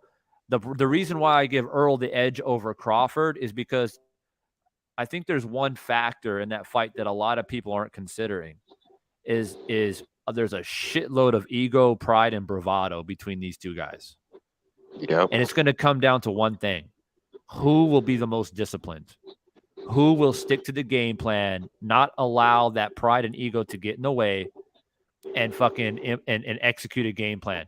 And in my opinion, I feel like Earl is more disciplined. I think that Bud at some point will, maybe he lands a couple shots, starts getting confident, and Bud gets in that mode, like he'll like fucking flip a switch and just like try to jump on you and throw like a 6-punch combination.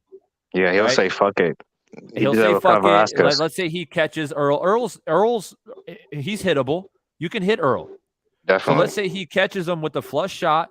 Earl maybe steps back a little bit, and all of a sudden he's like, "Oh, I think I got this motherfucker." And he's gonna jump on him, and I think Earl's gonna fucking catch him with a short shot that he doesn't see.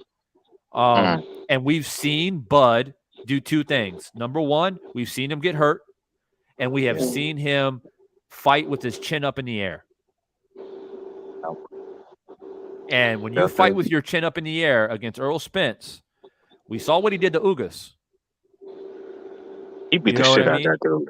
So, like, and that's just the way I play it. But a Bud versus Floyd fight, see, Floyd is not like Earl Spence in the sense where, like, he doesn't have that same type of pop and power to like counter Bud. To like, I don't see him hurting Bud like Earl can hurt Bud, because Earl is a true welterweight. Yeah.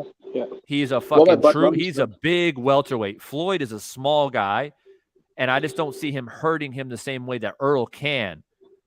So Bud could I think let his hands go more against Floyd, and because this motherfucker has like a 74-inch reach or whatever it is Bud does, he can pick apart Floyd from distance and force Floyd to cover up and be too defensive and not have enough punches thrown to win rounds.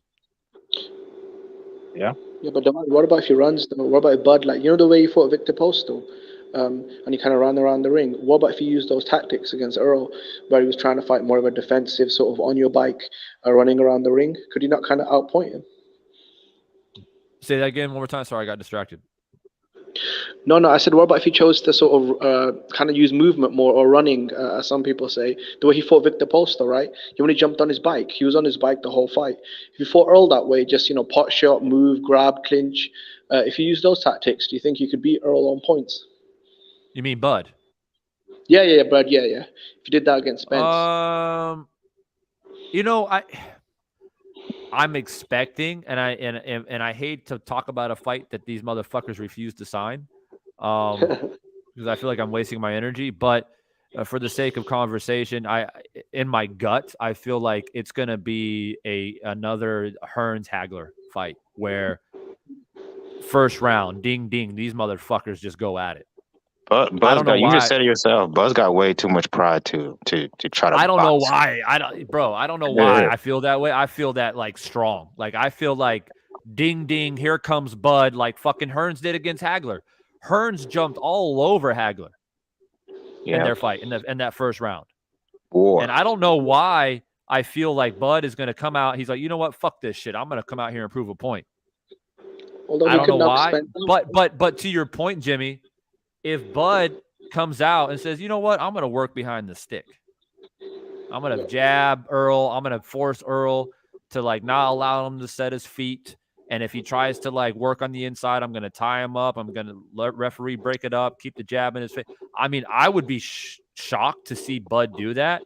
But to your point, yeah, I guess he kind of does have a little bit of a better chance if he decides to fight at range and box. I mean, he did fight at range and box against Sean Porter for a while because Sean Porter was so fucking aggressive. But Earl's not going to be that. He's not recklessly aggressive like Sean Porter is. He's a bit more systematic.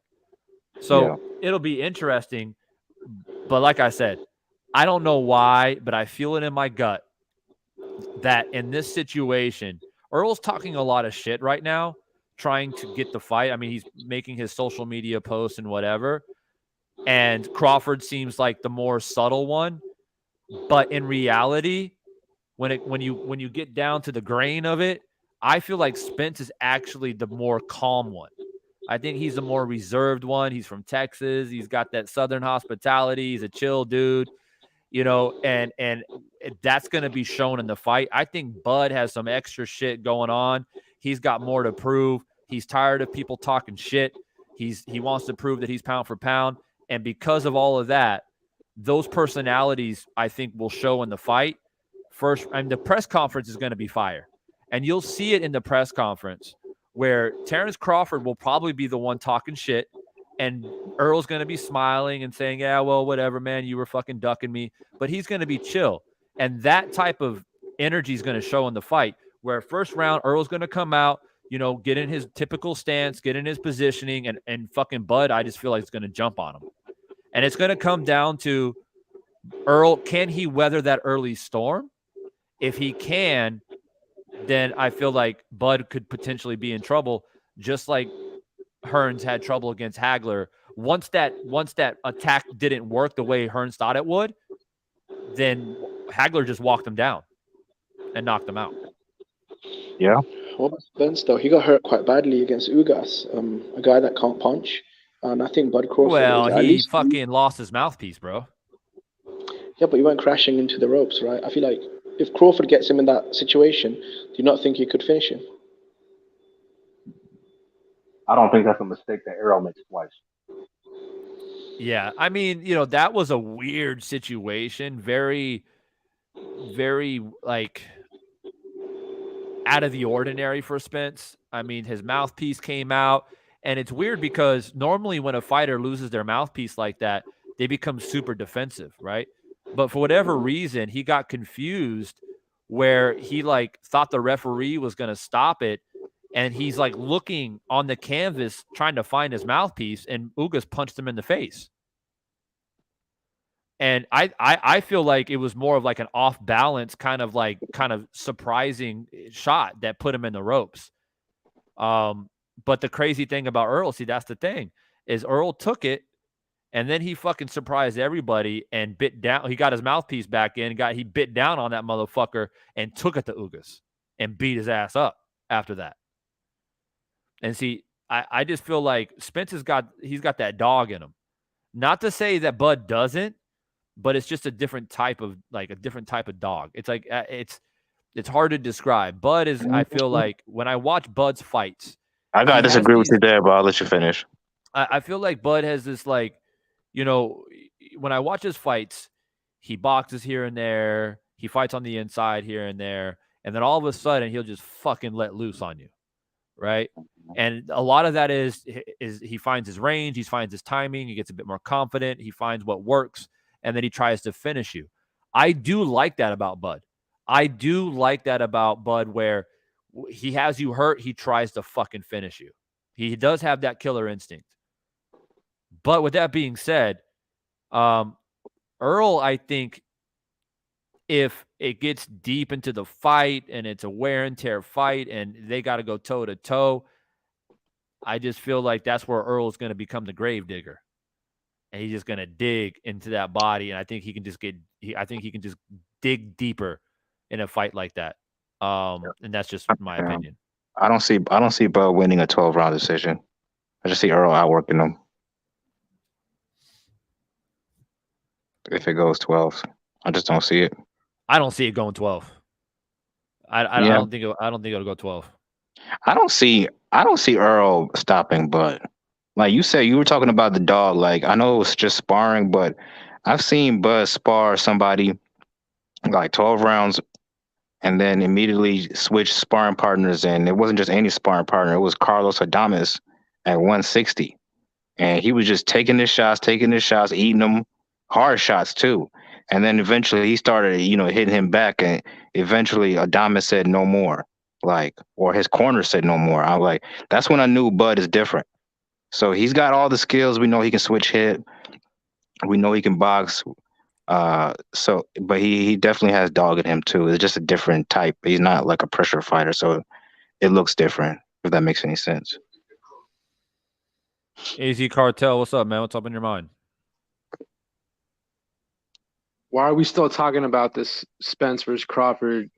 It's corny, bro. Cause the biggest fight in boxing.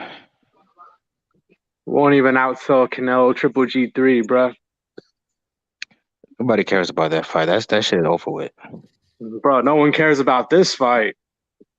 Obviously, Garbage, people bro. do. We're talking about it. 2 back foot slapping bitches all night, bro. No one wants to see that shit. And the funny thing is, Oh, hold Lord. up. We Hold got up, a hold up, cat hold up. going. Hold up. The funny thing is like they're gonna slap all night, and then we're gonna come on this show, and you guys are gonna praise them for like a high level fight, bro. Shit's whack.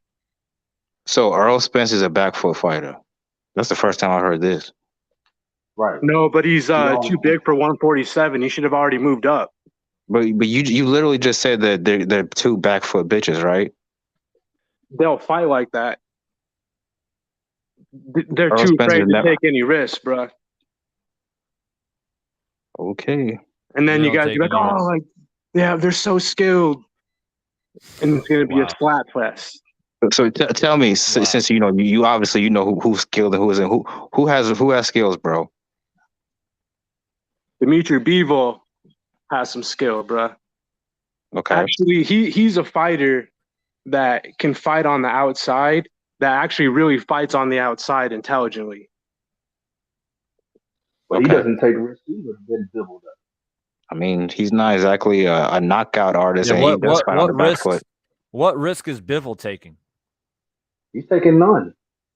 He actually was very careful against Canelo. If anything. Canelo moved up, so he's a smaller man. Bivol's actually, to be honest, supposed to win that fight. Yeah. Is Bivol fighting? What's the And other who dude's did name? Crawford beat for undisputed? Some guy named Indongo? Come on, bro. I'm not gonna say like Crawford's undisputed one was super impressive, but I mean I Look don't at think all those Canelo's great was either. wins Spence had against 140 pounders when the dude's big as hell, beating up on He's Chris also Algieri, beat Ugas and Danny Garcia. Leonard Bundy, what? Bruh. Both of them, this would be, if they actually get the balls and fight, their win would be like the first big win of either's career. Okay, well, let me ask you a question then, sir. Who is a bigger name on the resume? Caleb Plant or Danny Garcia? Who's the bigger name? Again, another 140 pounder coming up to 147, who's already at 154 and actually trying to challenge himself. Unlike that wasn't, dude. Answer the question. That wasn't the question. Well, there's context that's missing. I'm asking who was the bigger. We had to get to the bottom of that. The same Caleb Plant that struggled with Truex. What looks better on the resume? A Caleb Plant the same or Caleb Danny Plant Garcia? that fought Canelo, that's about to fight Benavidez and take another again. That was What are we talking about? You can't put it. He's about just to Benavidez fight now. Benavidez. When he fought Canelo, the only person he beat was Ustaki. That's it. Okay, a world champion. Okay. Well, Danny Garcia was never a champion. And then he took that challenge against Canelo, came up short, and now he's going to fight the boogeyman. That's fine. What's Crawford doing besides fighting Avanesian? What's Spence doing besides being a drunk? Bruh. Look, when that fight happens, and it will happen. I still let you continue this.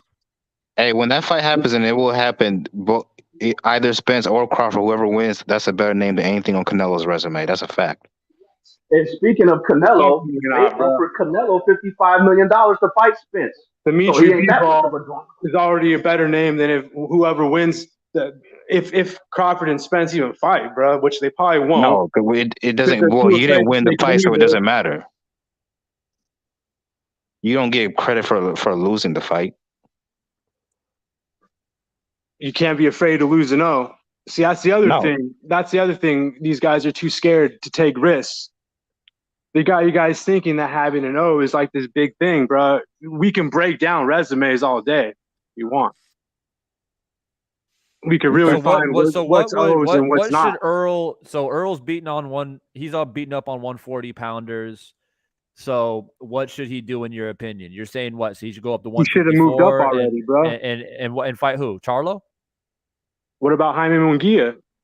They say 160. They say Spence can be 160, bro. He's bigger than Canelo, right? Spence said that himself. Bro. Come on, man. He can go to 160. That's a bit of a reach. Look, bro. Hey, Errol Spence has been a welterweight his entire career.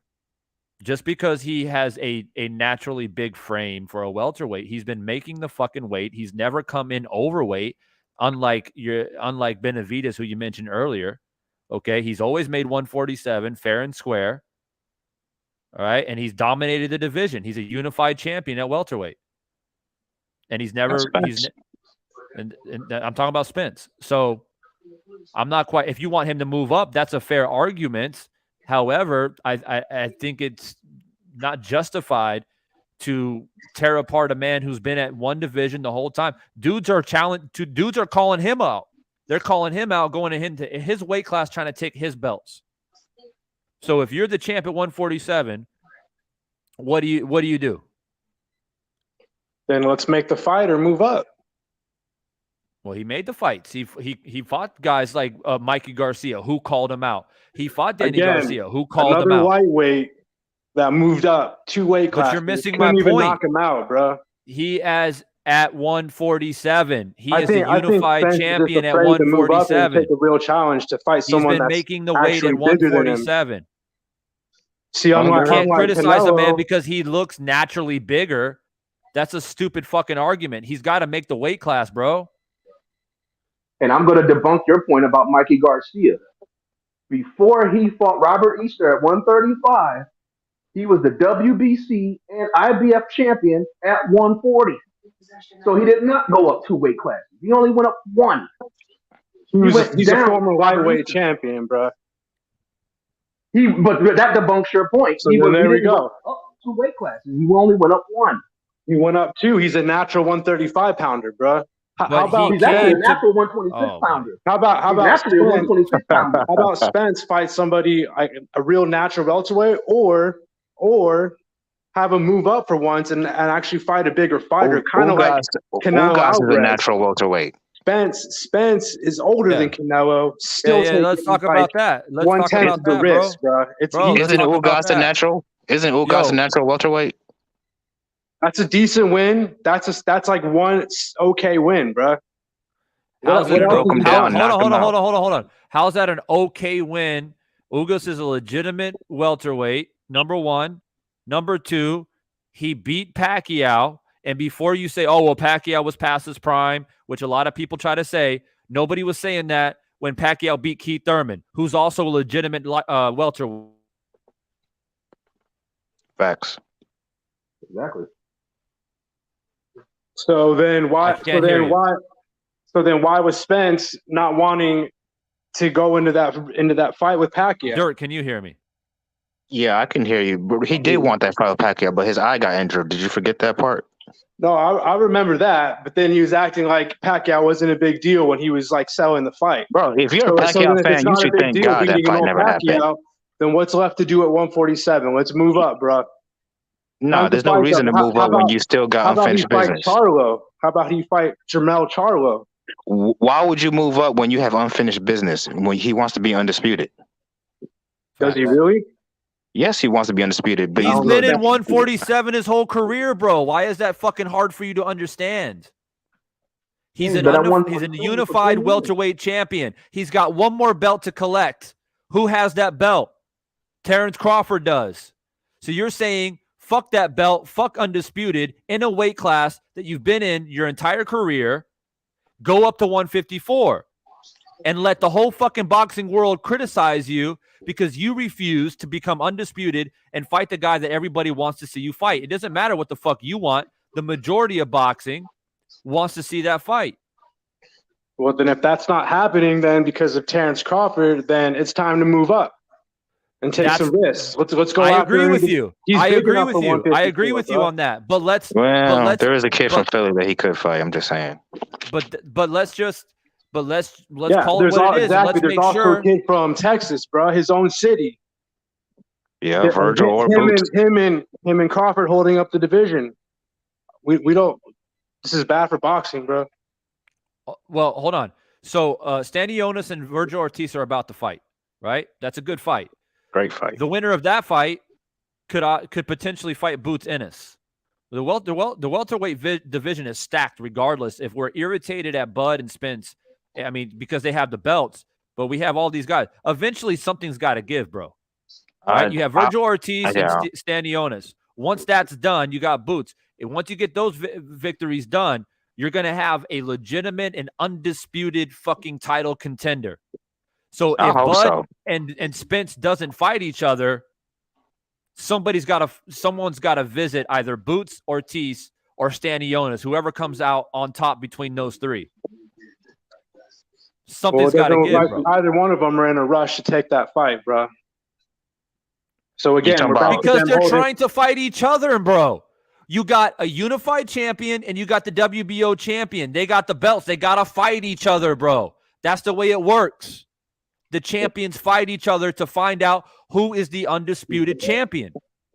Once you have an undisputed champion, then you take on the number one contender. After a while, like, if it walks like a duck, what is it? After 5 years, are you drunk, bro? It, bro, how many fucking Coronas have you had tonight, bro?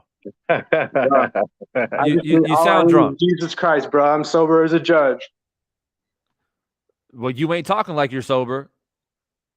You're calling Spence and Bud a duck when the two men are champions in a weight class trying to fucking become an undisputed champion, but they're ducking. That is correct. They don't want to take risks. So them fighting each other is not taking a risk. They're not fighting each other, bro. They haven't made the fight yet. That is correct. But what you're saying is that forget about trying to make the fight now and go ahead and fight either Boots, Ortiz, or Stanionis. Is that your stance? But hold up, Did hold up. Didn't you hear from the beginning? Division is my stance, bro. Yeah. Didn't you hear this dude from the beginning? He says he doesn't care if they do make the fight because it's going to be a back foot bitch contest in his own words. Well, what would lead you to believe that it wouldn't be that based on how long this? Because that's not how either one of them fight. Right, neither one of them fight that way. So like, I don't understand. You act like it's like You were just talking about that when Crawford was fighting Postal. I wasn't talking about that. You're talking about somebody else. Well, bro, here's my thing. I don't have any problem if you want to criticize. I don't have any problem if you want to criticize the maneuvering of these two guys. It is frustrating as a boxing fan that these two guys haven't fought yet. I totally 100% agree with that. However, to come in here and to fucking take a shit on them as boxers and completely fucking misdisplay their abilities and their skills is something that I won't accept. Simple as that. You want to know what's a bigger fight than that? Tank versus Ryan Garcia, bro. Financially, yeah. You want to know what's another bigger fight than that? I'm predicting Caleb Plant versus Benavidez once they really start promoting that. You want to know another bigger fight than that? No, I don't agree with that. Canelo versus Benavidez. Bro, no one even cares about this fight's done, bro. They don't even cares about it anymore. Nobody cares about now. You can say that now because there's a bad taste in our mouth as boxing fans because these motherfuckers can't make the fight happen. But I'm here to fuck, bro. But I'm here to tell you. Fight. I'm here to tell you, if that they make the fight next year, the fans are coming out. This will be a fucking mega fight, despite the feelings that we have right now. I fucking guarantee you that.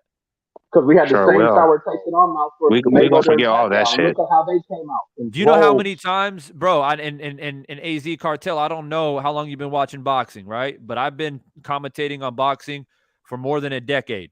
And I'm here to tell you, when Manny Pacquiao and Floyd Mayweather couldn't make the fight happen, everybody was like, fuck this fight. I'm over this fight. This is a bullshit fight. They're never going to fight each other. And everybody was like encouraging them to fight other people. But as soon as they made the fight, guess what? It was the biggest fucking fight financially that we've ever fucking seen. Because they had the resume and accolades to back it up. But that doesn't matter. Both in their career had great career victories that led into that point. Again, Spence and Crawford have done nothing. What? Done nothing? Come on now, that's going too far. How can you say they've done nothing? One guy is a unified champion. Another guy's a 3-division champ, been undisputed. How can you say you've done nothing? This level of attention. Okay, that's for cool. whatever, But that's bro, for because whatever reason, you have some type of fucking hatred in your heart for these two men, bro. I don't know what's going on. I don't know if they fucked your I know chick what it or is, what. but I'm not gonna say it. Did But go they ahead, bro. fuck your Come girl, bro? on, bro. Hey, somebody call Earl Hey, Spence. this Yo, isn't ask Earl network Spence television, if he bro. fucked Speak this your dude's mind. girl, bro. I think he might I'm have. confused. I'm confused about this whole situation. You first of all, I just want to speak back. You said he didn't fight. Was Kell Brook? How big was Kell Brook? Talking about Spence. Oh, the Is Kell dude that Brook, the dude is that Kell took Brook a bigger than risk. Spence in some case? The dude that took a risk fought a guy that was way bigger and then got his whole face crushed before it got mushed. No. You said that he didn't fight nobody big. Kell Brooks, it was a big name at that time. Kell Brook's a big name and a big man. He's big at welterweight. Yeah, he was. So don't say he Not didn't the fight same nobody after that Triple big G at fight. welterweight. Huh? He was big enough to go Not up to the same 160 after and that fight Triple G. fight, bro. That should tell you something. That took a lot out of him. That made him like. But see how you turn these excuses for your own favor. Now first it was this, then it's that. He's too small. Oh, but now he beat up when you find a person just as big after as. a while, bro, like if you don't make a fight, what is it then? I know, but you're just contradicting yourself a lot. You're not consistent, and so it's kind of bro. hard. Like I said, man. Somebody call Earl Spence and ask him if he fucked this dude's chick, bro. Like, for Okay, real. I have a question for this guy. What makes Caleb Plant, or even better yet, what makes David Benavidez versus Canelo bigger than Errol Spence versus Terence Crawford, in your opinion? I want to know. I want to know your answer. Genuinely. This will be interesting. It'll end in a knockout. Both of them are both coming to do some damage. Here we go. You fight like a pro. Fight like you're supposed to in the professional ranks, bro. This is the pros. So they don't fight like professional fighters? They're not trying to They're not trying to really go for that win. Literally, Crawford. Everybody he's fought at 147, he's knocked out. So what are you talking about? Who did he fight at 147? Who is he beating? Who did Caleb Plant fight? Like before Canelo, Amir who Khan, did he fight? That Amir Khan victory was epic, huh? Like, come on, bro. Hey, he was there. That's actually a good win on Canelo Crawford's fought resume. Amir Khan too. Canelo fought Amir Khan too. He sure did. Matter of fact, didn't he drag him up in weight? Facts. Blew his ass up. Canelo's he dragged him up in weight too. Classes, bro. Amir Chinny Khan. He dragged him up in weight, I believe. He beat Canelo. He beat Amir Khan like 5 years before freaking Crawford did. I mean, but at least Bud and Khan are like the same size. Like, not to mention, we've seen Canelo go up to light heavyweight. The dude's barely 5'7". You were talking. It's funny how you say Earl drug up Mikey Garcia, but you don't have that same energy for Canelo and Amir Khan. We've already seen Canelo I go find up. it funny that you out here talking about how. Come on, bro. We've already seen Canelo go into his fourth weight class. Like. How you said that Canelo and Benavidez is a better fight because they come to bring it and you're going to get a knockout, this, that, and whatever. But you know what's funny about that? Who has a better KO ratio, Canelo or Earl Spence? Well, when you fight 140-pounders like most of your career, what do you think? Okay, exactly. When you're already kind of a weight bully, what do you think? Thank you. I could argue a majority of Canelo's resume is dudes. Canelo hasn't weight bullied anybody. He hasn't fucking weight bullied anybody, bro. Canelo didn't weight bully fucking Amir Khan and knock his ass out. Weight classes? Are you gonna fucking take? Are you gonna take the victory away from Canelo over Amir Khan? Let's keep. Are you willing to take that victory away? Yes or no? Say your question again. Are you willing to discredit the victory that Canelo had over Amir Khan because he weight bullied Amir Khan? Yes, he's more than made up for that. Okay, but you're talking about a guy at one point in time used to fight at 135, 140, who moved all the way up to fucking junior middleweight to fight Canelo. Has Canelo moved up from junior middleweight all the way up to light heavyweight? And when you're out here talking about knockouts, and I just proved my point. Has Spence moved up from 147 to even 154? And he's older than Canelo? Actually. Come on, bro. Actually, to correct you, Divine, they fought at middleweight. Amir Khan and Canelo. They fought at 155. There you Yeah, go. Amir Khan's got some balls. He went up and took a risk. Oh, so Mikey Garcia don't got balls? He does. Spence couldn't God. knock him out. Mikey Garcia's never been knocked out, bro. You acting like Danny Garcia is vulnerable. Danny Garcia's got one of the best chins in boxing. And by the way, did you watch the Mikey Garcia and Errol Spence fight? Did you see how Mikey was fighting? I did watch that fight. Fighting like a typical Mexican, that's for damn sure. He was running for his life, grabbing, doing He was everything to fighting survive. bro. Amir Khan was throwing punches at Canelo. He was offensive. Mikey Garcia was not. He was fighting to survive, bro. Yep. Yeah, that's what he gets for. That's what he gets, bro. That's what happens. I guarantee you, if Mikey Garcia took more chances in that fight, he would have been knocked out too. Yep. He would have been. And then people like you will come out here and say, yeah, he knocked him out, but he was too small anyway. Well, does he have balls or is he too small? Does he have a chin or does he not have a chin? Like, which one is it? And, you mentioned the fact he doesn't fight welterweights, right? Sean Porter was a fucking legitimate welterweight. Lamont Peterson had about 4 or 5 fights at welterweight before he fought Spence. And where did he come from? Kell Brook was a fucking welterweight. And where did Kell Brook come from? Was a welterweight. Again, starting out not at welterweights, bro. Ugas didn't start at welterweight? Lamont Peterson and Mikey Garcia didn't. Chris Algieri didn't. Sure, but my point is that if you're going to criticize Errol Spence, then why won't you criticize Canelo or Floyd or Manny or many of the other great pay-per-view kings in boxing, megastar fighters who have catch-weighted fighters and weight-bullied fighters multiple fucking times? Are you willing to do that? Spence Crawford never got caught cheating either. FYI. I don't know. Those gloves last weekend looked pretty suspect.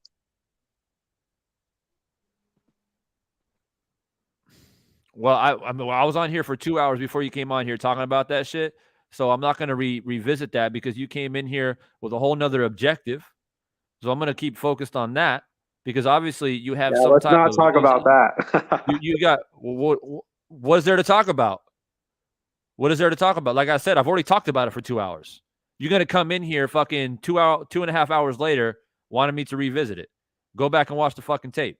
You came in here with a different objective, bro. You came in here, literally the first words that came out of your mouth is that basically Spence and Crawford are a bunch of bitches. They're back-footed fighters. They're not entertaining. They ain't worth shit. Yes. And you're getting pressed right now. Correct. For that narrative. No, I'm pressing you guys. You ain't pressing shit. I fucking guarantee you that. Because I've already put out multiple fucking questions out there that you have refused to answer, that you have beat around the bush, that you have deflected. The reason for that is because you have some type of deep-rooted hate for these two men, and I'm still trying to figure out what exactly it is. Now, you can try and deflect and say, oh, well, it's because they need to move up in weight or they're not legitimate champions. But it sounds to me it's much more deep-rooted than that. How about you just be honest and tell us why you don't like these two men? Just say it. Don't hide from it. Just say it. I think you can't handle the criticism of your heroes, bro. I know what it is. Your criticism is not legit. That's the problem. The reason why it's not legit because you're not being consistent. Legit, the fight would have been you're not made, being bro. consistent with your type of criticism. You're not willing to criticize Canelo, for example, for doing the same type of shit that you're criticizing Earl more specifically of doing. Okay, but like I said, Earl has been at 147 his entire career. he has dominated that division his entire career. Now, you may have a different opinion on how fighters should operate their careers. Maybe you favor fighters winning a couple belts here, moving up and winning a couple belts, and you're all about the pound for pound type status. But there are multiple boxers throughout boxing history who have stayed at one weight class their whole fucking career and have dominated that weight class. Rather, they're fighting guys that are from that weight class, that move up into that weight class, and even drop down into the weight class. There are plenty of fighters throughout history who have stayed in one fucking weight class and have been remembered of being one of the best at that weight class. Oh, you mean like Marvin Hagler? You mean like There Marvin you go. Hagler? And Marvin Hagler, a middleweight, bro. I'm so glad you brought up Marvin Hagler. Bro. I'm so glad you brought up Marvin Hagler, bro. Me too, bro. Let's talk about Marvin Hagler. I'm so fucking glad. You know why? Because Marvin Hagler, of one of the best middleweights of all time. One of the best middleweights of all time. No doubt about it, bro. But guess what Marvin Hagler did? He fought welterweights. Marvin Hagler fought welterweights, bro. He fought better names, bro. I don't give a fuck because your argument is Earl Spence. You're saying that Mikey Garcia is not a credible name? Well, Marvin Hagler is overrated anyway, but he's better than he has more challenges than Spence and welterweight and Crawford. I mean, even though Roberto Duran is a lightweight, completely just fucked up your whole argument by bringing up one of the best middleweights of all time in Marvin Hagler. You understand that he fought Tommy Hearns, right? You understand that he fought Leonard, Sugar Ray Leonard, right? These guys were fucking welterweights. A lightweight? He fought Roberto Duran. A lightweight? Come on, bro. At least I'll give him a little bit of credit for fighting like some sort of legend. Bro, you're a fucking hypocrite, bro. You're a fucking hypocrite. You can't turn around and say, oh, Marvin Hagler, who's a 160-pounder, fought a fucking lightweight, and that's cool because, oh, it's Roberto Duran. But you ain't cool with Earl Spence fighting Mikey Garcia, who was fucking undefeated, who was a champion at 135, moving up to 140, who fought at 140. But that's not cool with you. That ain't good enough. Why? Well, Mikey Garcia isn't. I mean, he's okay. I mean, I respect him, but like, come on, bro. Like, you're touting that as like some great win for Spence, comparing that to freaking Roberto Duran, Beto Duran. So it's about names now. So it's about names now, right? It's about legacy. So if a fighter moves from 135, that's what it's about. How about this? There, how about this, bro? Check this. Legacy, check this. Bro. Check this. Devin Haney. Devin Haney right now is undisputed at lightweight. If he moves up and fights, and Devin Haney, to your point, is a big fucking 135-pounder. Oh, he's yeah. He's 5'9". Yeah, let's talk about He's 5'9", bro. So if Devin Haney moves up and challenges Earl Spence for welterweight contention for all of Earl Spence's straps, are you going to criticize Earl Spence? Are you going to criticize fucking Devin Haney? Devin Haney would never do that. Devin Haney is trying to stay at 135 because he doesn't have the power to go up. You don't know that. He's okay. He's okay beating you don't know that. bums like Cambosos. People said that about Mayweather too. People said that Mayweather couldn't move up and fight Oscar De La Hoya, but he did it. Yeah, he wasn't calling for that fight years before. He beat up an old De La Hoya. But we're talking about weight classes. Victory. You got too many excuses, bro. You are not. He doesn't fucking point. You're talking about weight classes. Holding your heroes accountable, bro. Hey, he doesn't like black fighters. Like, we've been knew this. Like, it is what it is. You're not going to change his mind. There's nothing you can say to make him whatever black fighter has accomplished. He's going to try to denigrate it. Dirk, he's not going to admit it, but I'm going to expose him, and I'm going to make him admit it without admitting it. Right. That's what I'm doing. Just be honest. I'm going to respect you more if you come in here and be like, you know what, man, I just don't like black fighters, bro. I don't like them in the sport. That's just the way I feel. I say, all right, bro, thank you and fuck you and goodbye. Then we can keep it moving. I don't hate them, but I'm not on their jock like you and not criticizing them. If I see something that needs to be criticized, I'm going to do it like I'm doing now. You are not being fucking consistent with your argument, bro. That's what exposes you. You're okay with a fucking middleweight fighting a lightweight, and the only excuse you have, because it's Roberto Duran. that doesn't matter. We're talking about weight classes. Your whole premise is that Spence keeps fighting 140 pounders. You didn't say shit about names 15 minutes ago. Your complaint was weight classes. You brought No, up my main Marvin complaint Hagler, is which Spence was is your not mistake. not That was not your trying to be mistake. great, bro. They Your don't deserve mistake. this attention right now. Let's talk about the fighters that are really trying to make fights right now. Let's Okay, he brought that. talk about. Okay. I don't mean to cut you off, but I want to make one thing. I want to say one thing, and then I'm off. Now, you want to talk about guys making fights? Canelo Alvarez, right? Canelo Alvarez. He is a guy at 160. He had all 3 belts. Could have been undisputed. But who was right there with that final WBO belt? Demetrius Andrade. Oh, the guy that was The getting man hurt that was by looking Liam for him. Williams. Let me finish. Let me finish. He was the guy with the last belt. And this is a man who called him all kinds of bitch and hoe for 2-3 years prior to that occasion. And so what did he do when he got that last belt?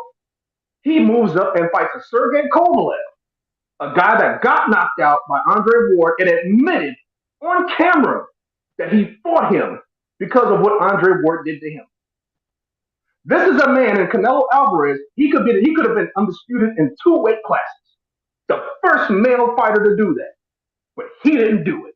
So let's talk about who's making fights. The other contenders sitting there waiting in line, expecting Canelo to go back to back number 1 contenders. What's Andre been doing besides fighting Liam Williams? Oh my God! Come on, bro. But he wasn't a number 1 contender. Andre was the other champion. When is Andre even unified a division? He could have unified with Canelo. He didn't do it. Oh my God, this guy. First of all, you don't just get a Canelo fight like that. First of all, this guy said. First of all, like, hold on. I'm not gonna be on here that long. I'm not gonna be on here this long. First of all, this guy said Hagler was overrated. Now that alone. Yes, I said that, bro. That alone knows that you don't know shit about anything.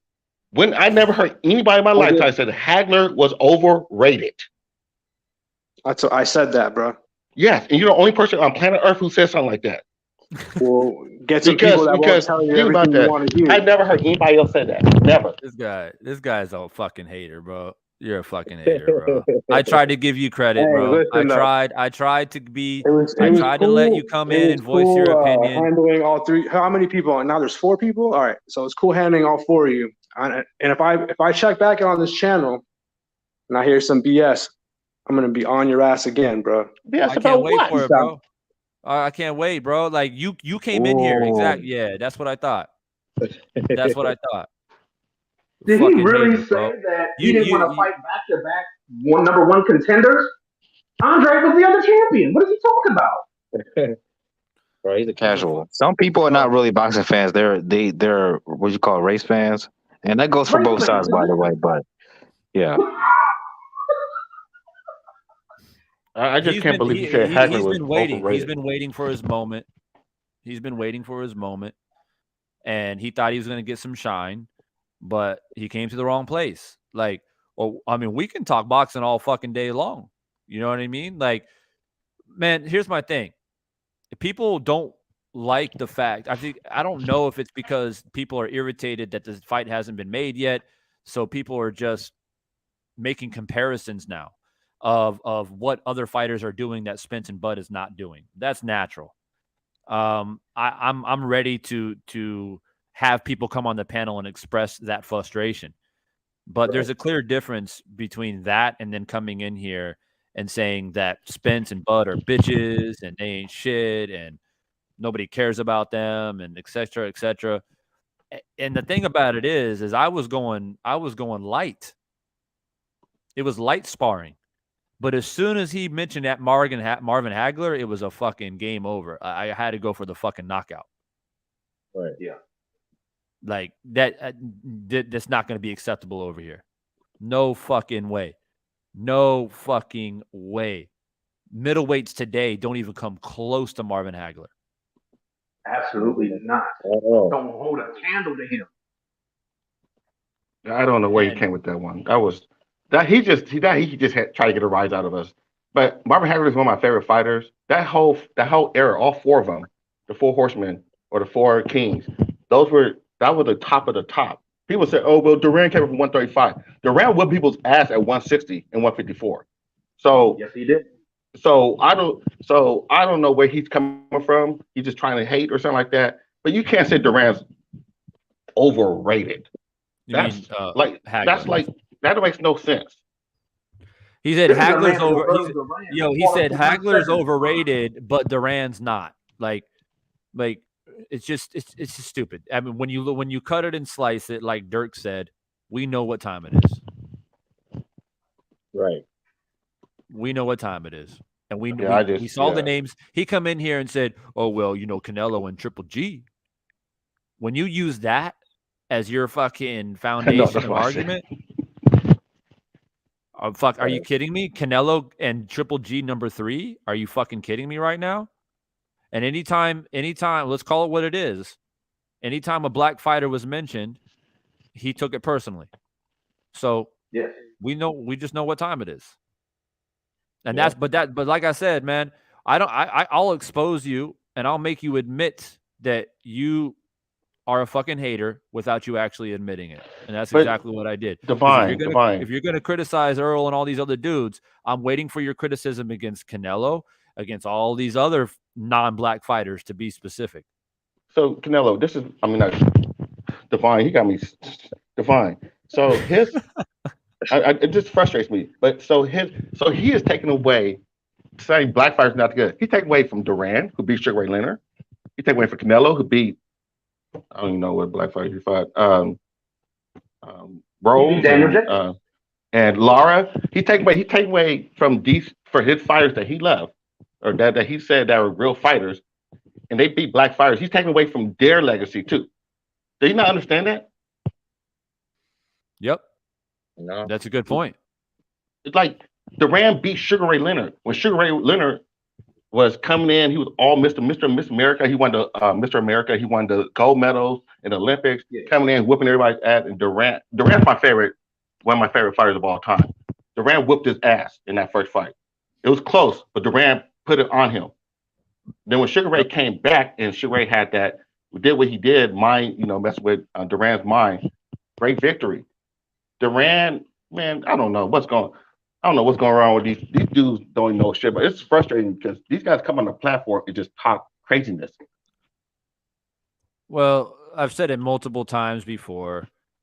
These motherfuckers don't act like this in real life. Nope. Sure don't. And they be doing this shit on YouTube. They really say how they truly feel about shit. Who fucking knows? Maybe he was bullied in school. Maybe some black dude like fucked this chick and now he's got some type of resentment. You never know with these motherfuckers, right? Right. But the thing is too is a lot of times, and I hate to say this, I really do, but a lot of times people cruising around YouTube, they are typing in names and they see somebody like me going live. They say, "Oh, this is a white dude. Yeah, maybe he's out here talking shit about Crawford." And then they find out that I'm not, and they find out that I'm unbiased, and they find out that I'm straight down the line no matter what it is, and then they get stuck in a tough spot because they thought I would come in here like my man Platboy said in the chat, like they think that I'm gonna sway one way or the other because of race. Like, fuck out of here with that shit. And that's the thing. That's what they look for. They're not gonna. A guy like that ain't gonna go over to like BFTB.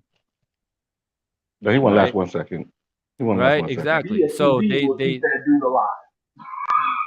Yeah, they just look for specific channels where they think they have a chance to be able to voice some fucking hate. Well, I mean, him and many others are lucky in a way because I'm much more calm and much more like I'm more of like a cerebral assassin. I'll make you feel fucking stupid. I'm not gonna come and fucking call bitches and pussies and fuck you, and it's just not my style, right?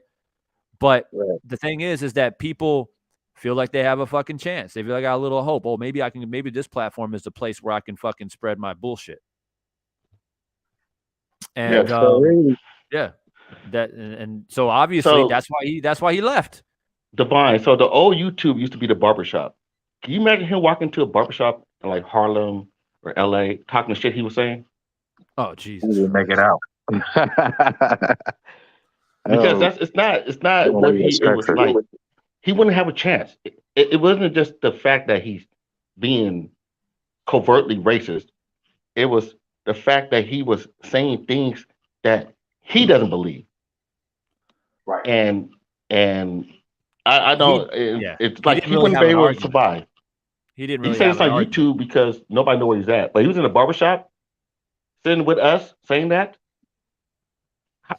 He wouldn't Yeah, even say that to us in our no faces. way, He won't say that. no fucking way, no way.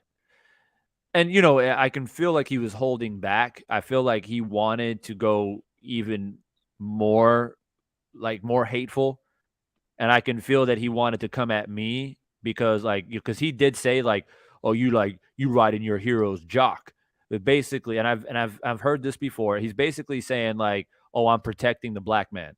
That's basically he what he wanted to wanted call to you say. a cuck. Yeah, Yeah, basically. pretty much.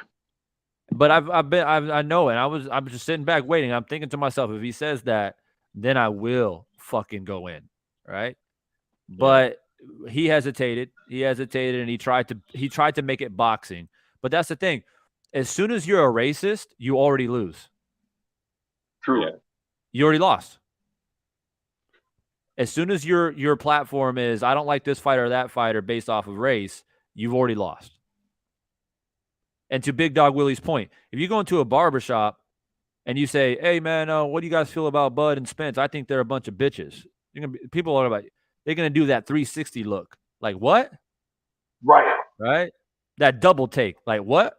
Like and that's it. And everybody has a different opinion about Spence and Crawford. Some people are Crawford fans, some people are Spence fans. But I don't think anybody in their right mind is gonna come and be like, "Oh, they're both a bunch of bitches." Well, just to him saying Hagler going to barbershop saying Hagler was overrated. I mean, that's Oh, when I had Jesus to draw Christ. get back on draw the line. And you know a lot of barbers out here, they're cut from that era. Yeah. A lot of those dudes out here cutting hair, they've been cutting hair since the 80s. Yeah. They Some of them watched from the 70s. they watched those guys, man. Woo. I can't imagine saying that shit to my own dad. I'm like, "Oh, I don't think Hagler was that good." My dad would slap me upside the head. Well, it didn't make no sense. It's like saying I mean, like I said, you're the only person who will say anything like that. Just try to get a rise. That's not he doesn't believe that. He doesn't believe that. Yeah, he don't believe that. So it was just the most stupidest fucking argument. He's like, he's criticizing Spence for fighting Mikey. But then I was like, well, but Hagler fought like welterweights all the time. And Hagler was a fucking middleweight his whole career, pretty much. didn't Canelo fight fucking Amir Khan? Yeah, I mean, Yes, he fought. he's like, and then Amir he said, Khan in he said, oh, but Amir Khan, he got balls though. Oh, but so Mikey doesn't have balls? Which one is it? Yeah. And Hearns didn't have balls, or Sugar Ray Leonard, or Duran didn't have balls. And they fought Hagler. What the fuck is he talking? That's what I'm saying. Fuck that guy. He said, I'm gonna be watching your channel. like the police or something. Watch it, bro. Watch it. I mean, it's not going to change, bro. Like, you know what I mean? The narrative is always the same over here. And that's why people come here and chill and talk boxing, because that's what we do. Let's talk boxing. We don't got time for none of that bullshit. Remember the other night, Divine, when that one dude came? I think they challenged you because you're white. And what's that guy's name? Captain Chaos, or whatever the fuck his name was. Yeah. Yeah. I think they just challenged you just because. And it like that's why when I really went at dude, because I don't like him fucking with. I'm not to say I know you take care of yourself. I don't like when people try to throw that jacket on you, like you're like this, like you don't know shit about boxing. You only like black boxers and all this other shit, and you don't like your white boxers. You know your favorite boxer is one of the best defensive fighters of all time. But Willie Pep. Forget that. He just wanted to talk about. Well, that whole situation is that I don't know how much want to speak about it or how much I should speak about No, it I because brought it up. I don't. We have to talk about it. But we're kind of like on that point. I mean, you make a good point. Is that I mean, yeah, people do that because there are. I mean, well, first off, there's not a lot of YouTube channels that talk about boxing that happen to be white. I mean, it's predominantly Black and Hispanic, right? So the few of us that are out here, they, you know, the trolls and the haters and the racists, they try to use us as like a fucking gateway, right? And they just assume that we think like them, and we fucking don't. So then they try to flip it and say that, oh, you know, you try to be the black hero or, you know, and all this other bullshit. So here's the thing about the Captain Chaos shit, which, by the way, it took me a good like 15 minutes to figure out who the fuck he was. Because he was coming out here talking about like, you know, monkey clips and what do you think about the black man saying this about another black man? And I'm like, what the fuck are you even talking? Like, it took me a long time. It took me a while too. And then he said, oh, me and Devon have a history. And so I was like, well, I've had a lot of history with the motherfuckers out here. So you can be anybody, you know? So I'm like, who the fuck is it, right? Until he got more specific about the details. And then I remembered exactly who he was. But that is exactly my point. Is see, they try to bait me and they try to trap me. And he's trying to get me to criticize a black man who mentions certain things about other black men or, you know, just internal black issues. And he wants a white man to fucking be some type of Captain America. It's the stupidest fucking argument ever. He was trying to trap you, though. Yeah, it's what he's trying to do. He was trying to get me, number one, to turn my back on a specific individual. And you know who I'm talking about, Big Dog. Yeah. He's trying to get me to turn my back on him, which isn't going to fucking happen. And then he's trying to make me feel bad by, oh, you know, you're a veteran. You said you'll die for this country, but you're not willing to stand up for when one man calls, or more specifically, when one black man calls another black man a monkey. And as a white man, you don't stand up for it. So you're wrong. I'm like, what? Like, what? How did we get here? I don't know how we got there either. And to be honest with you, I came in there for a whole different issue. Yeah. I came in there trying to figure out what the fuck was going on between two other men who I have respect for. And this was thrown in there somehow, right? And I was just, the whole time I'm just gobsmacked. I'm like, what the fuck? But at the end result, Big Dog, is this. Why are you bringing it up to me and not to the man that you have an issue with? That's why you said that to him. And I also said to him that obviously you don't want no problems with the man that you're complaining about to me. Yeah. You got an issue with another man and you want me to fix your problem that you have with him? Yeah. Like, what kind of fuckboy shit? What kind of fucking dumbass gay ass shit is that? First of all, I'm not going to say it, but I think he has a little bit of sugar in his tank. I don't want to go that far, but I think he does. I'm not going. That's all I'm going to say it like that. It's okay, but the way he talks and the way his comments and shit like that, I don't know. But just to make it, I don't want to talk about this dude because he pissed me off the other night. But but it's just the fact that he hates. It's just he's hating on you, he's hating on me, he's hating on the other dude. He was just sitting up there trying to bring a non-issue to try to get at you. And because you didn't agree with him about the other person, he was trying to use you as. Anyway, I don't want to get into it. My phone's acting up, but no, it's all good, man. I'm in a way I was glad that you were there because you kind of were like moderating it in a way. Because the actual host of that panel was, he was just letting anything happen, which I also felt was a bit fucking odd, to be honest with you. But you were kind of there to kind of balance it all out, because otherwise it would have got ugly between him and me and him.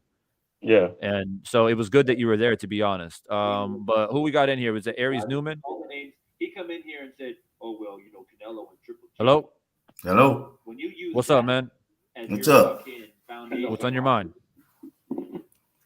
Hey guys, do you think this fight's gonna get made? I think so. I think it will. I don't think Crawford wants to smoke. Yeah, I mean, time will tell, obviously, but I feel like it's kind of it's not quite like Mayweather Pacquiao, but there are similarities. The similarity is that it's almost like they have to get it done now. You know what I mean? Like, there's only so much criticism that you can take. There's only so much pressure that you can take, unless you just fucking retire and be done with it. Now, if Bud decides to retire, then I guess, yeah, that pretty much says it. But if he doesn't retire, like, I mean, there's not much more that you can do. You know what I mean? Like, Stanionis and Ortiz is going to fight, right? We'll have a winner there. Boots needs to stay active. That guy was just hating, man. What's up? Who's that in the background? I think he's like listening to the live, but it's like he's behind. I heard a theory. What do you think about this theory? Somebody said that Bud thought maybe Earl was trying to wait him out because, you know, Bud hadn't fought in like a year and 3 months, something like that. So that's why the negotiations was taking a little bit long. So instead of letting that happen, he took on basically a tune-up fight so he could be fresh for, you know, he didn't want to fight Earl after a year and 3 months off, basically, is what they were trying to say. What do you think about that theory? Man, possible. I mean, there's just so many theories, bro, that when these big fights don't happen when they should happen, people are always seeking for answers, right? They're fucking looking under the rug, they're looking under the chair, they're fucking, you know, they'll go over to channels that they normally won't go to just to see what people are saying, you know, shit like that. And at this point, and Big Dog's been chilling with the channel for a long time when I talk about this. For the most part, I try to just leave it where it is and not put any extra energy into it. Just because why would I? You know, I've kind of made an exception tonight to kind of just chop it up with you guys about this fight. But in general, I don't talk about it. I don't make prediction videos about it. I don't like spend too much time on who I think is wrong or who I think is ducking, because we don't fucking know, bro. Like, we really don't fucking know, to be honest. We don't know whose fault it is. You know, we have our speculations. We look at social media. We try to look at different evidence here and there. There's plenty of channels out here that go at fucking Bud Crawford heavy. And you guys probably know who those people are, right? But I'm just not willing to go that far because, like I said, quite frankly, I just truly don't know. And I'm an agnostic person in general in all things in life. So it's more of like, you know, I'm the type of person that if you come to me and say, yo, Divine, man, a dragon flew in my room last night, right? I'm the type of person that's like, oh shit, for real? I want to see it. I'm gonna take your word for it. I'm not the type of guy to chastise you and be like, man, you crazy, bro. You on crack or what? The fuck, I don't know. Shit. I don't know. Shit. Maybe dragons are real. Maybe you saw some shit that nobody else saw. I want to see that. Right. And I'm an optimistic person. So, but as soon as I press you, not press you, but basically take your word for it to go and see that dragon, and you back out or you deflect or you be, oh, well, you know, the thing is that it just flew out of my room real quick. I just only saw it for a couple of seconds. Well, you probably lying then. You're probably bullshitting, and you probably are on crack. Right? So that's the way I approach boxing, especially with these big fights. It's like people say all kinds of shit. And until you can prove it, then it doesn't really mean anything. It doesn't mean much. It's just talk. Like, you can only take social media, Twitter posts by fighters or promotional companies or managers. You can only take it with a grain of salt. Even with Earl Spence making the graphic of strap season and all that, entertainment-wise, I love it. But do I take that as, 1,000% guaranteed, no doubt about it, Spence wants this fight and he is doing everything in his power to make the fight happen. No, I can't say that for certain. And, you know, it's just one of those things where are you going to put your energy at? When the fight is made and signed, you can come over to Divine Sense Boxing and I'll be making videos about that fight fucking weekly because it's legit. The fight's happening, right? No different than the lead up between like Wilder and Fury and all that shit, because that shit was signed, sealed, and delivered. We knew it was going to happen. And when the fight almost fell through and was pushed back because Fury got COVID and Fury this, that, and whatever, I still talked about it because it wasn't canceled. It was only postponed. So I don't know. I am a person who manages my energy. That's the type of person that I am. And the reason for that is tonight was a perfect example. We get motherfuckers like that guy who just came in here talking shit because you open the doorways for guys like that. And so that's why I don't really spend too much time about things that don't really exist, because they take the opportunity. Because this fight's not happening, those type of people take the opportunity to hate. You feel what I'm saying? So that's why I try not to open those doors. Because if the fight is signed, sealed, and delivered, it's hard for them to hate on it. It's just harder. But when it's not signed, it makes it tough for us true boxing fans to defend two fighters who should be fighting, but they're not. Yep. That's the thing.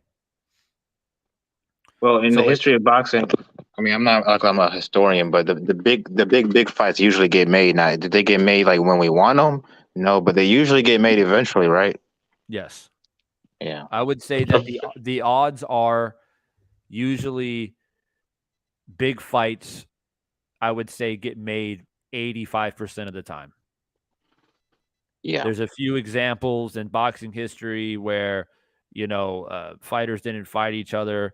But really, like I said, in comparison to the fights that, rather they came later or not, we still got them. And one good example of that is Rocky Marciano, right? He gets a lot of criticism for fighting aged heavyweight like legends like Archie Moore and a few others that he fought who were definitely past their prime. So Rocky Marciano gets a lot of heat for that because he didn't fight like those guys in their prime. But it's a slippery slope because there weren't a lot of fighters in that period when Rocky Marciano was coming up that were like as credible as those fighters that were in their prime, and it's so we still got the fight. It's just a matter of opinion on how much value you give it. Like, how much value do you give Mayweather Pacquiao, even though it was like 5 years too late? Yeah. The fact of the matter is that you can say the same thing. You can say the same thing about Mayweather. And I think Mayweather is a better fighter than Rocky Marciano. Marciano is a great. Don't get me wrong, but I think that Mayweather is a better fighter. But Mayweather, you really think about it, he fought the greats that he fought were past their primes though too. Your De La Hoyas, your Sugar Ray, your Sugar Shane, even your Cotto. What's his name? A couple other cats. But he made up for it for fighting a Canelo. And then beating the shit out of let's see, there's some other people. My mind's slipping. He fought Maidana. Maidana was still in his prime. Maidana. He fought. Earlier in his career, he fought Gennaro Hernandez and Corrales and Castillo. All those guys were in their prime. Yeah, early in his career, that would make him one of the best fighters that I have ever seen. Was that pretty boy Mayweather, because he was a monster down there. He was. He was a monster. He was. Yeah, he was, but he had a different mindset back then. He was upset about the Olympics. He was in killer instinct mode, trying to prove a point, he had a lot of his dad was in prison at the time. He was training with Roger. He's just a different fucking animal. But as soon as he started to get closer to become Money Mayweather, is, when he started making that big money, is Yeah. his outlook on boxing completely changed. And it became more political. He tried to follow the De La Hoya blueprint in regards to making big pay-per-view fights and things like that. So, it's like, yeah, you got Cotto, De La Hoya, even Pacquiao. These guys were past their prime. But the thing about it is, like, when you look at Pacquiao, for example, when people say Pacquiao was past his prime, which is fair, but Mayweather's 2 years older than Pacquiao. Yeah. And people forget that. And But- De La Hoya was past his prime for sure. I don't know how many years older De La Hoya is in Mayweather. I want to say maybe 3 years, 4 he's years. older. I think he's older than that. I think he's. Is he? He was 32 when he fought Floyd. I don't know how old Floyd was. Floyd was 27. No, he was. How old was Got him by Floyd? like 25 years. Huh? No, Floyd was That 30. fight was Floyd in 2007, right? So Floyd's 45. No, he was 30. So- He was 30. He was 30. Okay. And I think, and De La Hoya was 34. So 34, you're right. 4 years older. Yeah. Yeah, it's about 4. I mean, it's Yeah. not that massive of a difference. It's just the problem is that De La Hoya had just been in so many fucking wars. I don't think it was necessarily 34 was the issue. It was just the fucking wear and tear that De La Hoya, and that De La wear Hoya and was tear in some wars. really showed when he fought Pacquiao. Yep. Oh, yeah. He was done by the time he fought Pacquiao. I Yeah. think. De La Hoya was in some wars. I also think that he was way more motivated to fight Floyd than Pacquiao because he really did not like Floyd. He wanted to really beat him. So Yeah, after he lost that fight, like the fire kind of went away. Like, what's there to fight for? Wasn't Floyd Senior in like De La Hoya's training camp or some shit too? Yes. Yeah. Yes. Yeah. Against his own son. Yes. That's some crazy shit. Like De La Hoya. That's a good point. Is that De La Hoya? Yes, you can say he was slightly past his prime, been in a lot of wars, but I guarantee you, De La Hoya fucking trained his ass off for that fight. Yep. Yeah, De La Hoya. He I mean, was I give him motivated. a lot of props. De La Hoya, he's a weirdo now, but he fought all the greats in his era, and I mean all of them. He did not, all of them. So Mayweather beat Zab Judah was still pretty much in his prime. Ricky Hatton was definitely in his prime. Marquez was still doing big things. Victor Ortiz was still pretty much in his prime. Robert Guerrero was around about the same kind of status as a Victor Ortiz. Marcos Maidana was still in his prime. Andre Berto was still kind of doing his thing. Some of those names are not fucking great names, but in the sense of like fighting aged fighters. The only aged fighters he really fought was a Mosley and a De La Hoya, really, and a Pacquiao. That's about it. Cotto? How old was Cotto though? Let's see. Cotto. Mayweather was 35 when he fought Cotto. Let me check for Cotto. I think they're like the same age. Yeah, Cotto was past his prime though too. Cotto was Mayweather. Cotto. Oh, it doesn't say his fucking age here. So they fought in 2012. He was born in 80. Cotto So he was 80? 30. Cotto was 32. And he's younger than Floyd. Yep. Oh, okay. Cotto was 32. That was a good fight too. And Mayweather was 35. So Cotto he had a lot of wear and tear by the time he got in his 30s though. Yeah. And when you look at Cotto's resume before his first loss against Antonio Margarito, which quite frankly shouldn't have never happened. Cheated. He got cheated. Yeah. When he faced off against Margarito, he was 32-0. And he beat Shane Mosley. He beat Zab Judah. He beat Carlos Cantina. He beat Paulo Malignaggi. He beat Ricardo Torres. He beat DeMarcus Corley. And he was one of the best light welterweights for fucking sure.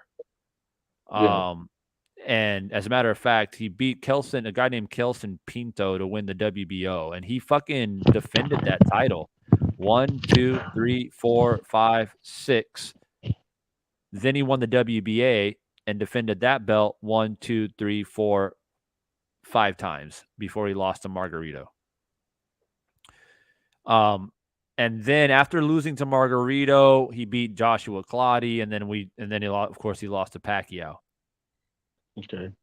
But yeah, then he beat Yuri Foreman. The fucking Mayorga fight, that was a fucking that Mayorga fight was funny as fuck. Mayorga's insane. The Mayorga Mosley fight was even better though. Yeah, that shit was funny as fuck. Do y'all remember that press conference when they were like facing off, and Mayorga lit up a cigarette in Shane Mosley's face, and then Shane Mosley like swiped it out of his mouth? he grabbed Mosley's wife's ass. Yeah, that's who they're trying to make Rolly out of. They're trying to make him another Mayorga. Rolly ain't no Mayorga though. Nah, he's a cornball. He's just cringeworthy, whatever the fuck he be saying. Yeah, Mayorga's actually good. Yeah, that too, and he could actually fight. But yeah, I don't think we're gonna see another floor. Well, I had a thing. Devin Haney's the next thing. You think so? Yeah. I highly disagree, Divine. Let me tell you why. I think it's Shakur Stevenson. I think he's got a higher skill set. Yeah, I think he's got a higher skill set than Devin Haney. But I will say this: whoever does come out of this era with this current group of lightweights that you see, and there's a bunch of other guys coming up below them too that are really good as well. Whoever comes out of this era on top has a chance to be the GOAT, because you have a potential to have a really like crazy resume if you think about it. You could potentially, let's say for Devin Haney, for example, let's say he goes on to beat Lomachenko, Tank Davis, maybe a Teofimo or Ryan Garcia. Yeah, and later on a super fight with Shakur Stevenson. You can make an argument that will have a better resume than Floyd. Think about it. Like, think about those names. If these guys, which I think they will end up being great fighters in their own right, if they all fight each other, that you might have a chance to have a great resume. You really do. Well, and don't forget Keyshawn Davis. Both Haney and Shakur have a big opportunity to make boxing history, because they both have the type of frame where they can move up in multiple weight classes. Yep. And just collect belts and become undisputed in multiple weight classes. That's one thing Floyd never did, was become undisputed. Yep. Yeah. And so that's one thing. Like, Devin's already accomplished that. I think Shakur will probably do that soon. Yeah. I think go ahead. And that's a fucking massive, massive fight. Everyone's talking about Devin Haney and Teofimo or Lomachenko or whatever, which those are great fights, but obviously Devin Haney and Shakur is fucking massive. When it gets to that point, eventually, probably like 40 years down the line. Yeah, that's the most skill fight. That'll be bigger. Yeah, that'll be bigger than Spence Crawford, because that fight could literally be for undisputed, like another undisputed weight class. At like 140? At 140? Yeah, at 140. Yeah, 140 or 40, maybe even 47. Who knows? But yeah, I think that what's his name? Ortiz and Boots is going to move up sooner than we think they are. Yeah. I don't think they can stay at 147 too much longer. Speak of the devil, I think out of all of them, I think Jerron Ennis is the most talented one. But he just hasn't had an opportunity. Probably because they know what I'm saying is true. I think the most athletic one. He's a legitimate, like, if you want to define the word like mandatory and or contender, like that's Boots Ennis. Like, he's a fucking legitimate threat. And so that's why, like, you know, you kind of want to get this Bud and Spence shit out of the way, because it might actually all work out for Boots in the long run if Bud and Spence can actually fucking fight, because I think that would be the next move. You have the undisputed welterweight champion, and Boots steps up and challenges for that. So, I mean, it all might work out. If it doesn't work out in that way, this is why I kind of put a little bit of pressure on Spence, because you have an opportunity to outshine Bud now. Bud went on and fought a fucking number 6 guy. Who gives a fuck? Go and fight Boots now. But if they if they truly do plan on fighting each other, I wouldn't do that. But if the fight is definitely dead, then yeah, fight Boots. I think I think he should fight Thurman first. I think you should get all the old folks out the way, get Thurman out the way, and then fight Boots. I don't think that, because I think Thurman is that one dude in the division that, well, yeah, he lost to Pacquiao, but he didn't lose to none of the current good fighters in the league. Earl said many times he would never give Thurman an opportunity because when he was a contender, he wouldn't give him an opportunity. Yeah, but that you have to let that go. I think the best thing for Spence, if that's the case, is whoop his ass. I agree with Big Dog. I mean, you can't like be petty like that. I know. I mean, it's not. He's got the right to fucking feel like that, but at the same time, you're a grown ass man. You know, like, what are you gonna do? You don't want to do you definitely don't want to do what Bud just did and go fight like a number 6 guy. Don't fucking do that. Right. Okay. But and then on top of that, if the WBC has already mandated Keith Thurman already. Facts. So he's gonna have to drop the belt if he doesn't fight him. So now we still don't have him disputed. So he's gonna have Spence would be. Yeah, I would have a lot of respect for it if he took that Boots fight, because that is not a damn tune-up. That might be that wouldn't even be a bump on the road. That might mess up these little undisputed plans that everybody's having. Thurman's not a tune-up though. I mean, to be honest, no. I mean, honestly, if Thurman were to fight Drawn Ennis right now and Earl, but Earl, it might take a little bit longer. I think Drawn Ennis stops him like in 3 to 4 rounds. Oh shit. No, yeah, I can't. I'm dead serious. I think Thurman's really smart. I don't think he's going to sit up there and trade with. Yeah, I don't. Yeah, man, Thurman has a really high IQ, ring IQ. He does, but the things I hear about Boots, either there's 2 things: either Drawn Ennis is the most overrated, overhyped fight I've ever heard in my life, or he is what they say he is. Because Breadman Edwards said that he's been in the gym, Philly gyms all over the country, for 20 years training, looking at fighters. He said Drawn Ennis is the best fighter he's ever seen in the gym. He said that specifically in the gym.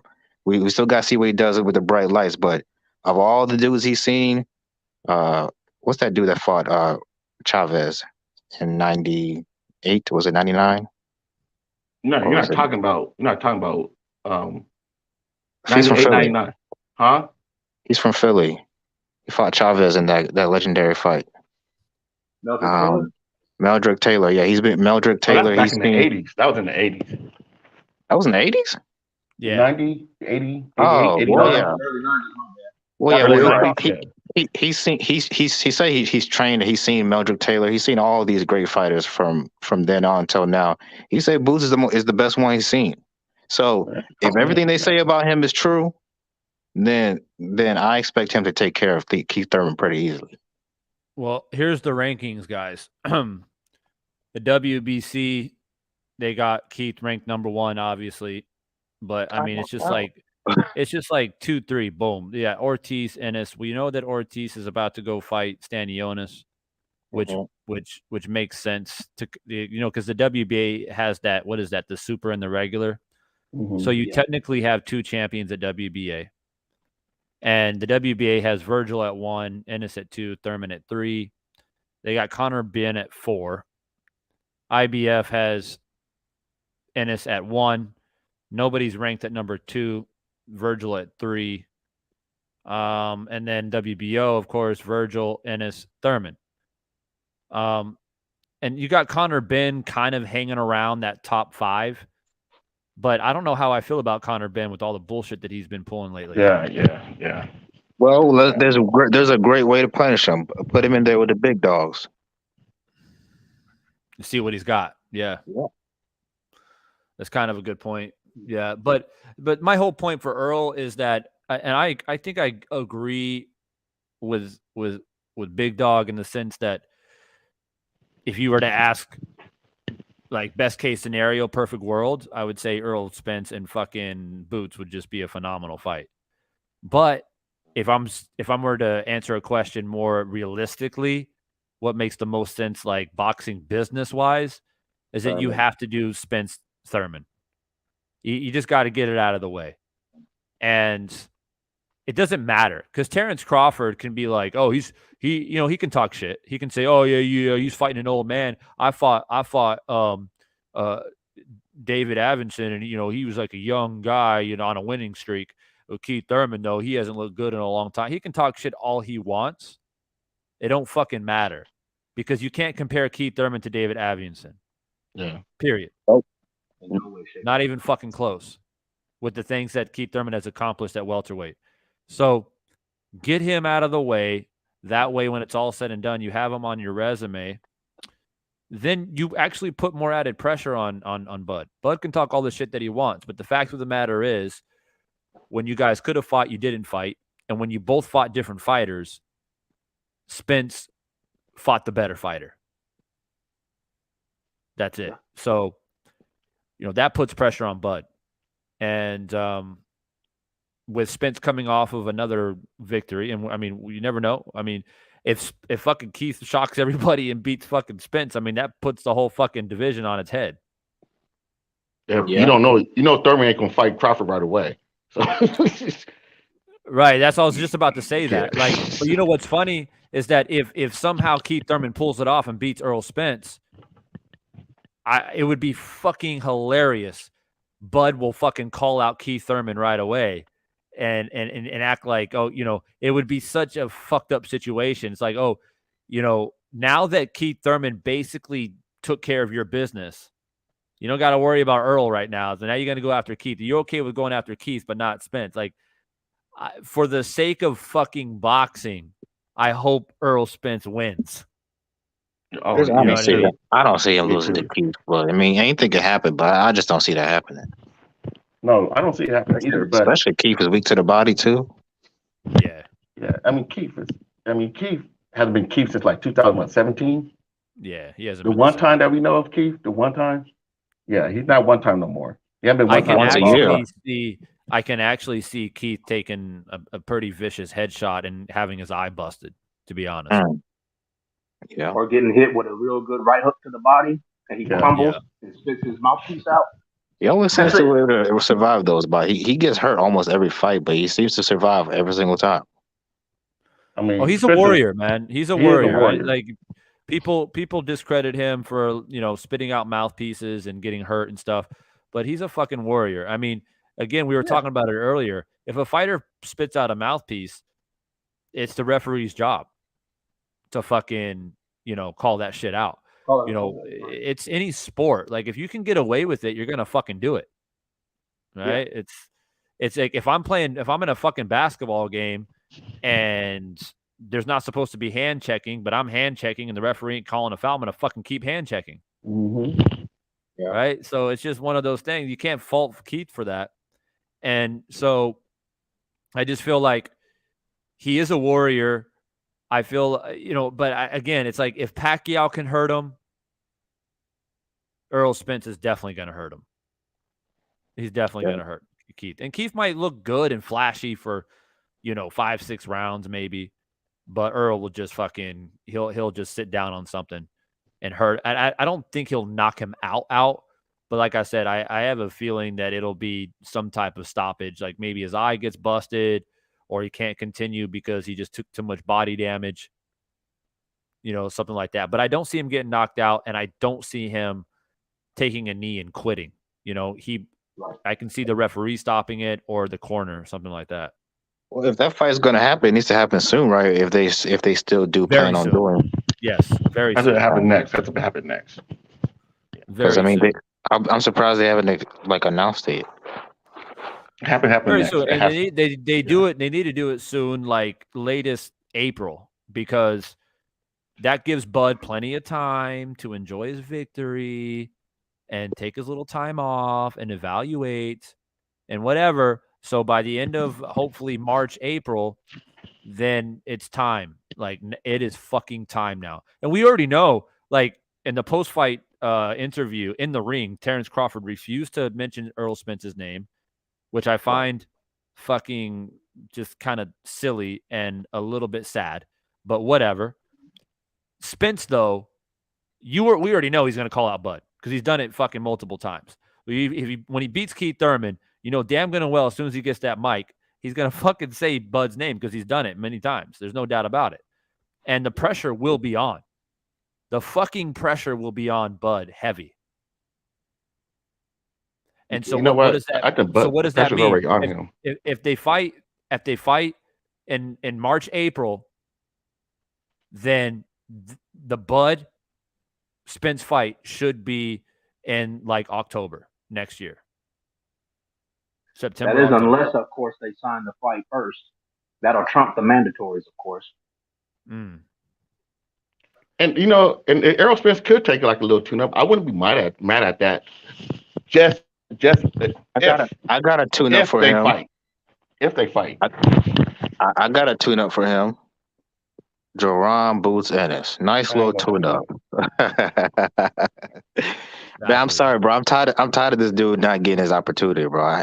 I agree. Honestly, he's 24. I mean, he's 25. He's 25, but like he it's got to be frustrating when you might be the best fighter at 147. You just got to wait, and then people think that you're cherry picking when you don't control what's going on because of politics. So, yeah, that happens a lot in boxing in general. Because we see a lot of people get ducked the fuck up, and some people don't see any. I'm looking at the rankings right now.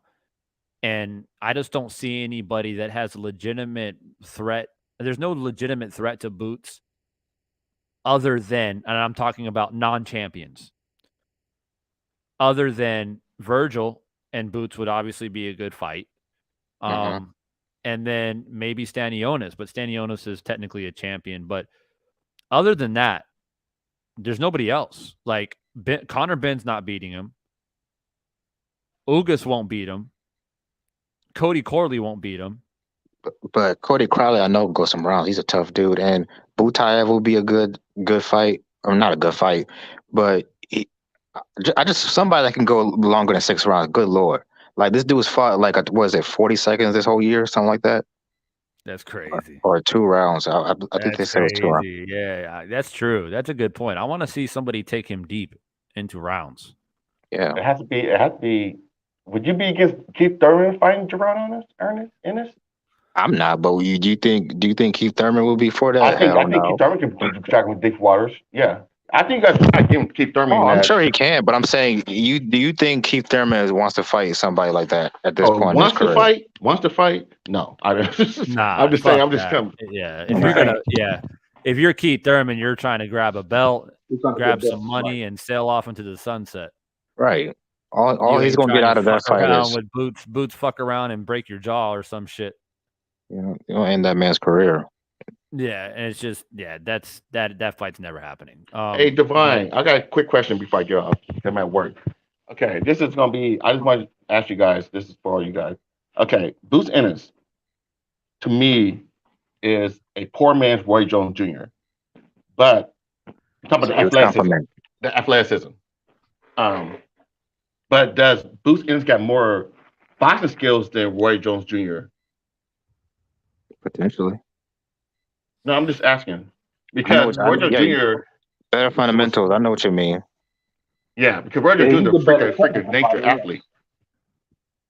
Yeah, I would say Jerron is a better technical fighter as far as athleticism. They pretty much match each other. I wouldn't say that. No. Roy definitely was the better athlete or the more freakish. Yeah, but you combine freakish athlete, which Boots does have, and good skills, then you have what you call a special fighter. Yeah, potentially. Again, we all got to see it, but because I don't want to see Boots Ennis end up like Roy Jones and just hit that peak and just drop off. So you don't have that when they don't have that reflexes anymore. I think he'll last a little bit longer. Yeah. And you know what I think would be another good fight for Boots Ennis? And he's not in the rankings, but he should be here. Speedy Rashidi Ellis.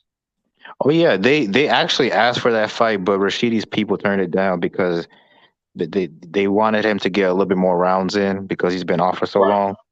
So the guy's always off. Yeah. That guy. How many fights he fight in the last 3 years? Like 1 or 2?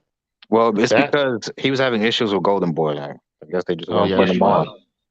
He was trying to get out of that Golden Boy contract. He low key has a better win than Virgil or Boots have on their resume. Alexis Rocha. Are you guys excited at all for Ryan Garcia and Tank? I am, just for like the spectacle of it. Yeah, it's a spectacle. I That's think what Ryan Garcia gets knocked out. I'd be surprised if that's a competitive fight because Ryan Garcia, he of all the so-called Four Kings, whatever you want to call them, he's the weakest link. Yes. Is he part of the Four Kings? And they put him there. Yeah, Is they he? did put him up there with them. Who did he? Oh, because Shakur came up late. That's right. Yeah. Because I don't think because Shakur came up to 135, he ain't the Four Kings. Yeah. I think it's a pretty good fight, more than some people are giving it credit for. I think that I'm not going to put too much thought into it until I give my official prediction. But obviously, you know, Tank, he's so fucking unorthodox, man, and he's got that like duck underneath and fucking throw a shot over the top that you don't see, catches you and puts you to sleep, you know. And with Ryan, sometimes getting that chin up in the air the way he does when he loads up with shots. It wouldn't surprise me if he gets hit while he's throwing a shot and gets knocked out. Right. And I think that's what's going to happen. But I don't see him being reckless like a Rolly, you know.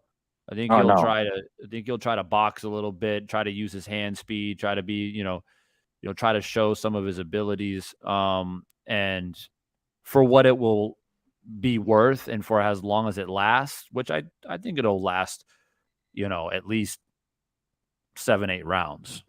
I think it'll be an exciting fight. As a matter of fact, I can see Ryan landing some big shots on Tank. Yeah, I can see that too. And it seems like Tank got a little bit of a chin though, right? Yeah, he does have a chin. The thing is Tank is like first off, Tank needs to prove that he can take a shot. I don't think he's truly I don't think he's had to prove he hasn't taken a real shot from a real puncher yet. Exactly. Okay. And I think that Ryan will sit down Ryan will definitely it'll be a part of his game plan to attack Tank's body, which will be interesting to see. Ryan is going to have a height and reach advantage as well. But the skills gap, Divine. We'll see how he reaches around to try to get to that body. But, I just think when it comes to Tank, right? First off, he's used to being the shorter fighter in most of his fights. So he's fucking used to that. But the thing is that I think with Tank, even when the Rolly fight, or most of his fights, really, even the Mario Barrios fight, is sometimes he looks vulnerable a little bit. Like he's kind of backing up and he's covering up and he's doing his little defensive thing. But I've learned over time with Tank that he's doing it on purpose. Yeah. And the reason why he's doing it is because he's trying to figure out the timing. And it's like he absorbs and he's like calculating in there. As soon as he fucking finds that timing, boom. And it's like what he did against Santa Cruz. Exactly. And the thing about Tank is that he literally has like that one punch knockout power. Yeah, he does. And that's what makes him dangerous. Even if Ryan, it could be a fight where Ryan is doing fucking great. He's hitting him to the body. He's got Tank backing up, maybe even wobbles Tank. Tank is like really defensive and trying to loop something. He can't quite land it. And all of a sudden, like round 8, boom. And and Ryan is like getting confident and he loads up a little bit too much with like a body shot or something. And Tank just steps back, left hand, bam. And I can totally fucking see that happening. But Tank will prove a lot in that fight. If the fight goes that way, he'll prove that he can take pressure. He can prove he can take on a body attack. And he can prove that, when the fight gets into those little kind of like later rounds, he still can have that power. Honestly, and it could be controversial. I don't know. This is low-key a cherry pick. Hmm? Yeah. Like people look at Ryan's. He's got fast hands. He's got great power, no doubt about it. He's got the size advantage, all that stuff. But the skills gap is huge in this fight. I don't think skills Like, gap is that huge. I oh no, think it's huge. Ryan. No, I think Ryan could hurt Tank. Ryan Of course got he power can. too, and he got That's really what I fast know. hands. Power and speed is not really a skill set, though. That's kind of Let me something you're let me born finish. with. Well, don't get me wrong. Like, Ryan fucking irritates me a lot with stupid shit that he does and says. But I think he's a little bit underrated a little bit in regards to boxing skill. I think he's got a bit more skill than what people give him credit for. Is he a Tank Davis skill? No. That could be the determining factor of the fight is, to your point, will come down to skill for sure and timing and accuracy as well. The other power, Garcia.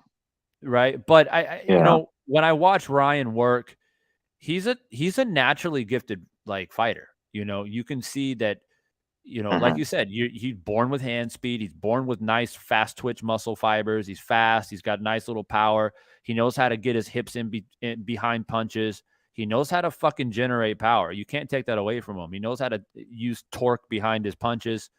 And, but the difference is that he makes more mistakes. That's what it comes down to. Can't afford to do that against elite than Tank. No.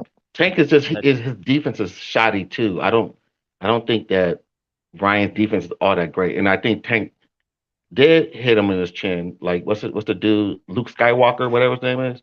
What's the guy from Campbell? England? Yeah, Campbell. I think if he got hit like Campbell hit Ryan's not great. Ryan's not getting off the campus at all. Ryan's sleeping. Ryan can definitely get knocked out. Yeah, for sure. Yeah, he doesn't have an Oscar De La Hoya chin. No.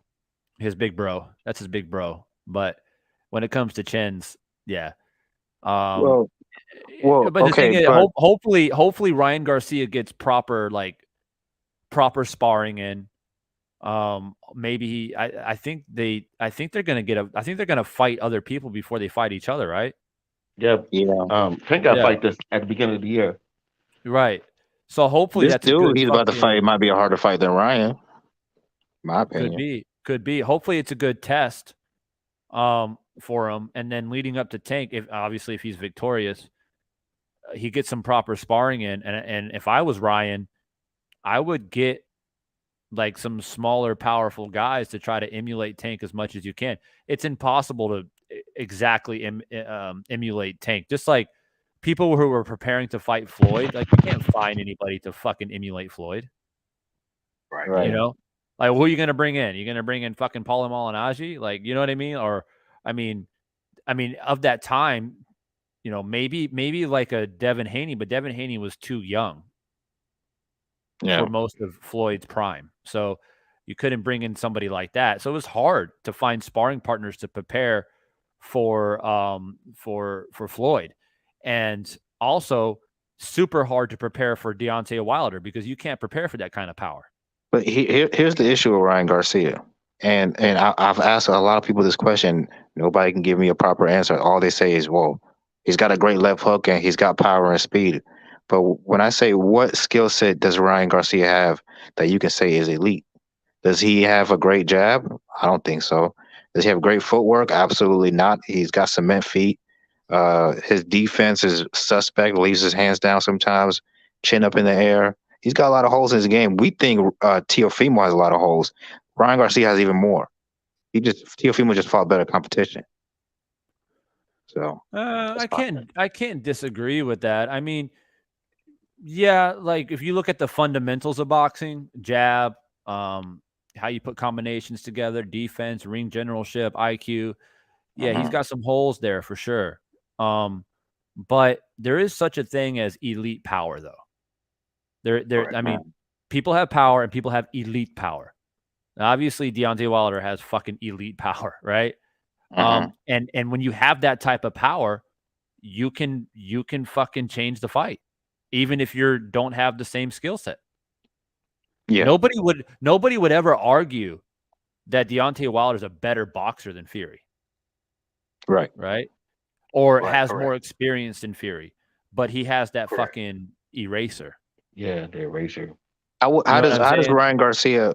Yeah, how would Ryan Garcia react if Tank starts pushing him back, like, and able to smother his punches where he's not able to, leverage his? I don't think that's leverage. going to happen, though. I don't think that's going to happen. I think that naturally, Ryan being bigger, taller, longer, Tank is not stupid. He knows that Ryan, even though he knows he's more skilled than Ryan, he knows Ryan's going to try to go to the body.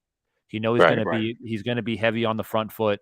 That's going to force Tank to essentially fight very similar on how he fought Rolly.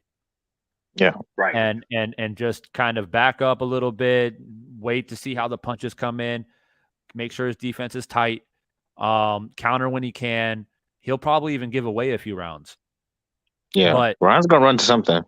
I think. But eventually, yeah, that's the thing. I don't see Tank like, let me go after Ryan, because that kind of, even though, there's that old saying, like, a front-footed fighter can't fight going backwards. That's generally true, but the problem is that I think you don't want to get too close to fucking Ryan. Like, you don't want to be in his grill, because for Ryan, I just feel like, oh, I don't have to reach now. I can just fucking sit down, because Ryan loves to sit down and throw vicious fucking shots. And Ryan has a very good uppercut, by the way. And a right uppercut, Tank would be vulnerable to the right uppercut being in a southpaw position in the inside. So I just don't see Tank making that type of risk. It's not worth it. He doesn't have to prove anything. He doesn't have to prove that, I'm going to go toe to toe with Ryan Garcia. There's nothing to prove. The end objective is to knock him out, and I'm going to knock him out by setting a trap.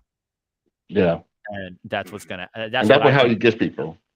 Yeah, and I like that about Tank. I like that. A lot of people try to criticize Tank about, oh man, you don't go toe to toe, or oh, you don't like walk forward.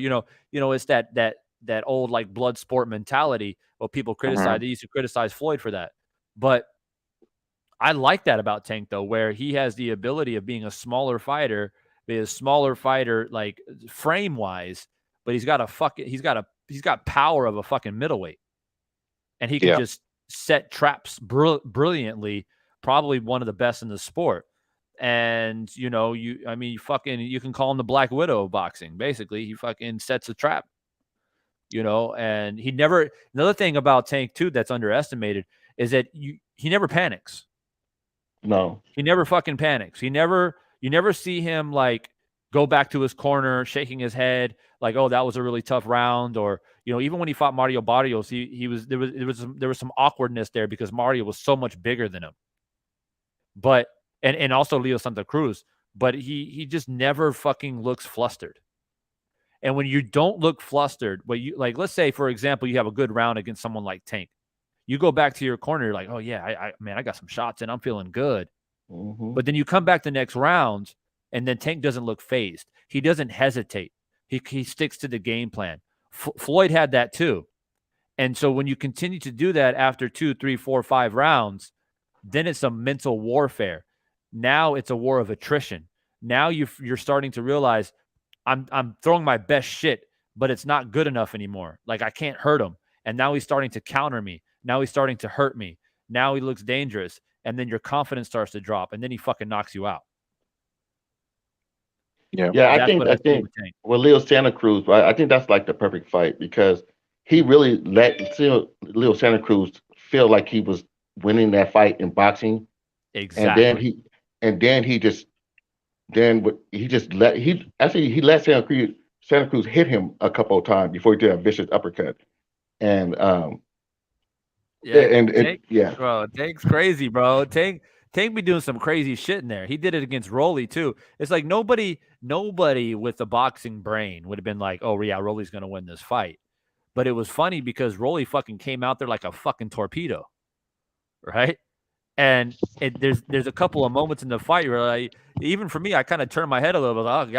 Oh, damn! Like, well, be careful, Tank. This motherfucker's crazy. Like, Rolly's like coming at you. Like, Rolly was loading up with left hooks and all kinds of shit, right? I don't think Rolly's a soft puncher. I mean, he's just a little bit reckless, and that works against him. But then, like I said, Tank's not flustered. He's prepared. He's focused. He's got a game plan. He knows exactly what he's doing in there. And then, like you said, big dog, he just fucking all of a sudden just flips a switch. That's it. Yeah. And it's just like your boxing fans are getting used to that with Tank, where it's just like, well, it's just a matter of time. Even if he's being pressured or maybe losing a couple rounds here and there, it doesn't fucking matter because that switch comes, and Tank's not a big volume puncher. He doesn't like walk up to you and throw a fucking 6-punch combination, and he picks his shots. He jabs when he needs to. He goes to the body when he needs to. And he kind of took a page out of Mayweather's book in the sense that he doesn't really waste punches. And he makes his punches count. And that's what makes you a deadly fighter, when you're able to have the discipline to be able to, because if you're not punching, the other guy is, right? Which means that you got to be defensively sound. Now, obviously, Tank is defensively sound because he's never been stopped and he's fucking undefeated. So he's defensively sound. He doesn't punch as much as his opponents do. And I also see Ryan Garcia out punching him. Yeah. Until he gets knocked out. Yeah, I think the best way for Ryan to win is to outbox him and stay away from his power. And that's the only way I can see him win. And that means that Ryan has to change up the way he fights. Which will be really hard. It'll be really hard. Yeah, 100%. Hey, Devon, I'm about to get off. I'm about to get out of here. Yeah, me too. Yeah, me too. I appreciate all you guys dropping in tonight. 4 hours of pure boxing talk. That's what it's all about. I'm going to get on with my day too. But yeah, man, if you guys came in a little bit later, feel free to rewind the tape, man. It'll be uploaded. So y'all stay up, man. Stay strong, stay positive. And I'll be back on here again soon. A few other things I want to talk about. So be on the lookout. All right, man. All right. Peace. Peace.